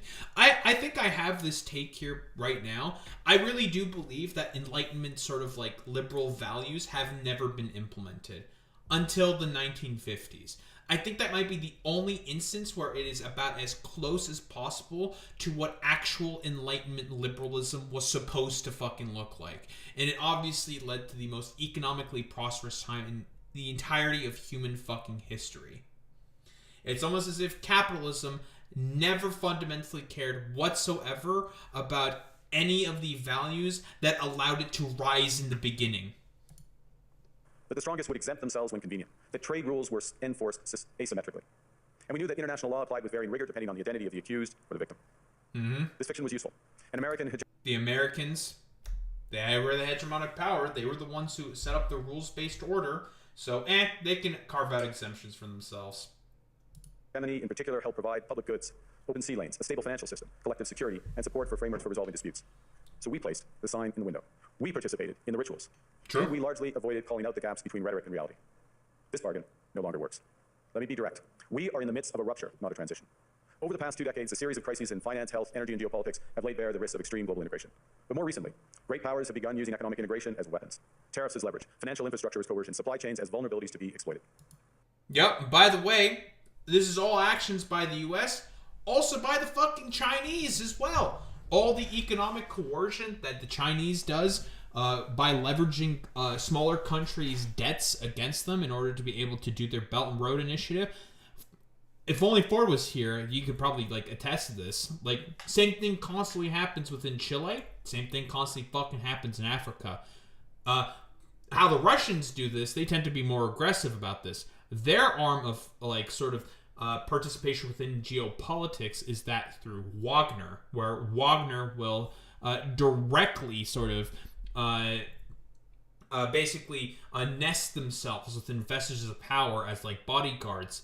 Meanwhile, the Wagnerites will exploit resources directly at the behest of the corrupt fucking warlord that is currently hiring them as fucking bodyguards in order to send back to the fucking mainland. Oh yeah, I can only imagine what China's doing to Myanmar and fucking Pakistan with mining. I can only imagine. Like, this doesn't only apply to the United States. Like, Mark Carney is purely talking about the United States, which I wholeheartedly agree with, 1000%. Let's not also forget about the two other sort of main geopolitical factors or variables within it. Although, like, with the Russians in particular, a lot of them is a lot of that relevance that they have in the world stage is significantly waning.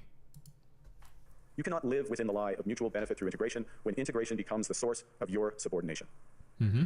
The multilateral institutions on which the middle powers have relied, the WTO, the UN, the COP, the very architecture of collective problem solving are under threat. All of which the US is looking to pull out of because of whatever mentally ill schizophrenia far-right people, generally speaking, believe in. Many countries are drawing the same conclusions, that they must develop greater strategic autonomy in energy, food, critical minerals, in finance, and supply chains. Mm-hmm. And this impulse is understandable. A country that can't feed itself, fuel itself, or defend itself has few options. When the rules no longer protect you, you must protect yourself. But let's be clear-eyed about where this leads. A world of fortresses will be poorer, more fragile, and less sustainable. And there's another truth. If great powers abandon even the pretense of rules and values for the unhindered pursuit of their power and interests, the gains from transactionalism will become harder to replicate. Hegemons. What Carney is essentially talking about here is the big poker table where everyone is fucking cheating, handing each other chips and cards and information to one another. This is what he's talking about. And essentially a system which is more than likely going to collapse because of the U.S.'s sort of inherent belligerence. You know, for all the Marxist-Leninists who love to pretend to talk about through their, wannabe socialist revolution to go ahead and cause the collapse of the vaunted winter palace that is America. Trump seems to be doing that a really good job of that himself. also, to just, like, another fucking point for us to, like, how we got here. It turns out, listen, quick fucking point here, that a lot of these sort of, like, laissez-faire sort of attitudes that Americans have had because they maintain their sort of hegemonic status, especially in terms of speech, allowing these, like, stupid conspiracies to fester for no fucking reason and not cracking down on that, certainly helped to lead to this current paradigm we find ourselves under. Oh, 1000% Boy Meets Mini. Like, Americans never think about the consequences of their fucking actions. Like, they just fucking ignore it. Both Democrats and Republicans. But more so, like, Republicans are significantly worse about it. Cannot continually monetize their relationships. Allies will diversify to hedge against uncertainty. They'll buy insurance, increase options, in order to rebuild sovereignty. Sovereignty that was once grounded in rules but will increasingly be anchored in the ability to withstand pressure. This room knows this is classic risk management. Risk management comes at a price. But that cost of strategic autonomy, of sovereignty, can also be shared. Collective investments in resilience are cheaper than everyone building their own fortresses. Shared standards reduce fragmentations. Complementarity. And here's the thing. Carney is still saying there shouldn't be isolationism is not the solution. Inherent cooperate, which is the same thing I consistently say. The only way that this is broadly speaking going to be handled is by leaving the U.S. in the dust, let it sort out its own fucking shit by taxing the fuck out of the rich, because it's descended to the position where it's just like it's just not sustainable. You can't do it. The country's basically ready to collapse. American century of shame is about to be upon them, like, unironically. And oh yeah, Carney's, like, run a bunch of, like, really, really big, like, financial positions in really big fucking banks. Like, the reason why we didn't do as bad in the 2008 recession, Canada that is, because of him. That was him. That was Carney who did that. Like, we didn't have to do any fucking quantitative easing like you dumbasses did over in the United States, which is now going to cause a potential collapse of the global financial system, but that's a whole other fucking topic. Yeah, it turns out you guys are really, really fucked. But I digress. The sort of, like... What was I saying exactly again? Right. The sort of idea that the only way forward at this point is to just leave the United States in the dust, let them sort out their own shit, tax the fuck out of the rich, and build some form of trust that has been lost by this belligerent, complete, utter moron known as Trump, who has basically decided to upend the international rules-based order for not getting a Okay. Unironically, I think this is all just because he didn't get a fucking Nobel Peace Prize. He's just deciding to completely overturn the global order for what exactly? Because he didn't get a fucking Peace Prize. It's genuinely fucking insane. And he decided to, like, complain about it to the fucking moderators, the Prime Minister, when it's not the Prime Minister that gives out the Peace Prize, it's a committee instead, but whatever. It's stupid. It's really dumb. It's one of those things where it's just like, you think about this for, like, literally 3 seconds, and it just becomes like, wow, the United States is incredibly fucking petty. And it's good that more and more people and countries are coming to this recognition, like, wow, this country has always been built upon some of the most fucking pettiest bullshit on the fucking planet. Jesus Christ, we need to start to look out for ourselves more and more. Positive sum. And the question for middle powers like Canada is not whether to adapt to the new reality. We must. The question is whether we adapt by simply building higher walls or whether we can do something more ambitious. Now, Canada was amongst the first to hear the wake-up call, leading us to fundamentally shift our strategic posture. Canadians know that our old comfortable assumptions that our geography and alliance memberships automatically conferred prosperity and security, that assumption is no longer valid. And our new approach... The 51st state talk, again, he's doing the exact same fucking talk. Like, we saw an image of Trump with the, like, that he truthed out of the American flag over Canada. It's obvious and clear. It's just wannabe Pax Americana bullshit because, like, Stephen Miller decided to say some random fucking schizo shit in his ear. Rests on what Alexander Stubb, President of Finland, has termed value-based realism. Or to put another way, we aim to be both principled and pragmatic. Principled in our commitment to fundamental values, sovereignty, territorial integrity, the prohibition of the use of force except when consistent with the UN Charter, and respect for human rights. And pragmatic in recognizing that progress is often incremental, that interests diverge, that not every... Might want to be more aggressive against the Israelis if we care about that. ...partner will share all of our values. So we're engaging broadly, strategically with open eyes. We actively take on the world as it is, not wait around for a world we wish to be.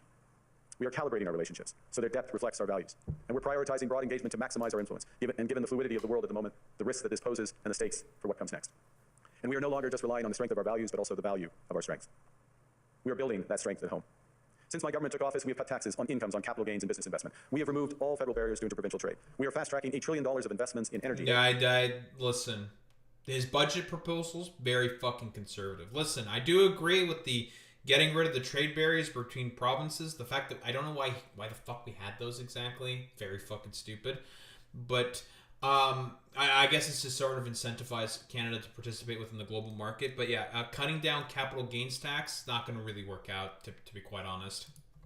AI, critical minerals, new trade corridors, and beyond. We're doubling our defense spending by the end of this decade, and we're doing so in ways that build our domestic industries. And we are rapidly diversifying abroad. We've agreed a comprehensive strategic partnership with the EU, including joining SAFE, the European Defence Procurement Arrangements. We have signed 12 other trade and security deals on 4 continents in 6 months. The past few days, we've concluded new strategic partnerships with China and Qatar. We're negotiating free trade pacts with India, ASEAN, Thailand, Philippines, and Mercosur.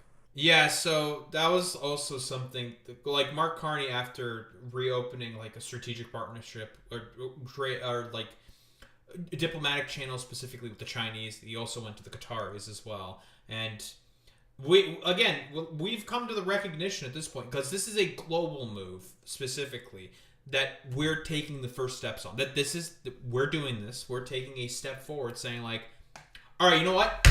We're cutting off the United States of America.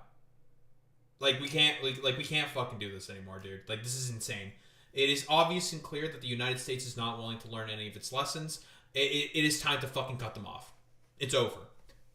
And I'm surprised that we're the ones taking the first step. We never do that. That never happens. We just like go along to get along. But now we're just like slamming our dicks on the fucking table. You know what?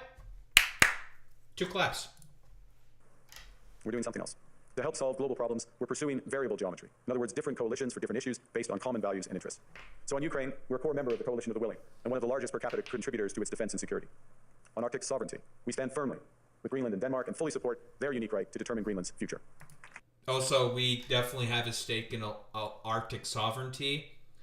We have a lot of territory in the Arctic. A bunch of I think it's mostly Nunavut that has a bunch of different islands that are also in the Arctic. So we kind of care about that. Our commitment to NATO's Article 5 is unwavering. So we're working with our NATO allies, including the Nordic-Baltic Gate, to further secure the alliance's northern and western flanks, including through Canada's unprecedented investments in over-the-horizon radar, in submarines, in aircraft, and boots on the ground, boots on the ice.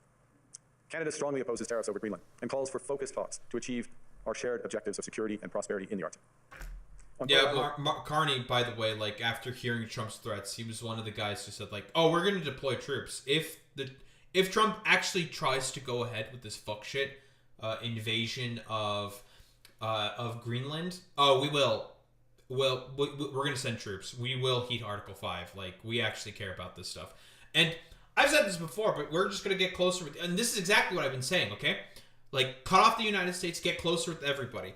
I want to get I'm talking about closer relationships with Mexico. Obviously, we're talking with all the ASEAN countries, China, of course, the European Union. This is exactly what I've been saying. Like, but again, I also would say Brazil, more South American countries, but literally everybody. Just band together with everybody and essentially reject the great Satan that is America. Because the only way, and I've said this before, that dumb fucking Americans are going to learn their fucking lesson is if it hits their fucking pocketbooks. That is it. And cutting them off, if they want to be so fucking isolated, okay, be isolated. Yeah, whatever, sure, yeah, fuck off. You can just stay in your little corner, do like your random schizo shit, have at it with like Venezuela and Greenland. You can try or whatever, fuck off. We're gonna all band together and just collectively say, fuck you. You're not allowed to fucking participate anymore. You can suck our fucking dicks. Is probably the best way forward. And this is exactly what it shouldn't be isolationist, as Carney himself said. No building of walls, no building of a fortress. I don't think that's going to be effective. That's going to be much, much worse. Not only the Olympics, boy meets mini, but also the World Cup. That's going to be interesting because that's this year. This has to be inherently internationalist. It has to be inherently cooperational. And that's why I'm saying, like, talk with literally everybody. Everybody. You talk with the Mexicans, you talk with the Central Americans, the South Americans, African countries, the Europeans, everybody. Everybody is the ASEAN countries, the Chinese, probably not India. We fucking hate those guys because they keep assassinating our fucking people. Fuck them. Fuck the RSS, pieces of shit, dog water. Fuck you, Narendra Modi, you fucking suck balls. Talk with all these people. Begin to build more ties and relationships. Because guess what? The only way we're gonna get through this is all together. To essentially come to collectively together to all give a big fuck you to the current great Satan, and that is the United States of America. Trade, we're championing efforts to build a bridge between the Trans-Pacific Partnership and the European Union, which would create a new trading bloc of 1.5 billion people. On critical minerals, we're forming buyers clubs anchored in the G7 so that the world can diversify away from concentrated supply. And on AI, we're cooperating with like-minded democracies to ensure that we won't ultimately be forced to choose between hegemons and hyperscalers. This is not naive multilateralism, nor is it relying on their institutions. It's building coalitions that work, issues by issue, with partners who share enough common ground to act together. In some cases, this will be the vast majority of nations. What it's doing is creating a dense web of connections across trade, investment, culture, on which we can draw for future challenges and opportunities. Argue the middle powers must act together because if we're not at the table, we're on the menu. True. But I'd also say the great powers... By the way, this is exactly what conservatives have always wanted. Law of the fucking jungle. Might makes right. This is exactly what these motherfuckers have always wanted. It's like, okay, fine. You know what? Why don't we all sort of flip that paradigm on its head and band together in order to try to be strong enough to keep away the great fucking Satan? Great powers can afford, for now, to go it alone. They have the market size, the military capacity, and the leverage to dictate terms. Middle powers do not. But when we only negotiate bilaterally with a hegemon, we negotiate from weakness. We accept what's offered. We compete with each other to be the most accommodating. This is not sovereignty. It's the performance of sovereignty while accepting subordination. In a world of great power rivalry, the countries in between have a choice: compete with each other for favor, or to combine to create a third path with impact. We shouldn't allow the rise of hard power to blind us to the fact that the power of legitimacy, integrity, and rules will remain strong if we choose to wield them together. Which brings me back to Havel. What does it mean for middle powers to live the truth? Well, first, it means naming reality. Stop invoking rules-based international order as though it still functions as advertised. Call it what it is: a system of intensifying great power rivalry where the most powerful pursue their interests using economic integration as coercion. It means acting consistently, applying the same standards to allies and rivals. When middle powers criticize economic intimidation from one direction but stay silent when it comes from another, we are keeping the sign in the window. How many fucking UN sort of shit has basically been brought to the table and it's always been vetoed by either the Chinese, the Russians, or the fucking Americans? Oh, this happens all the time, and it effectively freezes all of the international guardrails that's meant to help sustain or maintain the current position of the world right now, and why nothing ever fucking gets done internationally. Yeah, it turns out actually having a bunch of great powers, might makes right, is actually kind of bad, guys. It means building what we claim to believe in. Rather than waiting for the old order to be restored, it means creating institutions and agreements that function as described. And it means reducing the leverage that enables coercion. That's building a strong domestic economy. It should be every government's immediate priority. And diversification internationally is not just economic prudence, it's a material foundation for honest foreign policy, because countries earn the right to principled stands by reducing their vulnerability to retaliation. So Canada. Canada has what the world wants. We are an energy superpower. We hold vast reserves of critical minerals. We have the most educated population in the world. Our pension funds are amongst the world's largest and most sophisticated investors. In other words, we have capital, talent. We also have a government with immense fiscal capacity to act decisively. And we have the values to which many others aspire. Canada is a pluralistic society that works. Our public square is loud, diverse, and free. Canadians remain committed to sustainability. We are a stable and reliable partner in a world that is anything but. A partner that builds and values relationships for the long term. And we have something else. We have a recognition of what's happening and a determination to act accordingly. We understand that this rupture calls for more than adaptation. It calls for honesty about the world as it is. We are taking the sign out of the window. We know the old order is not coming back. We shouldn't mourn it. Nostalgia is not a strategy. But we believe that from the fracture, we can build something bigger, better, stronger, more just. This is the task of the middle powers. The countries that have the most to lose from a world of fortresses and most to gain from genuine cooperation. The powerful have their power. But we have something too. The capacity to stop pretending, to name reality, to build our strength at home, and to act together. That is Canada's path. We choose it openly and confidently, and it is a path wide open to any country willing to take it with us. Damn, it's almost like it's shocking to say that he's a fucking liberal at this point, because he's actively advocating for solidarity amongst. I mean, okay, this is going to be a bit of an analogy. It's not exactly how it works, but solidarity amongst like weaker powers, amongst the proletariat, quote unquote, in order to stand up against greater powers, like community building, cooperation.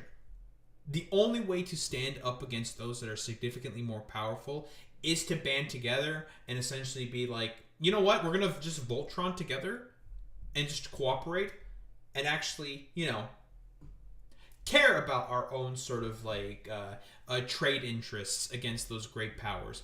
Essentially say, fuck you to these great powers and just say, like, the time of hegemony is over. This shit is fucking done. Now, I've talked about before why this is a direct advocacy for multipolarity, right? But the reason why I, generally speaking, have had a lot of problems with multipolarity, and I've talked about problems that I've had with multipolarity, is if it is just a bunch of hegemons competing with one another, great powers competing with one another on the world stage, that would be inherently bad. But multipolarity, where everybody is cooperating with one another, it's not necessarily going to be as bad, right? Given the sort of like current economic paradigm that we find ourselves under, with everything being so hyper commodified and easily fucking exploitable. That's sort of the general problem here. Oh, 1000% Boy Meets Mini. A lot of these supply chains are definitely going to break because of, well, a lot of these are going to be crossing our border as well.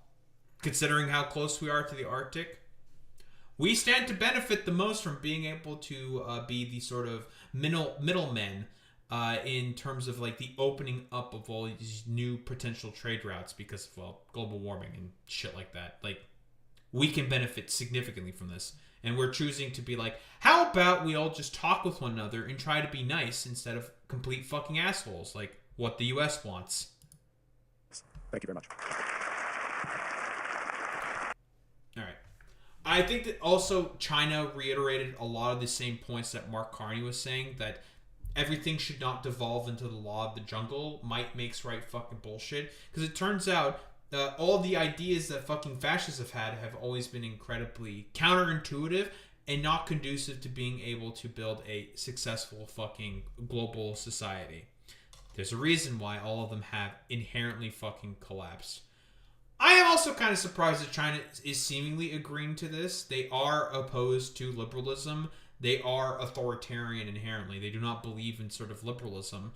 But I think they might be hedging their bets, saying that the U.S. is going to fare significantly worse from this in particular, and that this is because of the sort of belligerence and idiocy of Trump.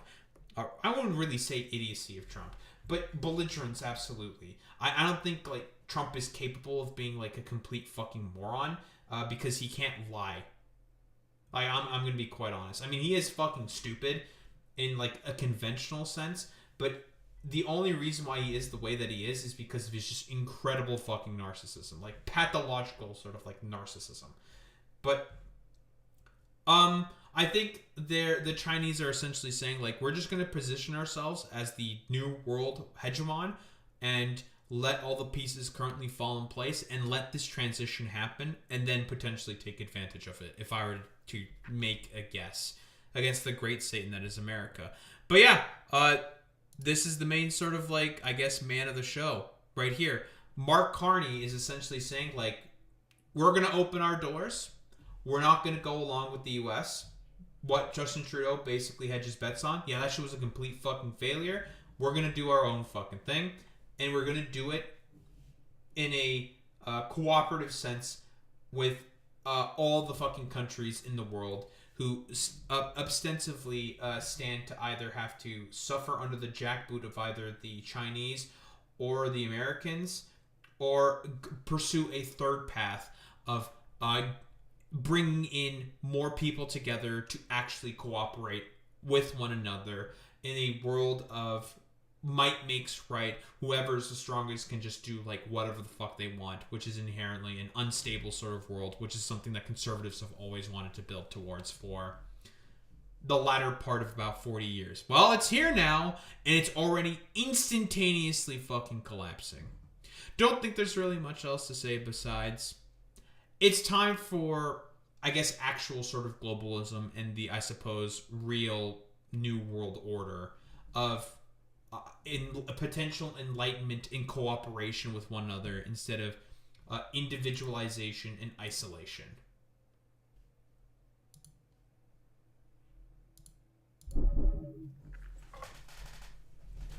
I'm surprised, dude, that we're actually fucking going ahead with this. We are taking our dick out and saying, like, okay, you know what, America? Suck it. And I'm surprised by that's the case, honestly. Because it's Canada. It's us. Like, that's us. It's insane, dude. Anywho. Final fucking meme.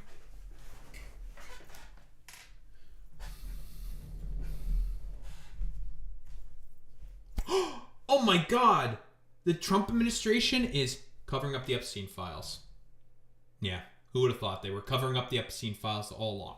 Oh, they are supposed to comply with the law, though, Daho. There was no fucking way they were going to comply with that shit. I believe that only about 1% of what was slated to be released under the Epstein Files Transparency Act has been released. As we all know, there are currently mechanisms in place that Ro Khanna and Thomas Massie will pursue through the impeachment of Pam Bondi and letters of contempt against Pam Bondi if more and more of the details of the Epstein files is not released by the DOJ or by the Trump administration. This is only going to get much, much worse. Now, those are like the sort of like main sort of things that I know of what's going on specifically with the fucking Epstein files. I assume CoffeeZilla more than likely has gone into significantly more detail because we all know that barely anything has been released whatsoever in terms of the Epstein files. And because we all know why it's not being released, it's because Trump is definitely in there and he probably diddled some fucking kids. He is in the Epstein files. He's in the fucking files. And for whatever reason, he's trying to do everything possible, adamantly, to just not release that stuff, right? And I mean, it's like he said to Marjorie Taylor Greene, which is very revealing. He's like, well, my friends are in there, so I don't want to fuck over my friends like that. It's like, okay, so you're just admitting that a bunch of your billionaire buddies are all a bunch of fucking rapist pedophiles? Okay, cool, great, fantastic. I don't know, I think you guys being ruled, Boy Meets Mini, by a bunch of rapist pedophiles might be kind of a fucking bad thing. Why don't we take a look at the video? The government is breaking the law with the Epstein files. They were supposed to release all of them. They did not. They were supposed to explain redactions. They did not. They were supposed to have limited redactions that did not allow them to redact on the basis of embarrassment or for politically exposed people. They did that. They redacted. They did redact. The one thing they at least did. Actual people who were investigated in the Epstein case, not just the victims. And this is in violation of the bipartisan law that Donald Trump signed only months ago. It's a law called the Epstein Transparency Act, and I've excerpted a few. Also, by the way, sort of the idea of, like, this was bipartisan. It passed the pretty much the floor of the House and pretty much immediately after the discharge petition, as well as it just completely sailed through the Senate. Unanimous consent. I think like only one guy in the House refused, said no to it. Why? I don't know. Pedophile? Who knows? Whatever. Complete fucking dumbass who decided to say no to that shit. Whatever. He'll be remembered in the history books as the one guy who decided to try to stop the release of the Epstein files, said no to that fucking vote. His funeral, whatever, don't really care. We all know why Trump is doing this. He's concerned about some form of reprisal by his friends. Whatever billionaire magnate assholes he more than likely knows through Jeffrey Epstein. Bits of it for you, where specifically they could not redact all the files. They had to release all of them by a certain day, which they missed. They didn't hit that deadline. They said they needed more time to review. But of the stuff we've already gotten, they've redacted more than they were supposed to. The law says that they can't redact on the basis of embarrassment, reputational harm, political sensitivity. Basically, they can't just say like, oh, we don't like. Yep, the one document that they put out, which is about 119 pages, as part of the fucking Epstein files, over half of it was just blacked out, and even on all the other pages, blacked out. It was, and they didn't explain any of the reasons whatsoever, the reasonings for any of those redactions. None whatsoever. Fully just redacted like about 90% of the fucking Epstein files. So it's just like, he just wants, like you're saying, Boy Meets Mini, he wants to avoid the billionaire fucking firing squad. Which again, I've said this before, there's only one subset of people that he's ever cared about benefiting, and that's the fucking billionaires. He's talked about how much he hates his country bumpkin fucking fans and voters before. He hates these people. The only reason why he likes keeping them around is because they give him adulation and attention, which is something he's always wanted throughout the entirety of his life, because of the fact that throughout his life, he's been a failure with a fucking silver spoon in his mouth. Complete fucking Nepo baby.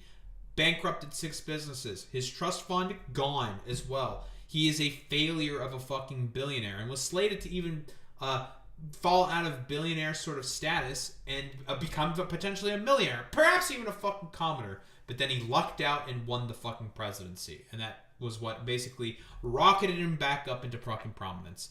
And now he's, I don't know, a doddering old man who's basically losing his fucking mind. That guy's name is coming out. They only can redact on the basis of, like, national security or if it's a victim. And even if they do redact, they have to explain why they did so. They have to give a summary of redactions made, including the legal basis. And they did not do that either. Not only did they make redactions that clearly in the context are not victims at all, but rather possible perpetrators. They're redacting possible perpetrators, but they also haven't explained anything they did redact. And on the DOJ website, you can see that they're just not interested in following the law here because they say they're going to redact personal information pertaining to victims, which is according to the law. And they say other private individuals. But that, again... That is not pertaining to the law. Again, like... Other private individuals could be perpetrators that you might be redacting. Why are you doing that? Like... being inherently vague on purpose. Not what the law says. The law makes no provision for that. So the DOJ sort of taken the law that was passed and kind of just like reinterpreted it, and even still, they're not complying with it because, as I said, they're supposed to release everything by a certain day. Here's the status of that. So far, 2.4% of the total pages that are under review have been released. They say they have, and I'm not even kidding, 5 million pages of documents related to Epstein. They also say they have 2 million... Yeah, because a bunch more pages were found specifically on Epstein. Because again, like... Well, here's what happened, Boy Meets Smitty. The law passed. They were given 30 days. They expected that this would just die off all of a sudden. It's like, wow, we signed it. We're just not going to release anything. They really fucking thought that it would just like randomly die off. And deadline comes. It's like, okay. Where's the files? What's happening? Nothing. They just threw out that one fucking document and they were just like, okay, hopefully that's enough. Haha. Because they thought that it was just going to like randomly die off. And then they found even more fucking pages of the files. It's genuinely just completely just complete incompetence here by the administration. Because they really just did not want to release the files. Under every circumstance, they didn't want to do it. And I mean, we know exactly through the leaks that Marjorie Taylor Greene herself said when she talked with the president about this. Like, the president himself said, like, Marjorie, you have to stop talking about the Epstein files because that's going to hurt my friends directly. He just wants to protect all of his, like, pedophile fucking buddies.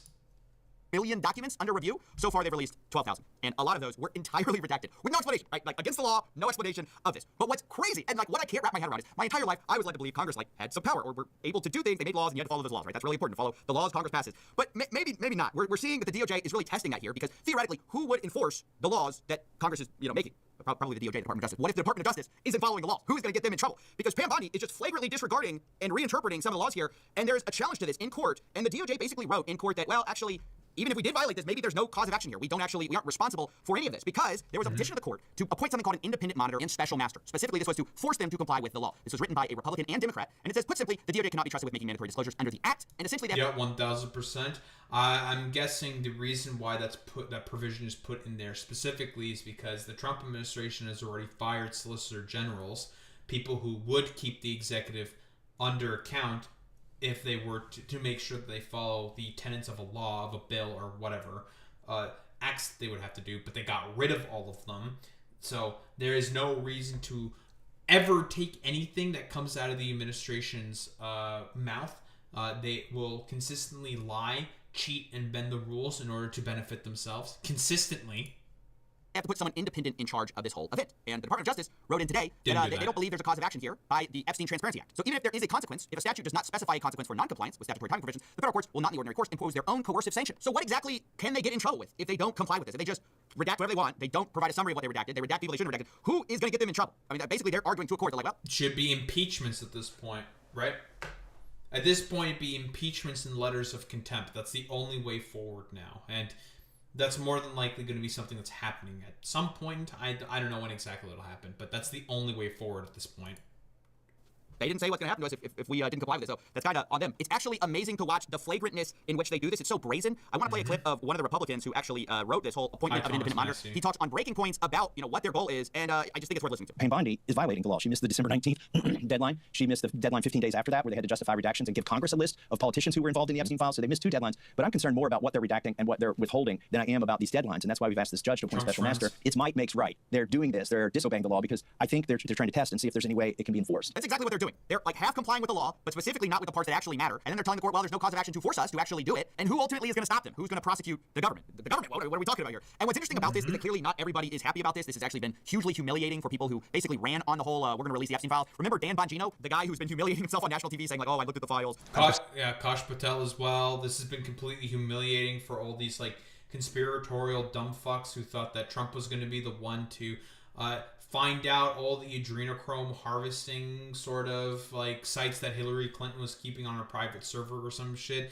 Like, of course not. That was never going to be the point. We all knew that Jeffrey Epstein and Trump had an association with one another. They were always buddies. They've hung out together. Of course he was never going to release any of that shit. But he decided to shoot himself in the foot by talking on that CBS interview saying like, yeah, I released the files. But maybe, I don't know.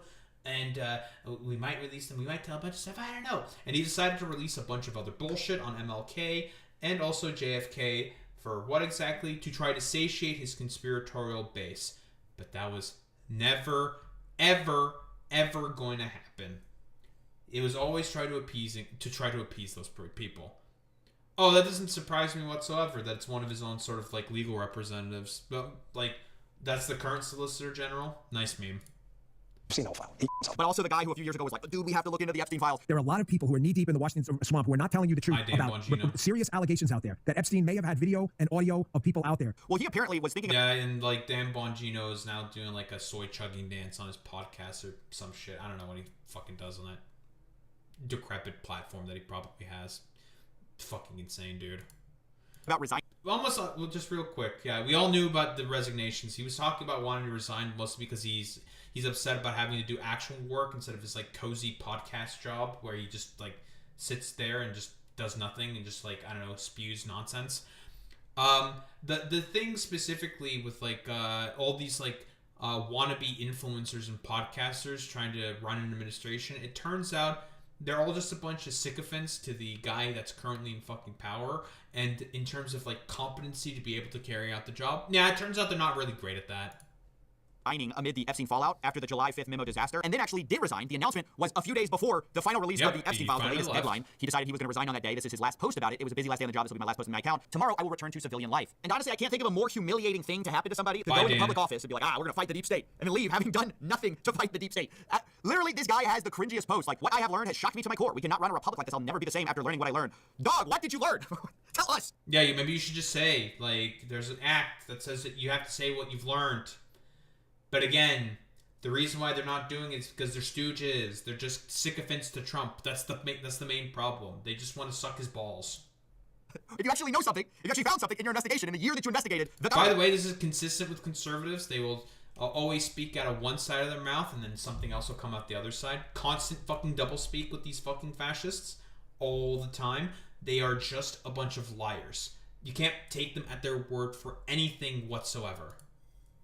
Say it. Don't go back to your podcast making millions of dollars. Why don't you actually do something about it? Or when you are back at your podcast making millions of dollars, why not tell everybody what happened? But we're not going to see that. We're going to see him continue to suck up to this administration, of course, even though it has betrayed the very thing that he came to the government for. Now, finally, I'll just say that I have to give a special mention to the Clintons, who are trying to do their own little weaseling out of the law maneuver. Because I don't know if you guys remember, the Clintons issued this whole statement that, oh, we don't need protections from the Epstein files, just let everything out. And everyone was like, yeah, sure, that's fine. We don't care. Literally, lock them all up, whoever's involved. And they said, as much basically, they said, we need no such protection. And then all of a sudden, Bill Clinton says, like, actually, we kind of don't want to comply with this either. Very, very fucking funny. Came out and was like, yeah, actually, we're not going to comply with that subpoena. Yeah, actually not. Fuck Congress that. Was like, hey, you got to come testify. And they were like, no. We said we don't need protection, but actually, we're not gonna show up. And that was also a bipartisan thing, by the way, subpoenaing the Clintons. I think everyone knows by now Bill Clinton did not show up, and I think it's important to note that this subpoena was voted on in a bipartisan manner by this committee. This wasn't something that I just issued as chairman. I'm very, very glad that the Democratic Party is not decided to give in to seniority in this particular instance and are willing to recognize that nobody fucking likes Bill Clinton. If we go after him and just go along with this fucking subpoena against him, it's probably going to look good for us. Good job, Democrats, for doing a tiny bit of politics. This was voted on by the entire committee in a unanimous vote of the House Oversight Committee. Unanimous vote. President Clinton is crazy. And former Secretary of State Hillary Clinton. Now, Hillary Clinton's supposed to show up tomorrow. We'll see what happens there. But with respect to the former president, he did not show up today. And so they might hold Clinton in contempt. I don't actually believe it. I will not believe anyone will face any charges for this, any problems for this ever until I see it. I have such little faith in our government, given how apparently super focused we are on protecting the people in these files. I mean, it's insane. Like, yeah, literally it's been unanimous in terms of the Epstein files between both Democrats and fucking Republicans. Obviously, there was a complete kerfuffle and the need for the discharge petition that needed to happen, but that was all because of Mike Johnson essentially whipping up Republican votes to vote against it consistently, right? That's why it was not passing the House initially. The only reason why that was the case is because Mike Johnson was basically trying to do literally everything possible to not allow a vote on the floor of the House for the Epstein files, and when there was supposed to be a vote that happened, it didn't happen because, again, Mike Johnson wanted to protect the president at all costs because he's also fucking bought by the president and a wannabe fucking podcast host, consistently with all these motherfuckers. They just want to be fucking podcast hosts. Like, why govern and be a part of Congress when you just want to have a fucking podcast? Okay, fuck off and do your podcast instead. Like, fuck you. Suck a dick. Obviously, it ended up miserably failing. The discharge petition went through. None of that shit worked. And guess what? Epstein files, now here. It's very, very funny that Mike Johnson also ended up voting in favor of the release of the fucking Epstein files because he knew that at that point, yeah, I'm just cooked. I can't do shit about this.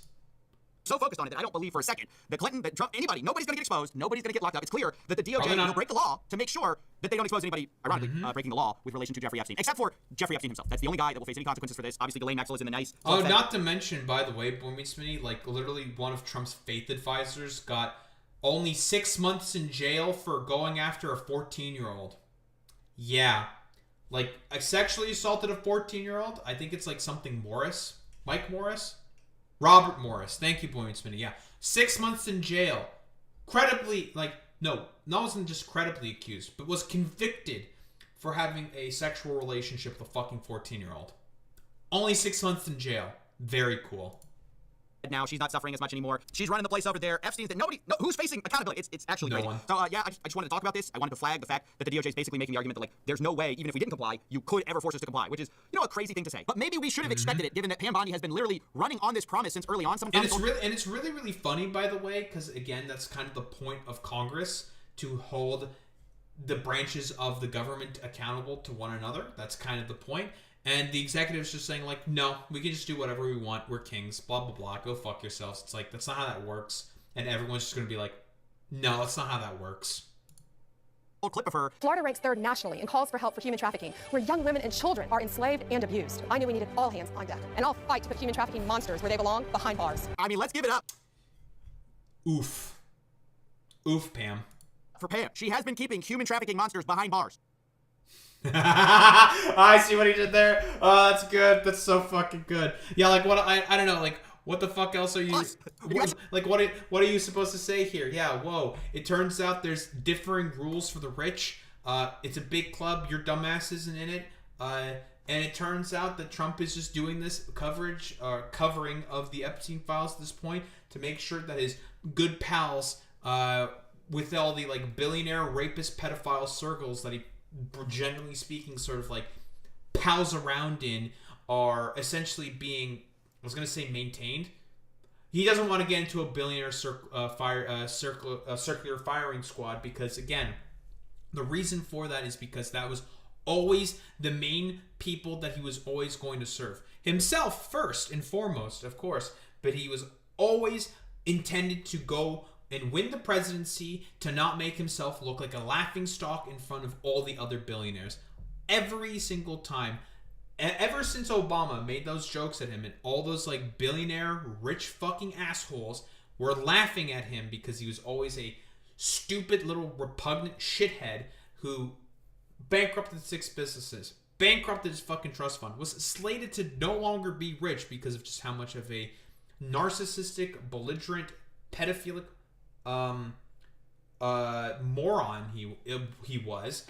was slated to just completely lose billionaire status because of his own sheer idiocy and being born with a silver spoon in his mouth. Even after being given a real estate empire by his fucking dad, still was a failure of a fucking billionaire. Genuinely fucking incredible. Like, how does he do it? How does he be so fucking stupid? I don't know. Like, this is what happens when you're just so inherently narcissistic and full of yourself that you feel like you can't take any accountability for anything. You surround yourself for a yes man for the who knows how many decades he's been surrounded by them.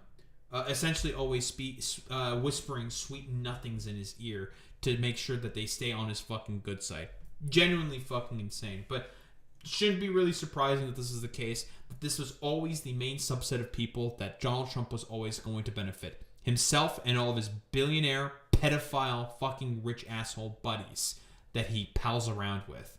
Don't think there's really much else to say besides Trump is in the Epstein files. He's in the fucking files. He's in the motherfucking goddamn files.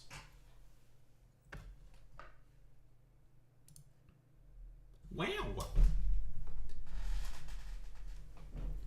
Boy meets Smitty, I think your country is being run by a rapist pedophile who wants to fuck kids. Yeah, it do be like that. Boy, whoa!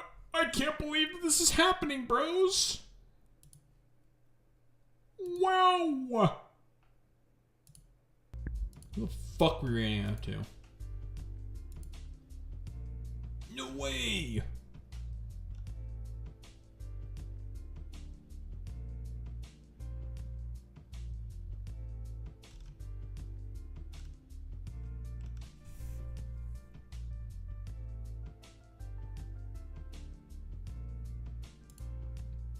You know what we're gonna raid out to? We're gonna raid out to Jason Society.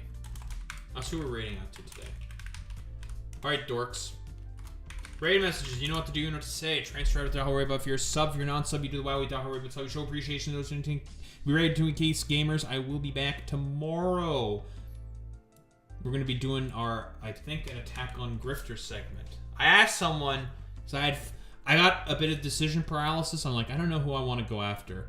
And I asked someone, I was just like, you know what, you can make an executive decision. So we're going to go after Blair White. Pick-me's. Blair White being the arch pick-me. This is what we're going to go after specifically. We're probably going to go after also a bunch of other pick-me's eventually at some point. Plenty of targets. Very target-rich environment to go after in terms of pick-me's. Obviously, we're going to continue our Factorio adventures on the trash planet. The windy trash planet. At least I'm making ammo and just like some kind of sustainable thing. It's all has to be hand-fed. But you know, we'll fix all of that eventually. Anywho, gamers, I will be back tomorrow. We'll be continuing with our misadventures and whatnot in Factorios and taking care of all that bullshit, as well as talking about probably Trump at Davos and going into Blair White. Anyway, I'll be back tomorrow. Same time, same place, same face. Peace out, gamers.